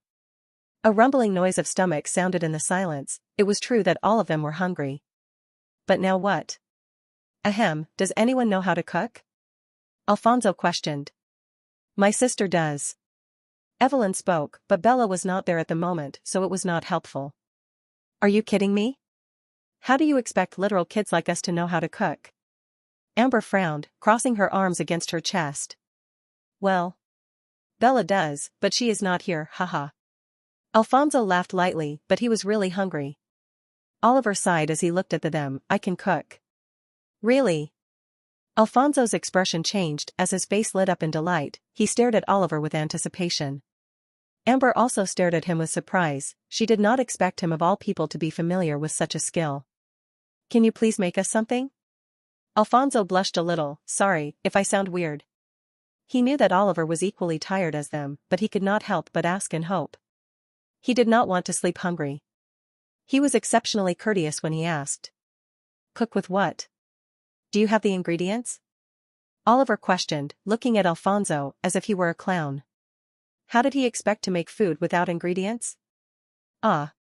This realization instantly hit them hard, washing their dreams with a bucket of cold water. However, Oliver let out a smile as he looked at the disappointed group of people. I do remember storing some food before leaving my clan. It took a moment for the group to let his words sink in. When they finally registered what Oliver said, their expressions lit up. Alfonso sprang from his chair, excitement written all over his face. You have food with you. Why didn't you say so earlier? Amber's composure shattered. Right. Oliver, we've been starving here. Hey Oliver, man we. Alfonso looked at him expectant. Of course, I can share some with all of you, but... Oliver paused, glancing at the pack of hungry wolves before him. He continued, you need to pay. He rubbed his hands while eyeing them as potential customers. Pay? Pay what? Evelyn could not help but ask. Well, it could be anything, you all must have brought some treasures and resources, right? How about sharing some of it? What? Amber's mouth dropped open. She looked at him in shock. Trading simple food for treasures? It was outrageous. This was daylight robbery. He wanted to trade simple food with treasures. How ridiculous was that? This was literal robbery. She didn't think anyone would agree to this idea at all. She expected everyone to balk at the idea, but reality surprised her. Alfonso was the first to speak, his eyes carried a determined expression as he said, Indeed, you are right. I, the heir of Fallen Heart clan, am not shameless enough to just take your supplies without any payment. He looked at Oliver and added, How about one vitality strengthening potion? Is that enough for one day's worth of food? Oliver hadn't expected him to agree so quickly. He was ready for resistance and would have given them the food anyway, but their willingness to trade stunned him. As expected of rich clan heirs, he thought, eyes shining with newfound insight. Indeed, these people were the children of richest exorcists, they did not lack resources. They were great customers. Of course. Then, here you go. Alfonso produced a glass bottle containing a blue liquid and handed it over to Oliver. Pleasure doing business. Oliver said, passing some food in return. The pleasure is all mine. Then pardon me. Alfonso went back to his chair and started eating the food elegantly. Looking at him eating and hearing the sounds of eating, the sound of him chewing the food made them gulp subconsciously. I will give you one vitality strengthening pill. Evelyn approached him and gave him a shiny crystal green pill. Oliver exchanged the supplies, and she joined Alfonso at the table, eating quietly. Nadia came up to him and stared into his eyes. He looked back, her eyes were serious. You can have it for free, he started, but she cut him off, producing a scroll. She gave it to him and looked at him with a sharp look. Here, he did not open the scroll, but first gave her food. He was intending to give it to her for free anyways, so it did not matter what she wanted to trade it with. He stored the scroll away for later inspection. Only Amber was left, her expression a mix of difficulty and unwillingness. Oliver shrugged. He wasn't going to give her special privileges, if everyone else paid, she must too. Anyway, his supplies were limited, and it was better for him if she didn't take any. Well, the food supplies will run out eventually, I should start arranging ingredients to cook in the future. Search the novelfire.net website on Google to access chapters of novels early and in the highest quality. He took out something to eat for himself too, it was a simple plain sandwich. Crunch. Hearing the crispiness of the sandwich Oliver was eating, Amber's mouth watered despite her efforts to control herself. Gritting her teeth, in the end, she also offered him a potion and filled her stomach with his food supplies. Join for free at patreon.com/winterdragon573. Underscore underscore underscore underscore underscore underscore underscore underscore underscore underscore underscore underscore underscore underscore. Days flowed by in a steady rhythm, each one filled with the hum of intense training. Oliver stood by the lake, his brow furrowed in concentration. He extended his hand over the water, feeling the cool, fluid energy beneath his fingers. Gradually, a thin stream of water rose, shimmering in the sunlight as it obeyed his will, twisting and turning in the air. With a determined expression, he focused, his movements becoming more fluid as he manipulated the water to fill a nearby cup. The liquid obeyed, splashing gently into the vessel until it was brimming. A small smile tugged at Oliver's lips, he was getting the hang of it. He was becoming adept at using the water element, controlling it with increasing ease. He was able to successfully fill the cup by manipulating the water from the lake as well. Occasionally, the solitude of the water chamber was broken by the arrival of his friends. Daniel would burst in, his eyes sparking with energy, eager to share his latest triumph with Thunder. "Check this out, Oliver. I can summon lightning with just a snap now," he'd exclaim, demonstrating with a crackling burst of electricity. Alfonso, ever composed, would stroll in, exchanging quiet advice and solutions. "Try visualizing the water as an extension of yourself," he suggested one afternoon, watching as Oliver practiced. "It's all about the connection. I am starting to realize it with my wind element too slowly, it's a wonderful feeling." Over the days, their bonds also strengthened, the group was slowly knitting together one way or other, either by sharing their experience or thinking ways to avoid Allison's cooking. In the evenings, they would gather in the dormitory after a long day of training, their laughter echoing through the halls had become a common occurrence. Time flew by. He was tasked with various things day after day. One day, he was tasked with forming a straight water blade, given that its edge should be sharp. He stood by the lake, his hand outstretched, eyes narrowed in concentration. The blade wavered at first, but then it solidified, glistening with a faint blue glow. Another day, he plunged into the depths of the lake, staying submerged for as long as possible, the water enveloping him in a serene, silent embrace. He focused on his breathing, feeling the water flow through his lungs naturally, as if he belonged there. Having water element, breathing underwater was quite simple and natural to him. He was shocked the first time he tried it. One of the toughest challenges came when Allison tasked him to meditate beneath a roaring waterfall. The force constantly pounded against his shoulders, but he sat with eyes closed, legs crossed, balancing his mind amid the chaos. She had told him that it was necessary to nurture a calm mind and develop an extraordinary temperament as one should expect from an heir of a major clan. Water was often related to calm, so an individual with water attributed aspera must be calm when using it. At least that was what she believed and taught. At first, his muscles screamed in protest, but gradually, he grew accustomed to the pressure, his body and mind becoming one with the torrent. He found a certain peace in the water, a sense of belonging that grew stronger with each passing day. The water chamber slowly turned into his sanctuary where he would push himself to limits every day and discover the true depth of his abilities. "It's been 2 months now, you kids have made significant progress in this time span. I am impressed by you and your potential." Allison was standing before the group of children seated in front of her. Except for Bella. When they questioned where she was, all they got as a reply was that she was training somewhere else due to her element's uniqueness and situation. "Now then, it's been a long while since you lot have been training your elements continuously, so from now on, we will be moving on to a practical course of training," she stated. "Practical course?" "That's correct, it's time you put your elements to use and not just keep on training. It's better for you kids to start gaining experience and learn about real combat. The earlier it is, the better," Allison said. The group listened to her intently. "Teacher, how are we going to do that?" Allison looked at Amber who had asked and said in a light tone, "For this, Elder Sigfer will be going to help you all." "That geezer?" Daniel frowned. He had unpleasant memories with that old man. "Macham Elder Sigfer, you see, has a special element. It's called illusion, the element of illusion. And he is the one who will be helping you with it. Well then, he will fetch you guys soon. I have something to do, so I will probably see you all later." "Ah, right, Bella will be joining your practical training soon," she said while leaving the bewildered group of children. "I don't want that old bastard to be the one teaching us. I fucking hate that two-faced snake." Daniel groaned. "He's very crude and ill-mannered." Alfonso also commented lightly. "Whatever, it's not like you guys can do anything about it." Amber scoffed. "Do what?" Suddenly, an old and hoarse voice sounded behind them, making everyone flinch in shock. "Do what?" Suddenly, an old and rasping voice sounded behind them, making all of them flinch in shock. What?" Amber spun around, eyes wide, and there stood Sigfer, hands clasped behind his back, wearing a simple red robe. "Sir Sigfer. When did you get behind us?"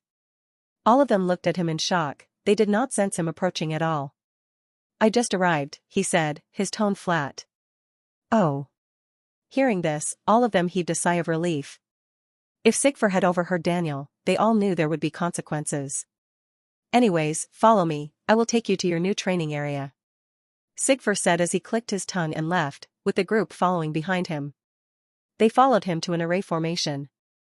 Sigfur activated it, and they were transported to a new location. By now, they were accustomed to the teleportation arrays and the odd sensations they induced. The initial nausea and disorientation had become minor inconveniences, easily brushed off. Be it nausea or something else, they eventually got used to that feeling in the end, so it did not bother them as much as it used to in the past. They were once again back to the familiar hall they were in at the beginning, meaning they were at the base of the mountain, the very bottom where they all started. Alright, let's not waste time. We begin now, Sigfur announced. Sir Sigfur, what are we be doing first? Evelyn asked. The first thing I want you to focus on is improving your teamwork. By now, you all must be aware that you will be entering the perpetual plane from your clans. While that place is a land of opportunities, it is anything but simple. The dangers there are just as terrifying for your level. He paused, allowing the gravity of his words to sink in. Nothing is free, especially treasures and resources. To gain power, you must face trials. Search *the novel, F.ir.at website on Google to access chapters of novels early and in the highest quality. A silence enveloped the group as they listened. So the most appropriate approach for you lot is to travel in a group or team when you enter that place. Not only will it increase your chances of survival out there, but you will also have more probability of chancing upon great treasures. Which is why I will help you coordinate with each other and improve your teamwork as well. With varying elements, it is going to be difficult initially but nothing close to impossible, he told them in a calm voice. How will that work? Daniel asked, curiosity in his eyes. The old man cast him a side glance, remembering the dumb boy from before, his antics still the same. We will be using some talismans for that, he replied in a light tone. Talismans? Daniel looked at him with a puzzled expression. Each of you kids will be infusing your elemental aspera in these talismans, first learning how to control the flow of your aspera and supply it into a delicate talisman, making sure not to destroy it in the process. The circuit inside the talisman is a complex thing, and learning the flow of your aspera to control it and guide it inside is necessary to maintain its stability if you ever want to use it. Sigfur explained. He snapped his fingers, and a wooden box appeared in his hands. Inside were talismans with intricate engravings and runes. There were a bunch of talismans with complex engravings and different runes etched into them, making them look like a collection. He put the box down for the group to see. Sir Sigfur, these talismans look of great quality, Amber said with interest as she looked at the talismans. If I remember the patterns properly, one of them should be for creating barriers, and this one here should be for summoning elemental constructs or launching an elemental attack. Hearing her speak as if she was familiar with the talismans, Oliver had a certain light in his eyes. It seemed she was genuinely knowledgeable about such things. He could later ask her for references or see if she knew how to make them. Sigfur's eyes gleamed with approval. Good kid, what was your name? Sigfur had a pleasant expression on his face. You can call me Amber, she said, thinking of something before introducing a bit more about her background. I am from the Blue Crown clan.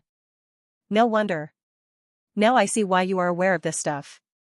Your clan is unparalleled in this field, ha ha ha. Sigfur laughed as he traced a hand over his beard. Still, for a mere kid, you were able to recognize the patterns. It's quite impressive, I must say. The clan heir is indeed talented. Amber did not say anything and just listened to his rare praise. Her lips couldn't help but curl slightly. She secretly cast a glance in Oliver's direction only to see him lost in his own thoughts while staring at the talismans. He was completely oblivious to the praise. He is not even listening. She thought with a frown. Damn. This old man actually praised her? Daniel whispered to Alfonso, who nodded solemnly. They both clearly did not expect this old man to praise them ever. They were surprised by Sigfur's compliment. To them, the old man had a black heart. You brats. What are you whispering amongst yourselves? Say it out loud if you have something to speak. Sigfur barked, his eyes sharp as he turned his head around to look at the two brats acting weirdly and whispering to each other. Were they ignoring him? No, no, Sir Sigfur, Alfonso stammered. We were just curious about how the talismans will help with our teamwork. Sigfur looked at him and shook his head. It's simple, he said, taking out a talisman with a rune etched on its papery surface. You will first learn to control your elemental flow, and once you all have achieved some level of control, I will assign you into pairs, 2 of you in one team. He grazed his thumb over the smooth texture of the paper as he looked at them. I will be dividing your little group into teams of 2. The 2 team members would then be tasked with filling the talisman, a blank rune talisman designed for elements. Your task will be to combine elements with your teammate and generate a combination attack, a mix of the 2 elements. I will be judging the output your team is able to generate in the end according to my standards. The more synergy between your team, the better. Sigfur paused, and, the winning team will get a reward too. The group suddenly turned excited. Not only was this incredibly interesting to do, but they might also even win a reward if they performed well enough. Note that this isn't easy. Carelessness can lead to injury. Matching your partner's elemental flow is crucial, Sigfur warned. Anyways, for now, work individually. Take a talisman from the box, but don't touch the purple ones, they are off limits for now. After taking a talisman, take a seat at a desk behind and start channeling your Aspera into it. If you damage it, then take a new one. Most of them are dummy talismans, so feel free to use them. Sigfur said as he summoned a chair from his storage ring and put it in front of them, calmly sitting on it. Oliver turned around and saw a bunch of wooden desks and chairs behind him. The open hall gave a view of the outside to some extent, so it was a refreshing scene in general. He picked a talisman and sat at a desk, gently channeling his water-attributed Aspera into it. The others followed suit, focused on their task. The rest of the group followed suit and picked up a talisman for their own use. Sigfur carefully observed them. He was able to see who had more control over their Aspera while they filled the talisman with it. Sigfur watched closely, noting those with exceptional control. That white-haired kid. His control is frighteningly sharp. And the golden-haired girl. Equally impressive. He could not help but feel they were too good for their age. However, his gaze lingered on Oliver. An inexplicable discomfort stirred in his heart whenever he looked at the boy. His brows furrowed whenever his eyes scanned Oliver. It was not because he could not believe that a child his age could have such superior control over their Aspera, but something entirely different. It was just his intuition, an unsettling intuition that he could not shake. It was as if his heart was being suffocated by an invisible grip that he could not pinpoint even with his sharp senses. Not to mention, he had gotten used to searching or scanning those weaker than him. But earlier, when he first met Oliver at the mountain's base, he probed him only to be met with a blockage or a strong force messing with his senses the moment he tried to probe inside his body. It was incredulous how he was not able to map the true extent of the boy's abilities at all. He was sure that despite his withering age, he was countless times more powerful than this bunch of kids, yet he was not able to perform a task as simple as probing. He could easily sense the other children and their levels properly, but for some reason, he was sure that what Oliver was showing was not his true level. Of course, he had no proof, it was just an intuition of his that made him believe that or think in that direction. Only a gut feeling. Either Oliver was using an artifact beyond his years, or Sigfur's age was dulling his senses, a thought that both frustrated and concerned him. If it was the artifact, then it was too powerful for his own good. Sigfur had spent decades battling demons, patrolling borders, and dealing with the deadliest foes. He had spent a major portion of life battling disasters of mankind, he was all too aware of what was and could be classified a danger. He was familiar with the sensations when he fought such deadly demons at that time, it was still vivid in his heart. And it was a sensation similar to that whenever he tried to probe into Oliver, a strange risk that he felt in his life that was subtle but present. Did Master not notice this, he wondered, as he was sure that his master above the mountains must have felt this abnormality in the boy too. Or maybe she was not obstructed like he was?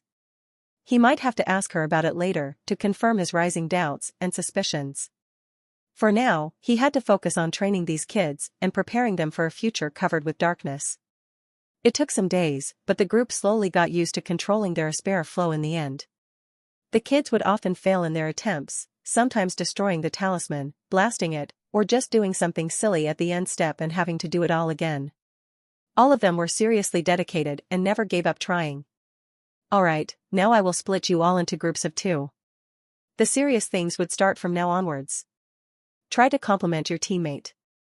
It will take time, but it will help you all the way later. In the battlefield, any human could become your teammate, so it becomes mandatory for you to learn to adapt to your team when your life is on the line. Sigfur said in a very serious and eerie tone.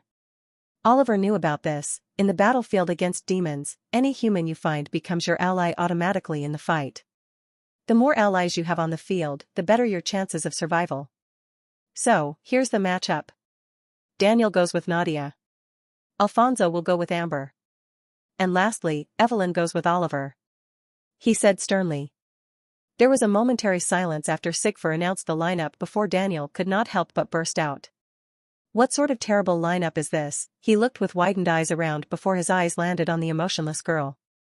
He pointed at her as he said, "How did you even think that thunder and ice elements could ever be combined together?" He turned to Sigfur. "Elder, have you finally lost it?" Smack. A loud smack resounded in the air as Daniel was sent flying backward, crashing into the desks. Dash. Oliver looked at Sigfur, who was red with anger and embarrassment. He secretly exclaimed at how bold Daniel was. He could really provoke anyone under any circumstances without caring about the consequences. This was the shamelessness one should strive for. Stupid little brat. You dare question me? Sigfur spat in anger. He roared, "You think I have gone senile? I am still decades young, before going crazy due to old age. Stop being ageist." Oliver blinked, somehow he found those words quite familiar. He had to give it to Daniel this time. Although he interrupted and was disrespectful, his initial question was valid nonetheless. Had he asked this more politely, perhaps Sigfur would have explained it deeply as well. Alas, his tongue was loose and his mind was dense, so it could not be helped that Sigfur was furious. After calming down, Sigfur stroked his beard once again, a force of habit now, as he keenly looked at the group with his sharp gaze. You don't need to think about it. The team I have assigned are correct, you just need to do it. There's no other way around it. Believe in yourself, you can do it. Also, if you act foolishly, you will suffer like that brat over there. Sigfur harumphed and left the group alone. He did not forget to leave them with some talismans, however.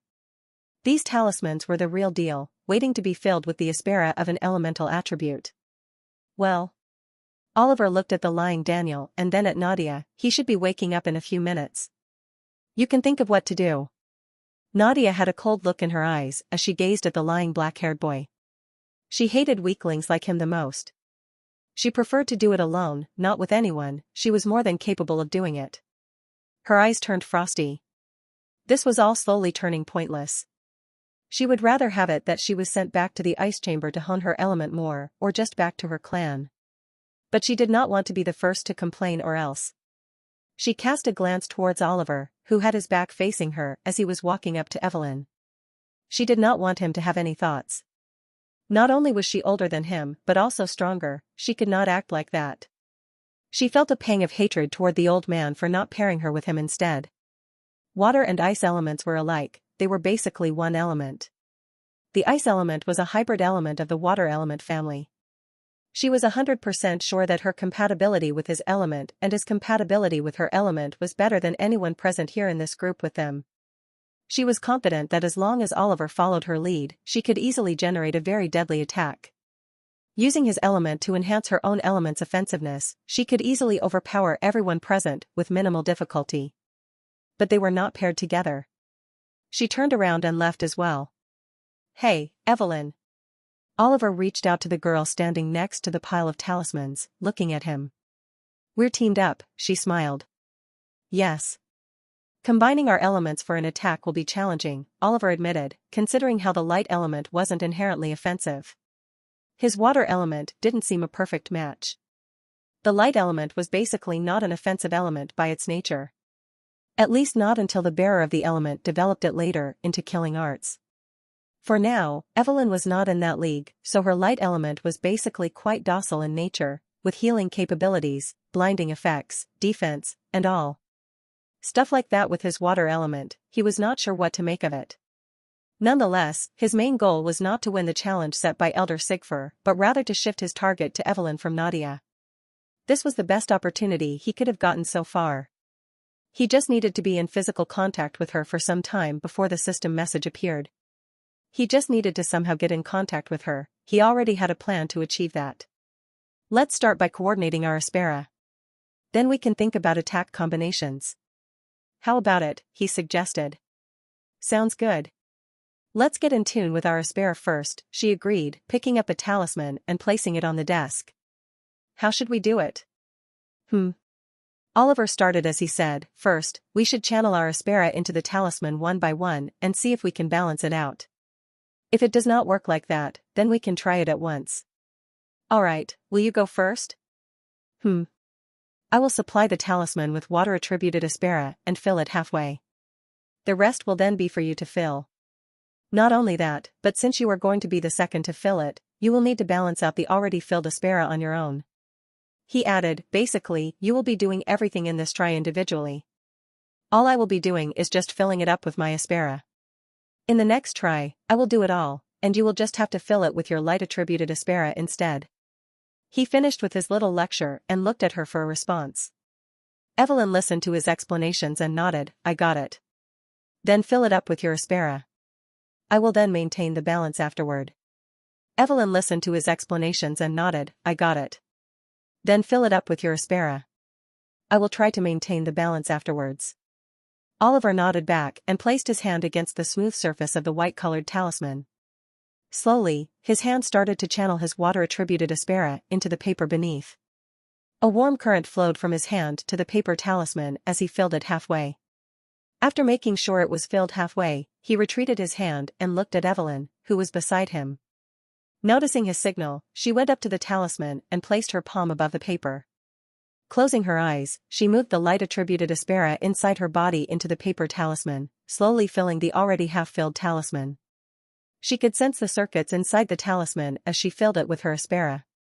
Her light-attributed Aspera had already started to react with the Aspera present from earlier. The task required a delicate balance of focus and control, a harmony between the elements that was difficult to achieve. She could feel the subtle push and pull of energies within the talisman, like trying to balance on a tightrope where the slightest misstep could result in failure. She did her best to control the amount she was channeling and how properly the circuit was being filled. An overdose of her Aspera might just destroy everything on the talisman, after all. Her brows knitted in concentration as a bead of sweat trickled down her forehead. This was far more challenging than she had anticipated. She tried to stir her Aspera within the talisman, calculating a way to completely fill it without causing a reaction.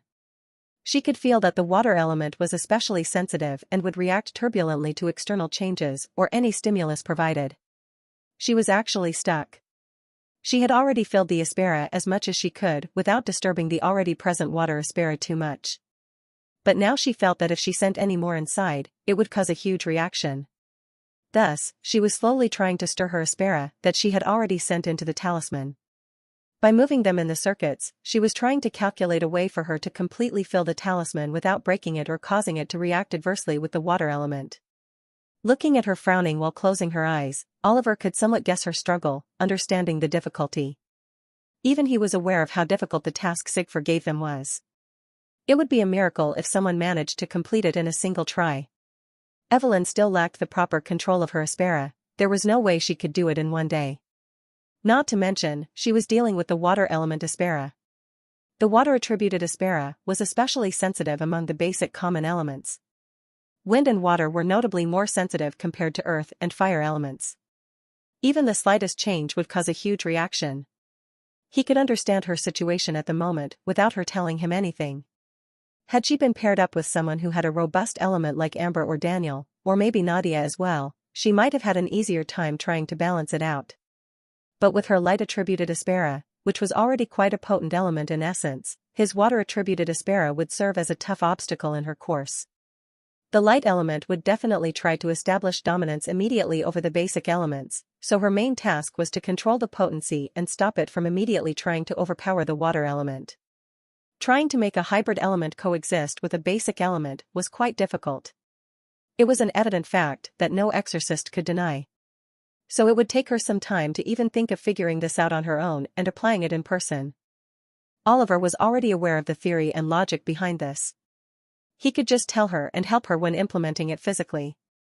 It would not only hasten up the process by a whole lot but also help them get more time to decide on an elemental attack as well. But he had no such intentions. In fact, he wanted her to spend as much time as she wanted to figure out the solution on her own instead. This would help her develop her critical thinking skills as well as give him more time to get in contact with her. It was simply killing two birds with one stone. CTH, Nelfire.nt website on Google to access chapters of novels early and in the highest quality.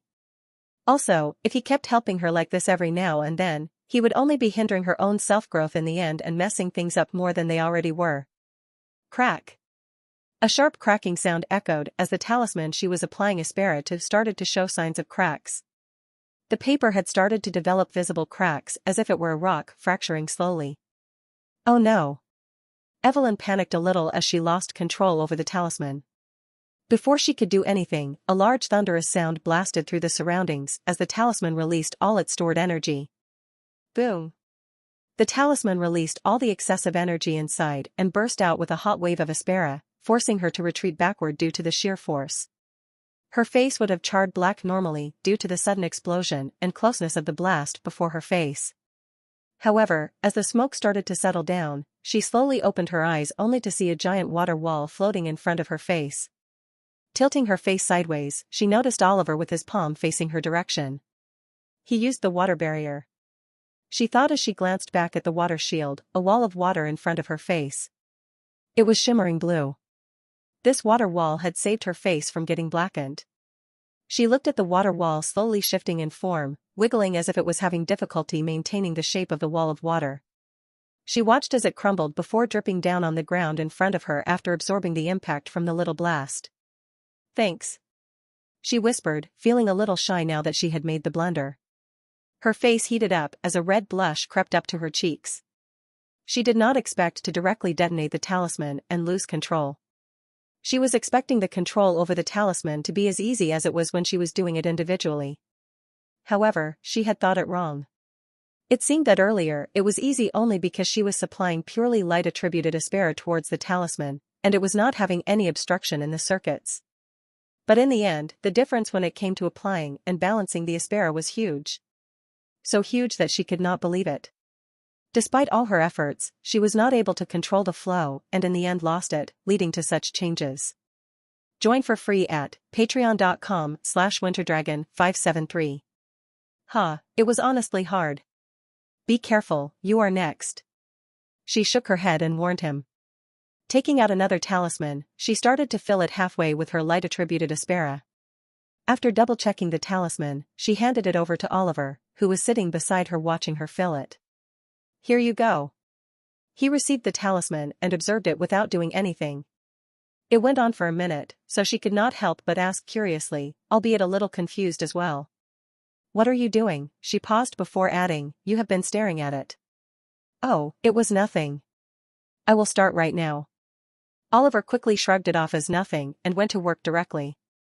He started to channel his water-attributed Aspera inside the circuits of the talisman in a steady flow, fluently controlling the element. His flow was steady and controlled. Secretly, he was using cosmic void gaze to observe the talisman's intricate circuits. With its help, he was able to very minutely observe the intricacies of the complex circuit to the very bottom. He was using the cosmic void gaze on a suppressed level just to graze off the details. Oliver began channeling his water Aspera into the talisman's circuits, his flow steady and controlled. Secretly, he was using cosmic void gaze to observe the talisman's intricate circuits. This ability allowed him to see the complex patterns in detail, giving him a significant advantage. He used it discreetly, the same way he did in the clan market while buying supplies. The cosmic void gaze provided an extremely detailed map of the talisman's circuits, allowing him to channel his Aspera precisely. The intricate designs of the talisman unfolded before his eyes, each line and curve revealing the secrets of its construction. The knowledge he gained from this sight was invaluable, giving him insights that would otherwise take a significant amount of time for someone to normally master. It was at the same level he used to survey the clan market while buying useful stuff for himself. The level he used to see through was enough to give him an extremely detailed map of the circuits in an instant. "I can really do well with talismans using the special eyes. I will definitely have an edge over others, he thought, a small smile playing on his lips as he worked.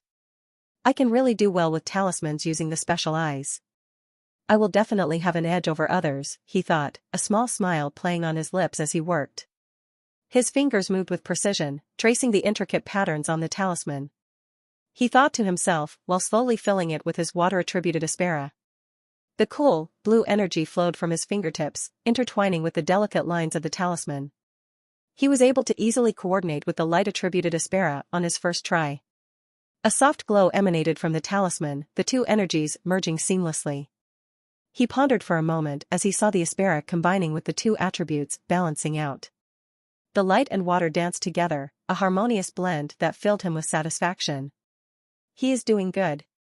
Evelyn sensed the flow and felt it was more controlled. He was doing better than her while manipulating the talisman. She watched, her eyes narrowing in concentration as she analyzed the smooth movements of his aspera. She had a bewildered expression as she noticed his flawless control. He did not rank first during the mountain climb test for nothing, after all.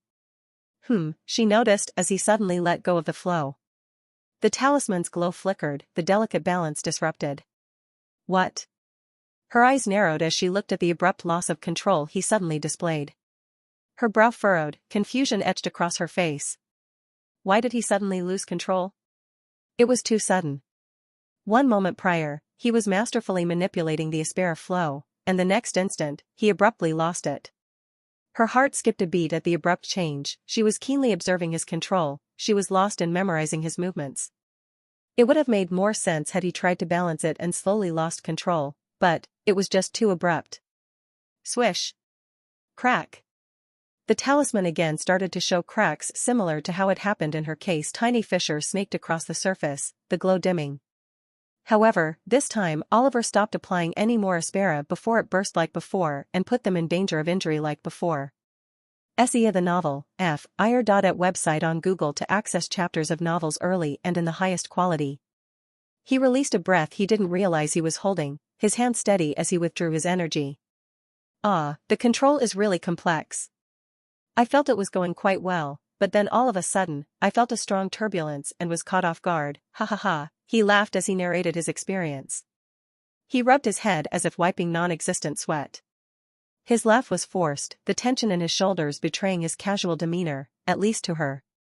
In reality, this was not at all true, but a complete facade. He was already able to grasp the correct way to control the aspera flow the moment he first started to apply aspera in the circuits present in the talisman. The patterns and pathways of the aspera were clear in his mind, each line a map he could follow with ease.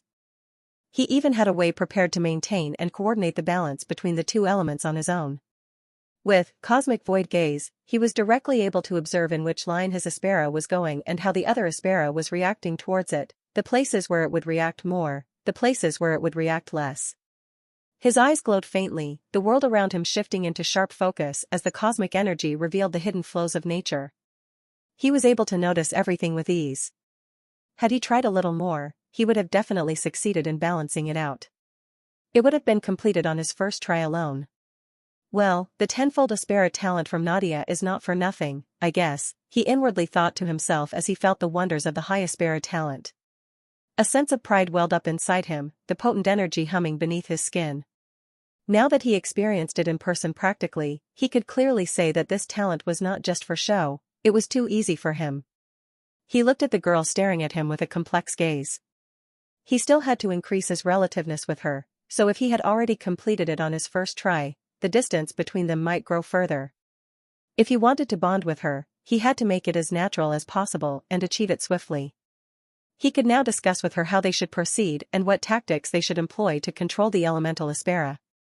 More time gave more opportunities to him. Why did you suddenly? I could sense that you were doing it extremely well, so, the sudden imbalance and loss of control. I am a bit confused. Evelyn could not help but ask him. Her voice was hesitant, a mix of curiosity and concern. Same. I was totally not expecting that in the end. I could tell that I was doing it correctly until it suddenly happened, and for some reason, I just could not maintain it. Maybe a few more tries, and I might get the hang of the entire process, he replied, feigning disbelief at the situation. His eyes met hers briefly before looking away, adding to the illusion of his confusion. Looking at him being appalled at this situation as well, Evelyn nodded. She did feel it was odd, but there could be many reasons. Maybe it was the circuit that was the problem? She fell into thoughts of her own. What if she supplied Aspera in an instant and controlled it afterward? Her mind raced with possibilities, each scenario playing out in her head. Or if she should gather the Aspera and isolate it from the other elemental Aspera instead? Then she could slowly try to assimilate the two elements without worrying about filling it in the process. Or, soon enough, she was consumed by her own thoughts as she pondered on ways to improve the process, finding different ways and experimenting in her head. Her fingers traced invisible patterns in the air, mimicking the pathways she envisioned. Looking at her engrossed in her own world of thoughts, Oliver nodded to himself. A small, satisfied smile tugged at his lips. The protagonist right now was in the process of decoding the situation. Given her intellect, it should not take her long either to figure out the entire process and achieve it practically too. He just had to wait now for some time and implement his own plans. Eventually, they became busy thinking up ways to achieve the result they desired. On the other hand, the others did not sit idly either and were busy with their own strategies. Come on. This is the fourth time you are messing up. A frustrated groan from a girl sounded out as she scrutinized the boy in front of her. Her hands were on her hips, her eyes glaring daggers at him. It was none other than Amber, who was currently reprimanding Alfonso for not being able to complete the process. Her cheeks flushed with irritation, her foot tapping impatiently against the floor. Their approach was different from the others, with them dividing the roles between each other. Some portions of the circuit were supposed to be filled by Amber, while the rest would be Alfonso's responsibility. Being proficient with tools and belonging to the lineage of genius tool exorcists, she did not hesitate and quickly got the hang of the methods and the talisman's overall structural creation. In her opinion, they had the best chance of winning this small yet meaningful challenge undoubtedly. She was confident in this because she was able to grasp how to coordinate with the talisman and balance the wind element Alfonso had. Her earth element was robust and easily able to suppress and control the wind element. She was able to expertly tune the wind-attributed Aspera as she wanted to and balance it out. The earthy brown energy swirled around her, solid and unwavering, as it intertwined with the airy tendrils of Alfonso's wind element. Then what was the problem if she could already do this? The main issue was with Alfonso. He was still having difficulty grasping the technique and control to balance out her earth-attributed Aspera in the talisman, always messing it up. His brow furrowed in concentration, beads of sweat forming on his forehead as he struggled to maintain the flow. However, unlike Oliver and Evelyn, who were causing mini explosions again and again, Amber did not let such a situation happen. Whenever she sensed him losing the grip on the talisman, she would directly intervene and control the situation on her own, preventing the explosion from taking place. Her quick reflexes and sharp intuition kept them safe, her hands steady as she took over the flow the moment he even showed the signs of imbalance. Come on, Alfonso. What are you even doing? An agitated voice scolded in a high-pitched tone. Alfonso, you need to keep your mind focused, Amber advised, her tone firm and agitated. She could not help it. Her eyes flashed with irritation, her fingers tapping impatiently on the table. He nodded, trying once more, but failing again. I'm trying, Amber. It's just not working, he admitted, frustration seeping into his voice as well. He clenched his fists, his knuckles turning white. It was not easy for him either. She sighed, maybe we should move on to the next step and come back to this later?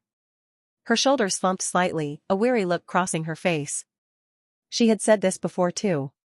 No, he said sharply, shaking his head. I need to get this right.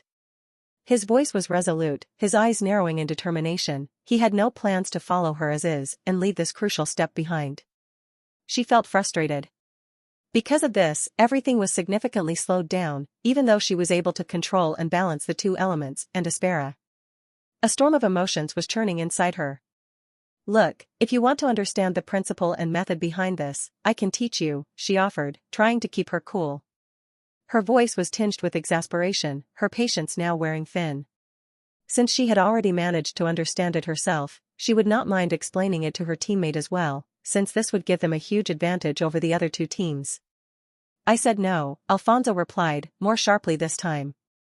I need to figure this out on my own. His jaw tightened, a flicker of pride in his eyes.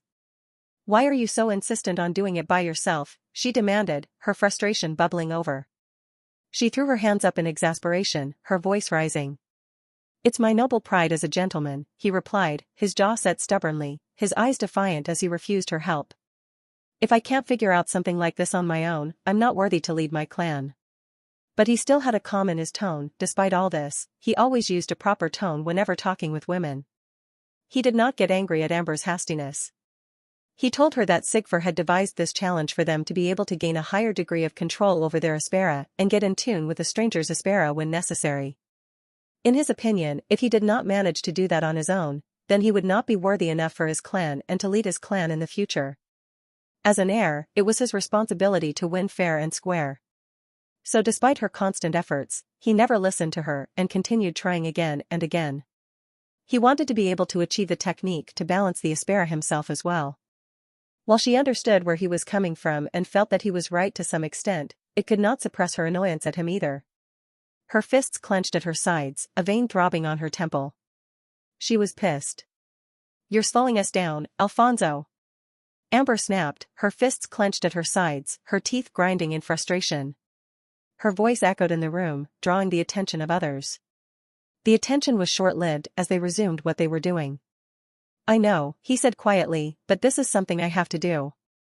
His eyes softened momentarily, a hint of apology in his tone. Although it was not his fault, he still felt that due to his lack of ability, he was slowing her down. Had Elder Sigfur permitted them to work individually, he would have gladly let Amber move forward without dragging her down. Amber pinched her forehead. She really wanted to win this challenge. She wanted to show everyone her ability, especially to a certain someone who never seemed to acknowledge her. Her eyes glanced briefly toward the figure in the shadows, her expression hardening. Meanwhile, Daniel and Nadia were busy with their own tasks. Nadia barely spoke to him and just focused on controlling the elements and Aspera within the talisman. Her eyes were cold and calculating, her movements precise and controlled. Daniel, however, tried several times to initiate a conversation with her, but she ignored him like an insect. He could not help but feel a weird sense of discomfort at being ignored constantly. However, since she was a girl, he did not say anything to her and kept trying to talk to her. His attempts at small talk were met with icy silence, his words hanging awkwardly in the air. She was Oliver's older sister and on par with him and Bella. She was also an obstacle that he had to surpass one day in the future. More importantly, she belonged to the infamous Mystic Purge clan. He somewhat admired the clan, to be honest, despite all the bad rumors associated with their name and standings. The reason was simple. He admired the clan's freedom and spirit. They did not care about anyone's opinion and did whatever they wanted without fearing anyone. They were powerful, killed their enemies without showing a shred of mercy, and were ruthless even to their own kin. Their ruthless efficiency and unyielding resolve struck a chord with him. A clan based on merit. If you turned out to be strong and talented, you would be valued the most by the clan no matter what. Potential was never wasted in the clan. As a hot-blooded male himself, he felt a strong sense of resemblance with such a clan. He often resonated with their means and tactics. He aspired to become an exorcist one day that could slice apart anything with a swing of his sword. That was also why he did not feel offended by Nadia's cold shoulder and indifferent behavior toward him. He could understand her upbringing. In a situation where siblings target each other's throats to stand at the top, it was natural that she was this cold and indifferent to them. Perhaps only Oliver and she had some level of intimacy as twin siblings related by the same blood, but he rarely saw them talk with each other, much less interact. Nonetheless, he kept filling the talismans with thunder-attributed Aspera and gave them to her so that she could balance them. The talismans crackled with energy, the thunder Aspera coursing through them like a live wire. And he had to admit that her control was flawless. She was already grasping the theory behind it.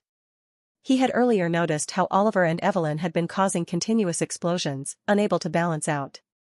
However, Nadia was different. She directly froze the entire talisman with her ice element before it could even have a single chance of releasing the excessive amount of energy and exploding in their faces. The talisman glowed with a frosty sheen, the ice element locking the energy in place. While she would not reply to his questions or talks, whenever he asked her for a talisman half filled with her ice-attributed Aspera, she would throw a bunch towards him occasionally. Her throws were precise, the talismans landing neatly in front of him. This was more than enough for him to practice on his own as well. "So? I can see why you are so strong," but do you happen to know how Oliver became so strong? Daniel asked another question to the emotionless doll sitting next to him. He watched her carefully, hoping for a flicker of response. She once again did not reply to his bothersome questions and ignored him. Her silence was deafening, a wall between them. But in fact, in her mind, she was also pondering this question. Sar the novel, FIR.NT website on Google to access chapters of novels early and in the highest quality. How exactly did Oliver become so strong in such a short span of time? She remembered how brutally he was beaten by the third pair of siblings that day, and unless she had protected him, he would have died right there alone. But in just a few months, his strength rose so much that he was able to handle and kill minor-level demons alone on his own. This was something that had been bugging her for some time. She could not deduce a reasonable explanation for this exponential growth in strength. It just did not make any sense. She had thought before that he might have signed a contract with a demonic entity for temporary strength in exchange for his soul, but that was highly unlikely. Finding a demon inside a clan was next to impossible, especially where he lived. And secondly, if he had signed a contract with a demon and turned into a heretic, their mother would have surely and instantly noticed that. But since she did not say anything of it, then surely that was not the case either. But then what was that dark malevolent energy radiating from inside him when she used her special eyes to see through him in the car that day? It was so ominous that her heart almost burst out right there, and she accidentally launched an attack to kill him, which was unexpectedly stopped by his bare hands as well. The memory sent a shiver down her spine, her fingers twitching involuntarily. All of this situation was quite complex in her opinion, but she was too cold to ask him about it directly. Why does he not tell me about it directly on his own without asking? She wondered, a ridiculous thought, not even knowing what that meant. All of this situation was quite complex in her opinion, but she was too cold to ask him about it directly. Why does he not tell me about it directly, she thought as a flicker of confusion passed through her indifferent eyes. Her expression softened momentarily, the mask slipping just a little. If someone listened to her right now, they would definitely feel speechless. Girl, why would he tell you about his guarded secrets for no reason? Talk with some sense? Of course, Nadia's mentality worked differently compared to normal people, so she was not at fault either. Damn, ignored again. Daniel said to himself as he filled up another talisman and passed it to her. Another word, and I will cut off your tongue, Nadia threatened in a chilling cold voice, as her hand turned straight. Her eyes were icy, her tone leaving no room for doubt. Gulp.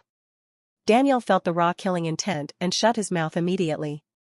He did not dare to bother her and provoke her anymore after this. He glanced around nervously, the cold sweat on his brow glistening under the light. She might really cut off his tongue. Although he could heal it afterward using an elixir, that would be very painful, and he was not loaded with elixirs either. He only had one elixir for emergencies. Not to mention, he remembered how she tortured Alfonso during the duel. Poor guy, he still might have a fear of women. He glanced in his direction, and indeed his thoughts were confirmed when he saw him sitting 2 desks away from Amber, quietly filling up talismans. A hint of pity flashed in his eyes towards Alfonso.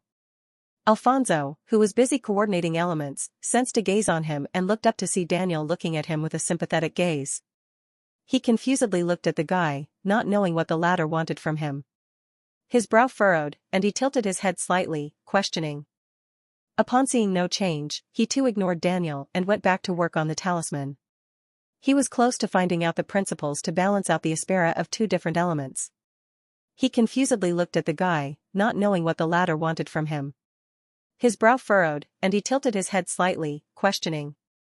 Sarge * the novel _fire. At website on Google to access chapters of novels early and in the highest quality. Upon seeing no change, he too ignored Daniel and went back to work on the talisman. He was close to finding out the principles to balance out the aspera of 2 different elements. It was unknown what was in his mind, after all. They are not doing bad, instead, quite decent. Especially the level and progress they are making while training and coordination. Impressive. As expected from geniuses of the 5 major clans. Sigfur quietly observed everything from the sidelines. He was especially impressed by their ability to grow during training. His eyes scanned the room, taking in each student's progress with a keen interest. It was quite clear to him that all of them were properly trying to learn and understand the concept and theory behind this rather than forcing it or not bothering with the methods. If he had to say, it was probably one of the few things that separated a genius from a common person. Alfonso had also made him quite satisfied with his determination when he straight up refused to learn the technique and method from Amber, who had already grasped it. Amber's talent and tools was probably the highest among the bunch of kids in the group. Then there was that dumb-looking brat with a foul mouth and the girl from Mystic Purge clan. They seemed to be doing well too. While they did not coordinate much together, they both were on a decent pace and would probably grasp the concept of balance soon. Then there was Evelyn, the golden-haired girl with the legendary light element. She was a genius. Each try she took, she would improve significantly and was very close to doing it perfectly. He could not help but notice another anomaly in the group, which was again that white-haired kid called Oliver. He would control his Aspera like an expert and easily balance out the Aspera too, but just in the end when it was extremely close to completion, he would decimate everything and lose balance. Each time, his movements were graceful and precise until the very last moment. He is doing this purposefully. Sigfur was no fool. He could tell that Oliver was kidding around and had already grasped the concept well enough to balance it. It was no coincidence either that he was doing this. Had it happened once, he would have believed it. Had it happened twice, he would have believed it. Had it happened thrice, he would have still believed it. But upon seeing the same thing happen over and over for the nth number of times by now, Sigfur was 100% sure that this white-haired kid was most probably fooling around. Fooling around either with that golden-haired girl or just passing time with no care. Whatever it was, one thing was clear. Oliver had also managed to grasp the true concept behind this. "Hey, look, Oliver. I managed to complete it." Evelyn called out to the guy snoozing next to her. Oliver woke up due to the sudden noise. Just now, he was quite bored, so he fell asleep after giving her a heads up and filling multiple talismans with his water-attributed Aspera. His eyes fluttered open, a slight smile playing on his lips. As for his own training? He already managed to find the solution to it and showed it to her. Dropping a few hints, he went to sleep only to be woken up by her excited shout as she managed to achieve a balance too. "Great," he clapped lightly, "you finally did it too. Well then, would you like to rest for some time before we decide on what to make of the combination of our elements?" "Actually," she said as a tired look appeared in her eyes, "I think I will just rest for a while." Her shoulders sagged, and she rubbed her eyes, dark circles visible underneath. She had evident dark circles under her eyes, and her hair was not in the best state either. She looked disheveled and untidy now that she was finally done. It was quite clear that she did not stop once and kept forcing herself to achieve the desired result. Oliver nodded and leaned against the desk, staring at the ceiling. The cool surface of the desk pressed against his back, offering a momentary relief. They had been at it for more than 30 hours by now, without any breaks or pauses whatsoever. Evelyn was extremely hardworking. She did not deter from doing the task until it was completed. She was not the main protagonist for nothing. Her concentration was amazing. He glanced around to see the others, but found none. They were probably sleeping by now in rooms arranged by the elder called Sigfur. They would rest and come and then go back and rest. Occasionally, Daniel or Alfonso would take him out to get some air, but he still stayed with Evelyn. He felt a hint of pity at the thought of her working alone without anyone by her side. The image of her solitary struggle tugged at his heartstrings. Whether she appreciated his effort or not, it was his choice to stay by her side and give her support. Well then, it's about time to implement the final step, he thought to himself as he looked at the tired girl who was now slumped onto the desk. After an hour or two, she woke up on her own and looked around with momentary confusion before realization dawned on her mind. She quickly remembered where she was and what they had been doing. Her eyes widened briefly before settling back into focus. She turned around and saw Oliver also looking at her. He smiled slightly and raised his hand holding a talisman. "Ready now?" he asked with a hint of amusement. I am. Now we need to think of a combination to impress Elder Sigfur," she nodded and said. "But before that." He started. "Yes? Can you give me your hand for a moment?" he said while looking at her in a serious manner. "My hand?" She looked confused upon such an unexpected request. Her brows furrowed, her gaze questioning. "Yes, your hand. I was thinking that since we are going to coordinate anyways, how about we do it after getting a better feel of each other's Aspera? Doing this would definitely benefit us in the future." He paused before adding, how about it? I will let you inject your Aspera into me, and so will I too. Of course, if you are uncomfortable about it, then you do not need to do it. It's just a suggestion on my end. But I feel it would be better if we do that. Evelyn opened her mouth but could not say anything. This was indeed logical. She too felt if they wanted a better grasp over each other's Aspera and form a synergy between themselves, it was necessary. She stretched forward her hand towards him and smiled, sure. Let's try it. I am also curious. Oliver nodded and placed her hand between his palms as he started to channel his Aspera into her. A faint glow surrounded their hands, the energy flowing smoothly between them. The warmth of his Aspera pulsed gently, intertwining with hers. This was all, of course, for the sake of binding with her. It was not that he wanted to do this for synergy between them or anything like that, but since he had said so, he had to at least channel his Aspera into her. The thing he was doing right now was considered quite bold and frowned upon in the exorcist world because it was akin to prying into the secrets of the other party using their Aspera. He could feel the weight of the taboo action, a slight thrill accompanying the risk. However, since Evelyn had also agreed to this idea, it was not an issue, and she too was going to pry into him, so this was all a fair deal. Once inside, he could instantly kill her or cripple her if he intends to, that was how vulnerable this act was. Of course, he had no such intentions. He merely wanted to have some form of physical contact with her to fill in the system's condition. Feeling the dense and potent Aspera invading her nerves, she could not help but feel surprised. His Aspera was so powerful and pure. She could feel the sheer difference in quality. It surged through her veins like liquid fire, making her heart race. Did he drink an elixir to refine his Aspera? She could not help but feel a tingling sensation crawling under her skin, but she endured and closed her eyes to guide his Aspera. Her breath hitched slightly, focusing intently on the task at hand. Oliver smiled as he stared in front of him, at the blank air before him. He was not crazy, but instead was looking at a familiar floating black screen with golden words. Ding. Evelyn Starborn. Does the host wish to bind with the individual? Ding. Evelyn Starborn. Does the host wish to bind with the individual? Yes. Oliver was overjoyed as he finally received the notification. Binding. 1%. 69%. 100%. Successful. Evelyn Starborn is now the target. Binding. 1%. 69%. 100%. Successful. Evelyn Starborn is now the target. Notice, error. He stopped midway. Before he could get a chance to celebrate binding with the main protagonist, the system suddenly showed an unexpected error. What is this supposed to mean? He frowned, looking at the system screen with a hint of caution and apprehension written all over his face. His fingers tightened around Evelyn's hand reflexively. Ding. Detected the interference of Abyss. Abyss. Oliver's eyes suddenly shot wide, disbelief clouding his expression. His heart pounded in his chest, a cold sweat breaking out on his forehead. He never expected that Abyss would be able to intervene and affect him. Was Abyss this omnipotent? He had a shuddering feeling inside his chest when he read the screen. But for some reason, his heart was calm as if it knew what was happening. An eerie sense of acceptance settled over him. Ding. Analyzing the cause. Detected. Evelyn Starborn associated with the divinity.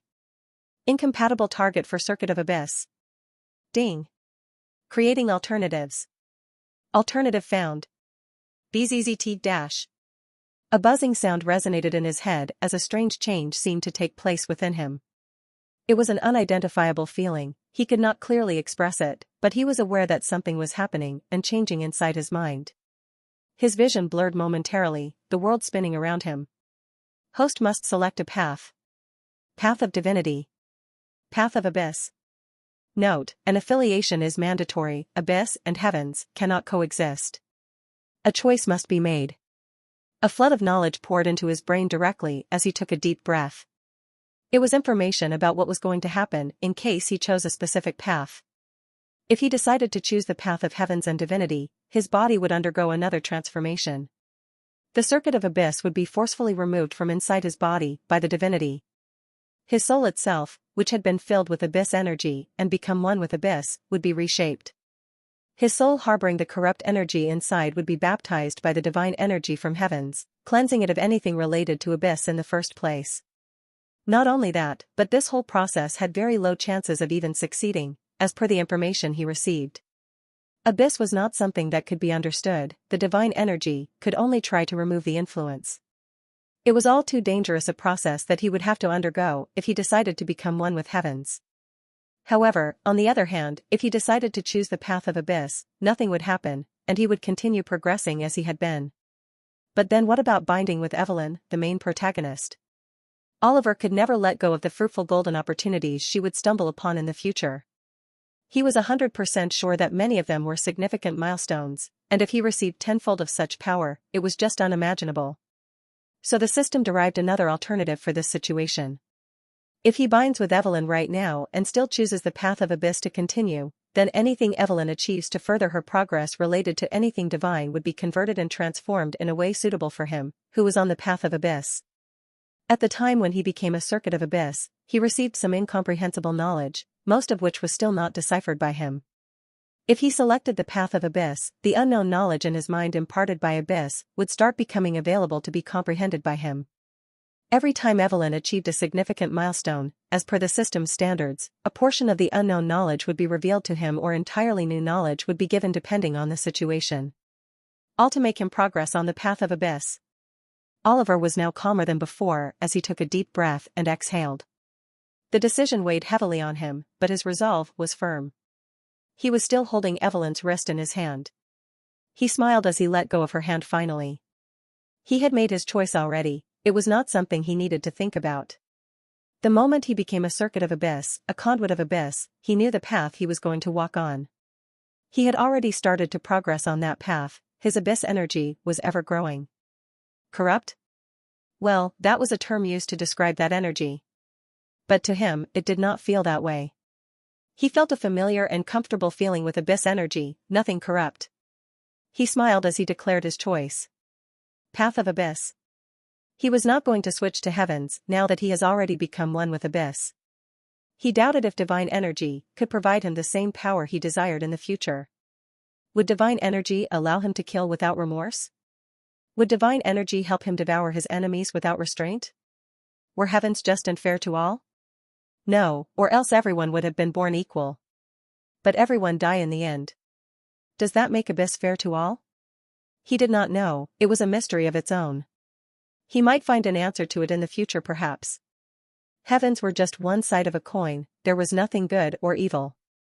It was all a sense of perception established in the world.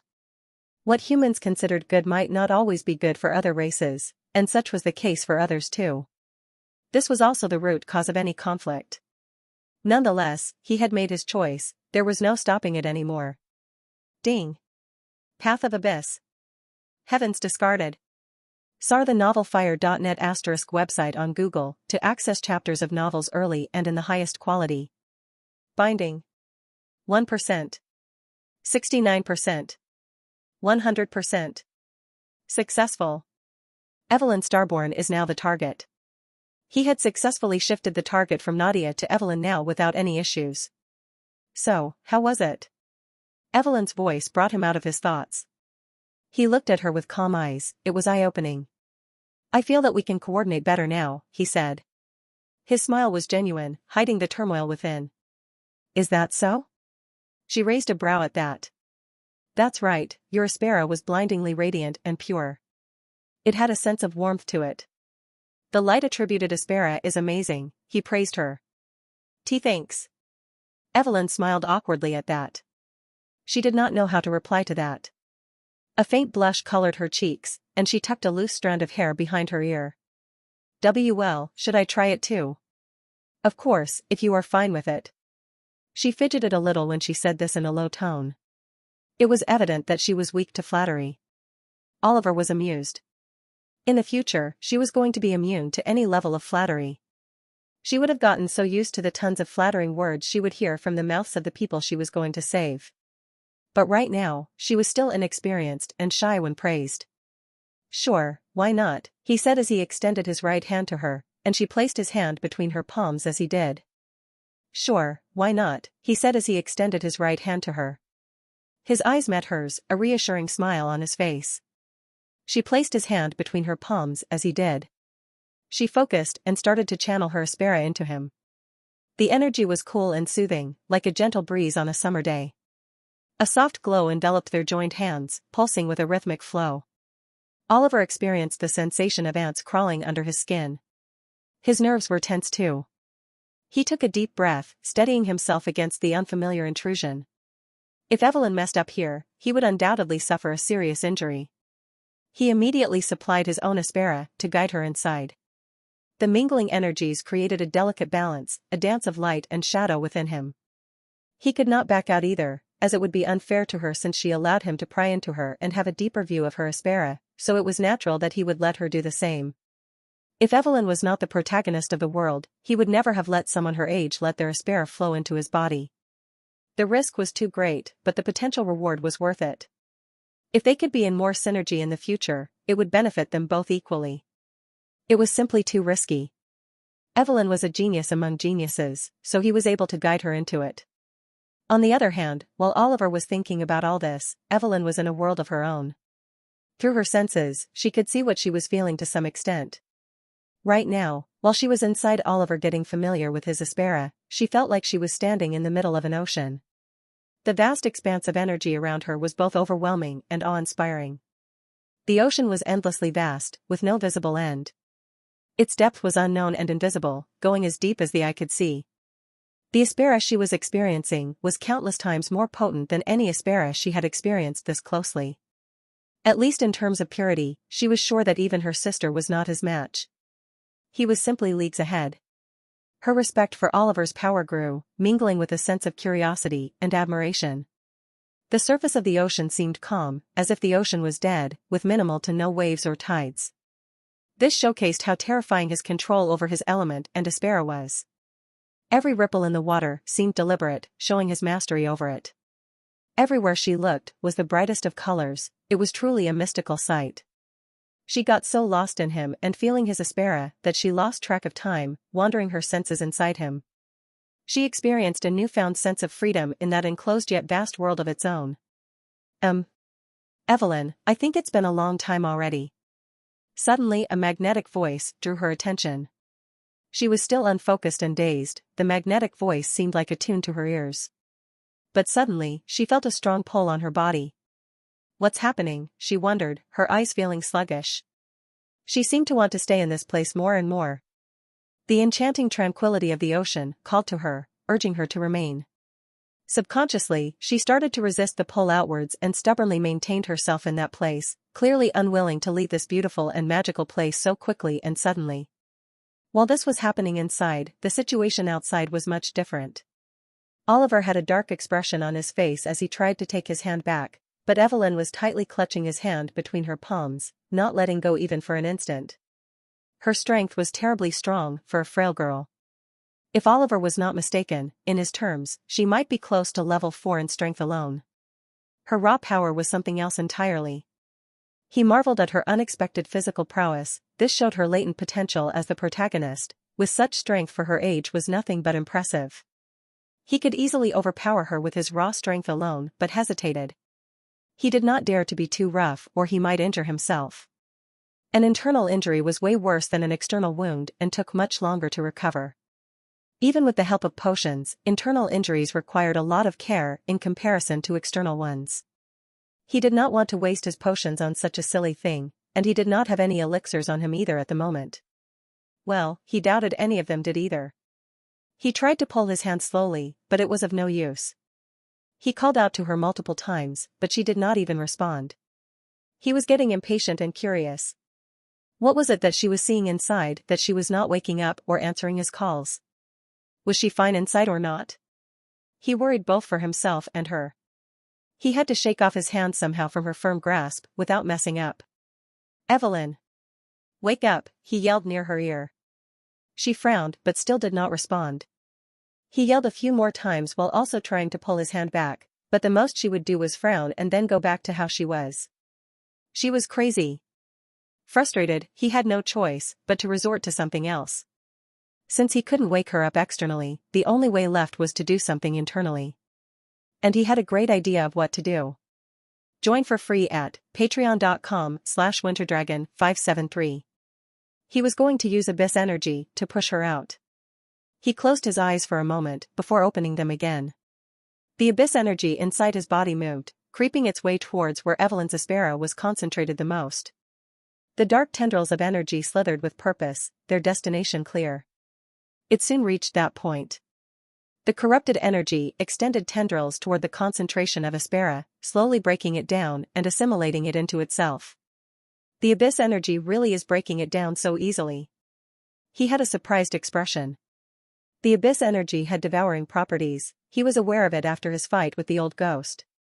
However, he was still surprised when he saw the Aspera breaking down instantly under the influence of the corrupted abyss energy. It did not even put up a fight, which showed just how potent the abyss energy was. He carefully channeled the abyss energy, extending tendrils of corruption towards the pure light-attributed Aspera, instantly tainting it pitch black and absorbing it.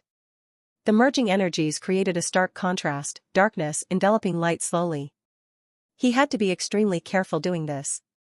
He did not want to harm Evelyn unintentionally while doing this either.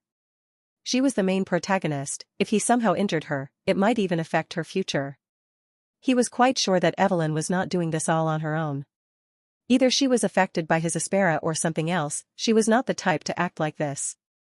Had it been Bella instead of her, Oliver might have considered that she was doing it intentionally out of her own curiosity. But Evelyn was more mannered and humble than her crazy older sister. He believed that even she was unaware of what was happening. If he let the abyss energy roam free and drown the concentrated light-attributed Aspera inside, Evelyn might even lose her life. At the moment, while he was vulnerable with her Aspera inside him, she too was very vulnerable. Her entire focus and concentration were in there. If the abyss energy acted, it might just destroy her will and mind instantly. He slowly surrounded the concentrated Aspera from all sides and started to apply pressure on it. The darkness pressed in, constricting the light with an almost unshakable force. Evelyn, who was fully immersed in the ocean world, was suddenly jerked. She looked around and noticed the sky was getting pitch black. A creepy sense of discomfort enveloped her chest as she gazed at that blackness. It was oddly disgusting to her, a feeling of hatred arose in her heart when she looked at it. It was utterly ominous and dreadful. The serene ocean began to churn, reacting to her turmoil. Evelyn could not help but start to feel suffocated as the foul energy covered the sky. It was as if she was getting trapped in a bubble that was shrinking slowly.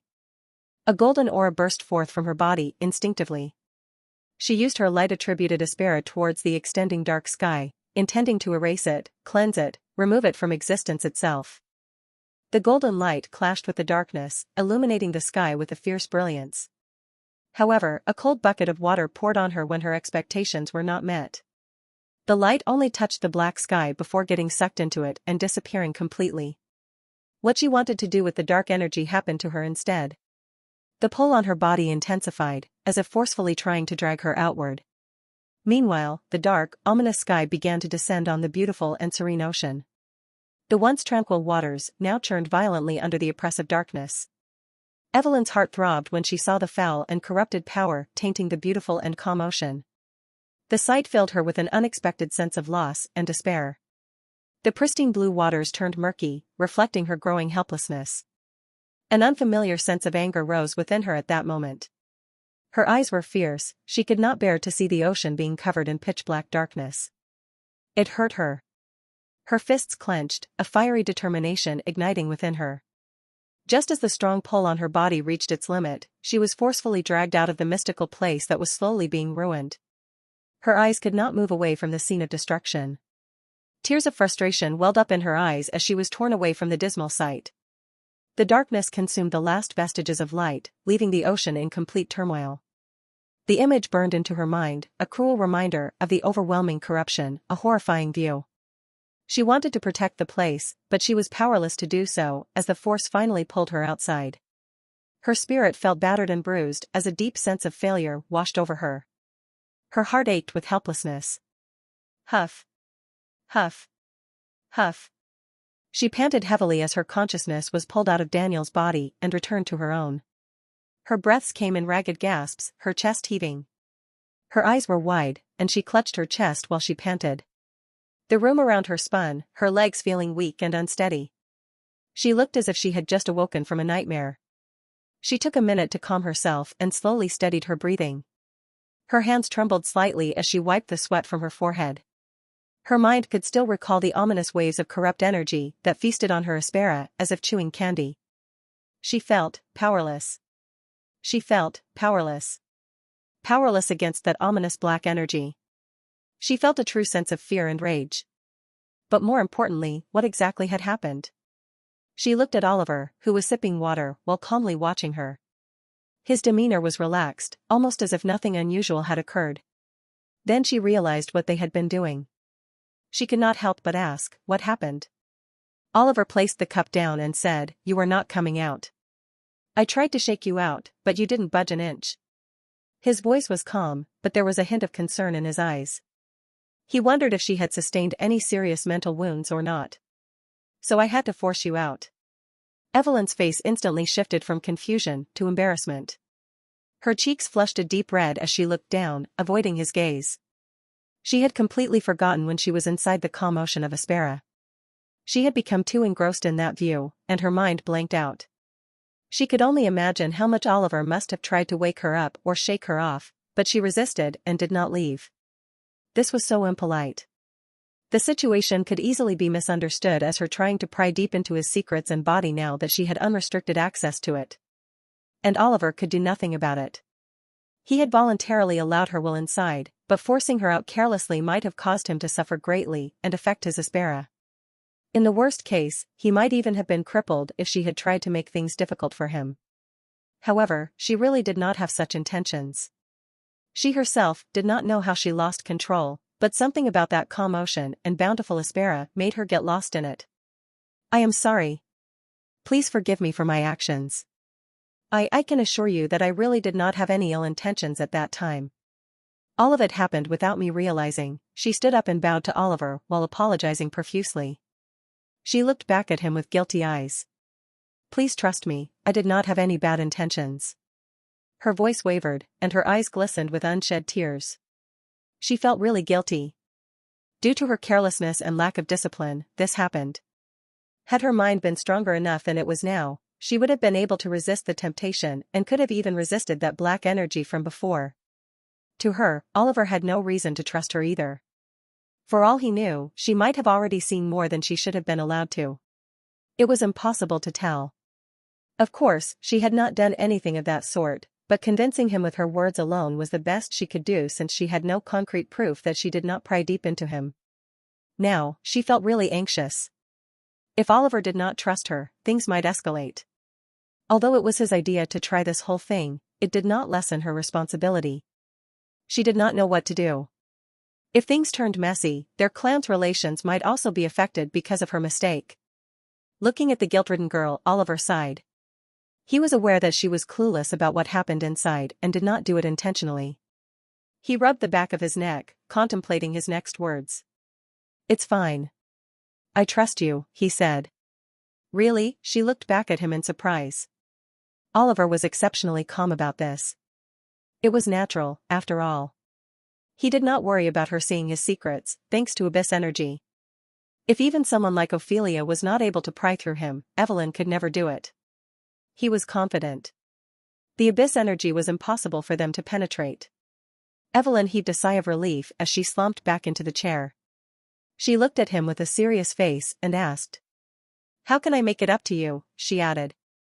"I know this is not a simple matter, and for you to believe my words so easily, I have to show my sincerity as well." Her determination shone through her eyes as her earlier fear was slowly replaced by resolve. Looking at her determined face, Oliver pondered. While he knew Evelyn did not intend the previous incident, she still wanted to make up for it. With that serious face, he knew she would not back down easily, not that he intended to waste energy on persuasion. "Well, I can't think of anything right now. I will let you know in the future if I need something from you," he said. He gave her a reassuring smile, trying to ease her anxiety a little. Evelyn thought about it for a moment and nodded. It was not like she could ask him to find something right away. She bit her lip, feeling a bit more at ease, but still wanting to prove her sincerity. After settling down, she recalled what happened inside his body. What was that foul black energy? This time, her tone was deeper and serious. She had a sliver of rage when she mentioned that ominous energy. Oliver looked at her. Seeing her frown and hidden anger, he knew she was really associated with divinity. It did not take a genius to guess that the abyss and heavens were polar opposites, incompatible existences. It was natural for someone affiliated with divinity to feel loathing or negative emotions upon encountering abyss energy. Evelyn, despite being weak, still had a strong tie to the heavens. The abyss energy was the literal opposite of divinity. However, he had expected her to ask about it after witnessing it. Black energy? What are you talking about? Oliver looked at her and raised a brow in confusion. What? It's that corrupt thing that was slowly covering the sky. The thing that was extending tendrils of darkness all over the space. She slammed the desk as she stood up and looked at him. Her voice trembled with urgency and frustration. Sky? What are you even talking about? I have no idea about any tendrils. Oliver had a blank expression on his face. He looked innocently clueless. Tell me you are joking. She mumbled. What? Oliver tilted his head at her as if he did not hear what she just said. Why, you don't know what that was? How was it inside you then? What's going on? Evelyn muttered aloud as she saw his cluelessness. Her mind raced, trying to make sense of his ignorance. Was he really clueless or? Seriously? She had an incredulous look on her face when she realized that Oliver did not have a clue about the ominous thing rooted inside his body. You. She paused and fell into thought. She contemplated whether to tell him about it or not. In the end, after some thinking, she decided not to worry him. She was not sure whether that thing was real or just a fragment of her imagination experienced while being pulled out of a mystical environment. Perhaps her mind deluded itself into imagining that thing and relating it to the force pulling her will out of Oliver's Aspera. But she seriously doubted that. She had experienced that energy so closely it could not be fake or imaginary. The memory of its malevolent presence lingered, too vivid to dismiss. She had felt her Aspera being devoured raw easily. The strong sense of corruption and disgust, that primal ominousness, was too horrific to be imagination. She had seen demons before when her clan's exorcists would hunt or sometimes seal them and bring them back to study. They reeked of dread and danger, but even compared to that black energy was terribly malevolent and unsettling. It gave off a feeling of death. It was a darkness that seemed to swallow light itself, far more menacing than any demon. She wondered what could be darker than a literal demon, and that too inside him, a human being. She thought about what to do. Should she consult her mother? Her mother had a friend who was a highly skilled exorcist, just like her, someone with a light element. She was far more knowledgeable about such matters than Evelyn was. She should consult her mother and ask for advice. Perhaps they could tell the difference, whether it was her imagination or real. If Oliver was really unaware of such a thing inside his body, this was a serious issue. He might be in danger. That energy, no, that thing, could very well be a threat to his life. She closed her eyes and took a deep breath. A sense of urgency gripped her heart as she realized the potential danger Oliver was in. Her resolve hardened, knowing she had to act quickly and decisively. She had to prevent that scenario from ever arising. Despite being friends for only a few months, they had developed a strong bond. Their shared experiences had forged a connection she couldn't ignore. They were her very first friends. She could not let such an impending danger loom over him and threaten his life in the future. She had made up her mind to consult about it later or find a clue regarding that. Oliver, I know this may sound stupid or even weird, but please listen. Right now, I cannot tell you about this. I have to be sure about it myself first. But. She paused before continuing, if you ever feel something odd happening within you, something dark or ominous, I want you to contact me first no matter what. Her eyes bore into his, filled with earnestness and worry. She spoke in a deadly serious tone. Her voice did not carry even the slightest sense of childishness that should have been there. It's the classic protagonist dialogue. Not sure about it, but still willing to put everything into helping their friends. Cannot tell the victim about it, cannot discuss the future, cannot warn the victim. Just trust the protagonist. Oliver's lips curled up slightly. He found it amusing and quite interesting that Evelyn was willing to help him with a problem that did not even exist. He admired her determination, even if it was based on a misunderstanding. Yet he had no intention of stopping her from doing this. By the time she even got a clue about it, he would have already made sufficient preparations. Now that it's over, how about we come up with a suitable attack for our elements together? You are right, let's not divert from the main topic of this whole thing. She sighed deeply, her shoulders relaxing as she let go of the intense emotions from earlier. Evelyn could not help but sigh. The past few moments had been quite intense for her, and her mind felt exhausted. I have some ideas about possible combinations. You can listen to them and decide if we should go with them or make up something new, he suggested, to which she nodded her head. His eyes lit up with excitement as he began to explain his thoughts. Anyways, she was too tired to think much. It was better to let him decide, and she would see if they could be implemented by her or not. Oliver had no intention of winning the challenge set by Sigfur, he was just going with the flow. If he and Evelyn happened to win, then it would be unintentional on his part. The main thing to be learned from all this was team coordination and synergy improvement, after all. And for him, he had successfully managed to bond with Evelyn as well, which had been his main goal since the start. As for the elemental combinations, it was not too hard. He, someone with modern knowledge about light and water properties, along with the creativity from various fantasy books he used to read, could easily come up with a few combinations and techniques of his own. What was light basically? Theoretically speaking, light is essentially composed of discrete packets of energy, called photons, he pondered. His mind raced through various possibilities, each more exciting than the last.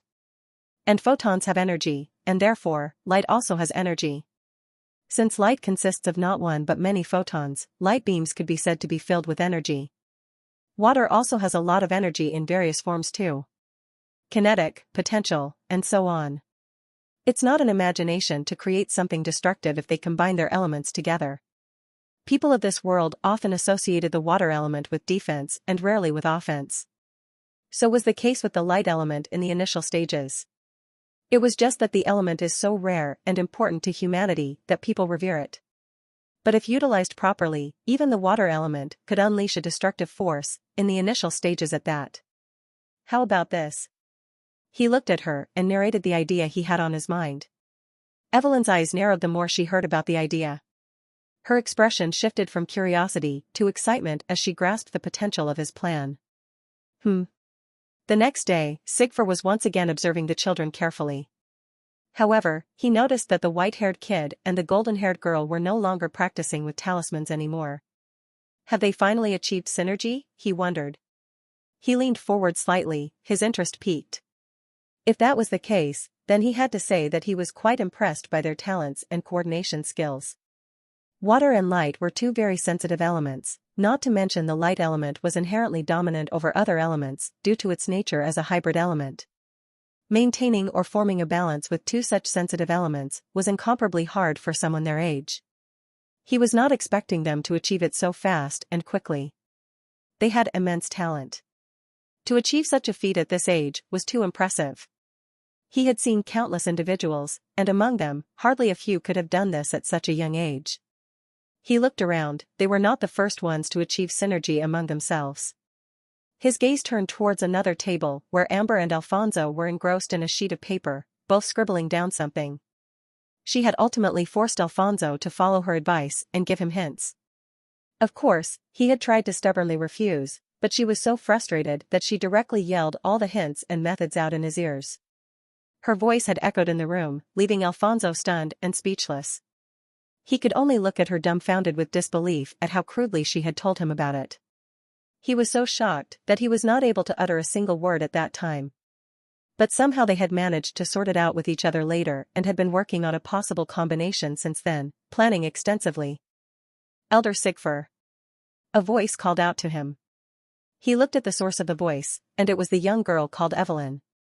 Behind her was Oliver, who had a poker face while looking at him. His expression was unreadable, but his eyes gleamed with anticipation. What is it? Well, the thing is, we wanted to practice our element combination, and if we do that here. She turned around and looked at others, busy with concentration. Her voice trailed off, concern for her fellow mates in case they created another massive explosion affecting their concentration. You already thought of something? He asked in a surprised tone. It had not even been a day since she and Oliver managed to achieve synergy with their Aspera. And they had already managed to think of a possible combination? He was quite amused and interested. He wondered what he should say. You can use the backyard for practical implementation. Thank you, Elder. Evelyn beamed and nodded. Her enthusiasm was infectious, spreading a smile across Sigfor's face. The fog hung thick in the air, muting the world in shades of gray. He nodded, and they left through the back exit, which led to a wide-open ground. It was foggy and dark, with moss covering the walls, evidence that it had not been maintained much over time. The ground squelched under their feet, leaving imprints that quickly filled with water. The damp air was thick with the scent of earth and decay. Evelyn shivered, not from the cold, but from a strange mix of excitement and anticipation. Let's get right into it. Evelyn exclaimed excitedly. Oliver smiled at that. He had to explain many things to her for her to understand his idea. But once she understood, she was so excited that she kept making possible combinations from the branches of theory he taught her. Her eyes sparkled with every new idea, her energy seemingly boundless. It has been a few weeks now, and I have observed that almost everyone has reached a certain level of synergy and coordination with their teammates and elements. So it's time I see what you have prepared, Sigfor said as he stood up and looked at the group of children. His gaze was sharp, appraising each child with a mix of curiosity and expectation. Come one by one with your partner and demonstrate the combination you have come up with. We will go first. Amber announced as she dragged Alfonso behind her. What are you doing? We should wait and observe others first. He looked at her in disbelief and whispered desperately. His voice was a hiss, barely audible over the murmur of the other children. Never in his life had he seen such a reckless girl. They should have waited first and let others show their moves, then they could have made adjustments to their own elemental combinations. He felt a knot of anxiety tighten in his stomach, but her confidence was unyielding. But here she was, charging in recklessly. She looked at him and assured him, "Don't worry, with what we have prepared, I doubt anyone can do better than us." Alfonso was still skeptical, she was too hasty to think things through. Her certainty both irritated and inspired him. He shook his head and left everything to fate. Whatever happens was going to happen anyway, it was just a simple challenge in the end. Are you ready? Sigfor asked. Yes, Elder, we are both ready, she said proudly. Her voice echoed with determination, filling the silent courtyard. All right, then show it to me. Sigfor made a gesture with his hand, and a runic symbol-filled paper floated in the air in front of him. Soon enough, a translucent barrier covered the walls and the surroundings. The air hummed with the energy of the barrier, a faint blue shimmer outlining its edges. It was done to prevent the shockwaves or impact any of the elements might have on the surroundings. Alfonso, start. Amber called out to him as she clasped her hands together in a praying form, with her eyes closed as she focused on something. Here you go. Alfonso put both of his hands forward, twisting them slightly, forming some gestures. The sound of nearby wind slowly started to intensify in the area before him. The noise kept rising as wind started to gather in front of him. Soon enough, everyone could see and feel it. The wind in front of Alfonso was starting to rotate in a spiral form. Before they knew it, a mini wind cyclone was taking birth. The speed of the wind kept increasing as time passed by. Alfonso was channeling his Aspera continuously. He non-stop poured Aspera into the cyclone, watering it like a plant as the cyclone only kept getting bigger and bigger. On the other hand, Amber was doing something different. Her hands, which had been clasped together, moved as she pulled one of her palms upwards, just at the height of her forehead. The ground before her started to turn mushy, losing its form as if someone had turned the rock into clay. The moment she pulled her hand upwards, multiple pieces of rocky land, which had now been reduced to nothing but a clayey form, started to rise from the earth. Her brow furrowed with concentration, every movement precise and deliberate. Each piece of clay was a chunk extracted from the ground, leaving the flat surface with multiple holes. She once again did something, her hand, which had still not moved from the praying gesture, turned as she stretched her palm towards the clay balls that were slowly rising from the ground. Her eyes were determined and her focus was sharp, she slowly started to close her outstretched palm. As her fingers neared the center of her palm, the clay balls shook as if someone was sending shockwaves through them. In front of everyone, the balls made of rocky clay started to deform once again, their shape changing slowly under the enormous Aspera focused on them. The clay balls stretched, slowly turning into long lines, hardening at the same time under the effects of her earth-attributed aspera. The group could see the clay turning into something akin to a stick. Amber focused, her brows knitted together as she opened her eyes and stared at the sticks. Her hand closed. The moment her fingers touched the base of her palm, the stick started to float and shook violently. The size of those rocky sticks was slowly shrinking. No, it was more accurate to say Amber was compressing those sticks, reducing their size and increasing their density. The sticks made out of rocks trembled as they compressed to the point where they were nothing more than extremely sharp and thin needles. One glance at them and anyone could tell they were quite sharp. Amber used the hand still above the level of her forehead, moving it down, and the needles followed her direction. She pointed towards the raging cyclone that seemed to be slowly enveloping the surroundings. One could see strong wind currents making the clothes of the other children flutter. Amber's own hair whipped around her face, yet she stood resolute. However, somehow Alfonso's clothes were intact, unmoving and normal. It was as if the wind was not even reaching him, much less having an effect on him. His focus was unwavering, the wind obeying his every command.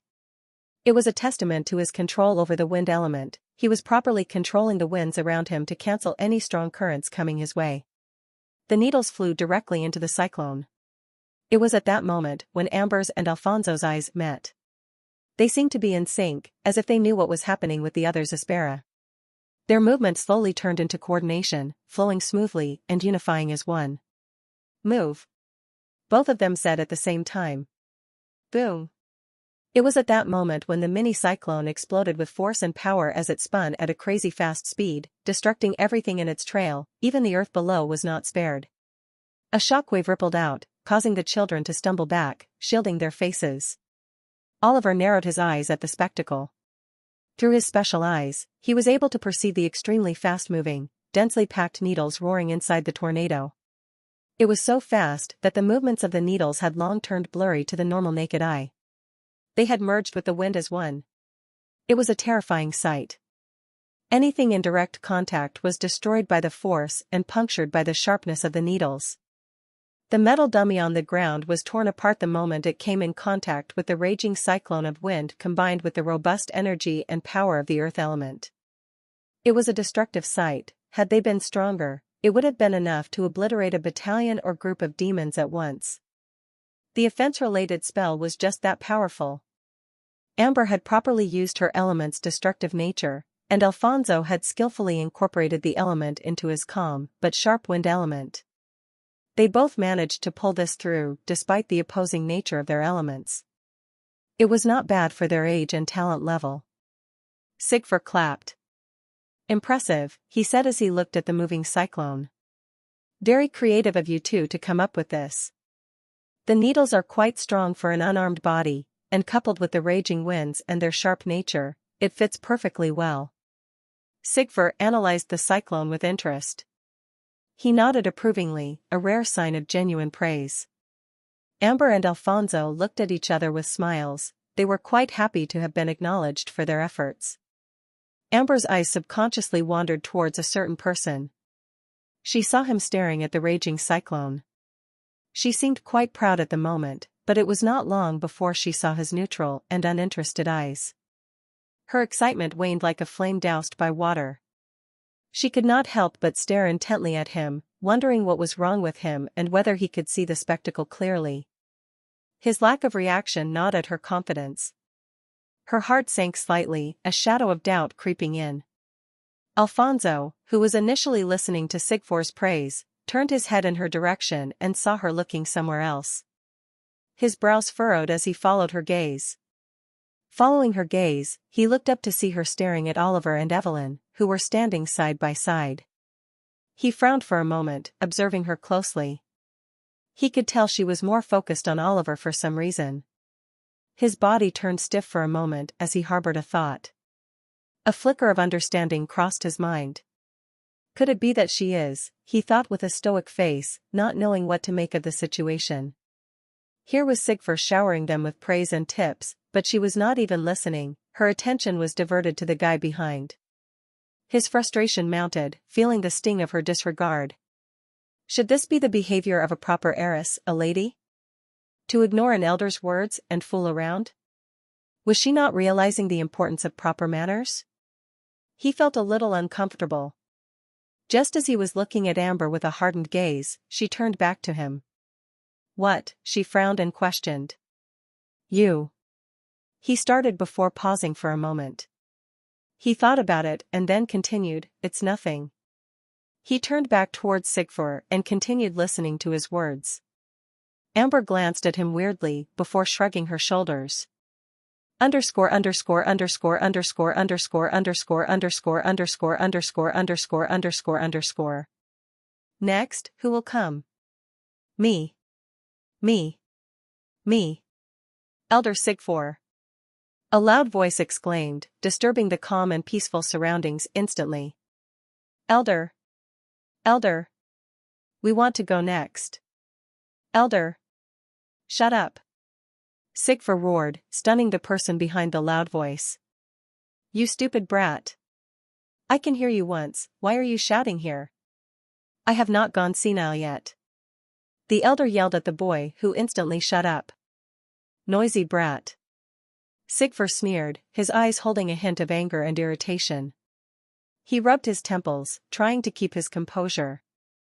After all, this was the stupidest kid he had ever taught or mentored in his life. His patience could not keep up with that loud kid. Of course, the kid in question was none other than Daniel. His boisterous nature was a constant test of Sigfur's patience. He was so excited by the previous display of elements by Alfonso and Amber that he could no longer control himself. He had to show his elemental combination, he could not wait anymore. His body practically vibrated with eagerness. He was bubbling with energy and adrenaline after witnessing such a display. Sigfur frowned, Daniel was too ill-mannered. It was quite clear they were opposites in personality. Yet, there was a raw potential in the boy that Sigfur couldn't ignore. He had to teach Daniel to be more patient and calm. Come forward. Sigfur snapped his fingers, and the still raging tornado instantly dispersed. Seeing him disperse their combination attack so easily, both Amber and Alfonso felt a little dull. They exchanged a glance, both humbled by his effortless display of power. Sigfur was indeed unfathomable. All right. Come on, Nadia. He urged as he excitedly got up and went to the space where they were supposed to demonstrate. He almost jumped over when he was finally called. Nadia was still expressionless, she did not care about such things. She would go when she was called. It did not matter to her whether it was first or last. Her calm demeanor was a complete contrast to Daniel's enthusiasm. Show me. Moving forward, they performed just as spectacularly as the previous duo had done. Nadia stepped forward, her face calm, but her eyes held no expression. She extended her hand, and the air around her seemed to shiver. A sharp, glistening icicle began to form, growing longer and thicker, its surface covered in frosty patterns. It floated menacingly in mid-air, the tip pointed outward, ready to strike. Nadia had created a sharp and long icicle. It was thick and frosty, looking deadly as it floated in mid-air, aiming at the surroundings. The cold radiated from it, making the nearby air chill noticeably. Daniel moved closer, his presence crackling with energy. He raised his hand, and tiny arcs of electricity danced between his fingers. With a focused look, he directed his power toward the icicle. Lightning surged through the air, striking the ice. The effect was immediate and astonishing. The icicle began to pulse with electric energy, a deadly combination of ice and thunder. Daniel had used his thunder element to charge the icicle with lightning. The end result was quite surprising, the ice pulsed with thunder as it levitated in the air. The hum of electricity filled the air, creating a tense, charged atmosphere. The area filled with a low hum, the charged air vibrating with potential. The icicle, now a lethal weapon, hovered menacingly, glowing with an eerie light. It was clear that if anyone were struck by this creation, their fate would be sealed. The power radiating from it was palpable, strong enough to send shivers down the spine of anyone watching. Daniel had a wide grin on his face as he looked at the terrifying creation of his. Just one shot of this was enough to annihilate all his future enemies. He looked towards Nadia as he made a thumbs-up gesture to her, but she ignored him, solely focused on the ice levitating in front of her. Quite destructive, Sigfur commented while stroking his beard. He felt it was quite good for children their age. He doubted anyone around their age was capable of achieving a synergy with their elements to this level. Ice and thunder were elements of destruction by nature. Being hybrid elements, they had more potency than normal elements. It was no surprise they managed to make this powerful attack. As he assessed the icicle charged with thunder, he felt the power behind the attack. It should be strong enough to obstruct a rank 2 exorcist for some moments. Not bad at all. While this dumb brat is annoying, he has the skills. The elder's eyes shone with a certain light as he looked at the floating icicle. As expected from the heiress of the Mystic Purge clan. That icicle is far from ordinary, he thought to himself. The icicle radiated a certain frost, chilling the air around as if trying to freeze the air itself. Normal ice was not this potent. It was obvious she was special. He imagined them growing, with their potential. He had a feeling they might even catch up to their older generation, his generation, in terms of power and skills if they kept training hard. Elder, how do you like our special combination? Daniel asked, the elder lost in his own thoughts. It is. Sigfur looked at Daniel, who was looking at him with excitement, waiting to be praised. Not bad. Daniel's expression soured when he heard the lacking remark. He retorted, what do you mean by not bad, elder? Is it great or not? Give a definite answer, please, he frowned and demanded. Sigfur sighed, this kid would definitely get complacent in the future. The elder's patience was wearing thin. You both worked hard. The elemental combination has a certain destructive power that is rare to come by at your level of attacks. If you could pour more aspera, it might even resist a rank 2 exorcist's force for some time as well, Sigfur told them. However, don't be too excited, this is all there is. Both of you still have room for a lot of improvement in the future. It's better that you don't become arrogant and look down on others. The world is vast, and there are geniuses everywhere, he added. To make his words sound more effective, he pointed his finger towards the floating icicle. The next moment, a short beam of gray light shot out from the tip of his finger, directly colliding with the icicle and destroying it as if it were glass hit with a hammer. Not only that, the gray light pierced through the ice and smashed into the barrier, producing a strong ripple in it. Daniel was looking at the scene with his jaw dropped. He turned his head from the ripple back to where the icicle was destroyed. The small ice shards on the ground, laced with electricity, were proof of how powerful the thing Sigfur just did was. Just a single small move from Sigfur completely destroyed their combined elemental construct as if it were nothing. Daniel looked at the scene with a dumbfounded expression.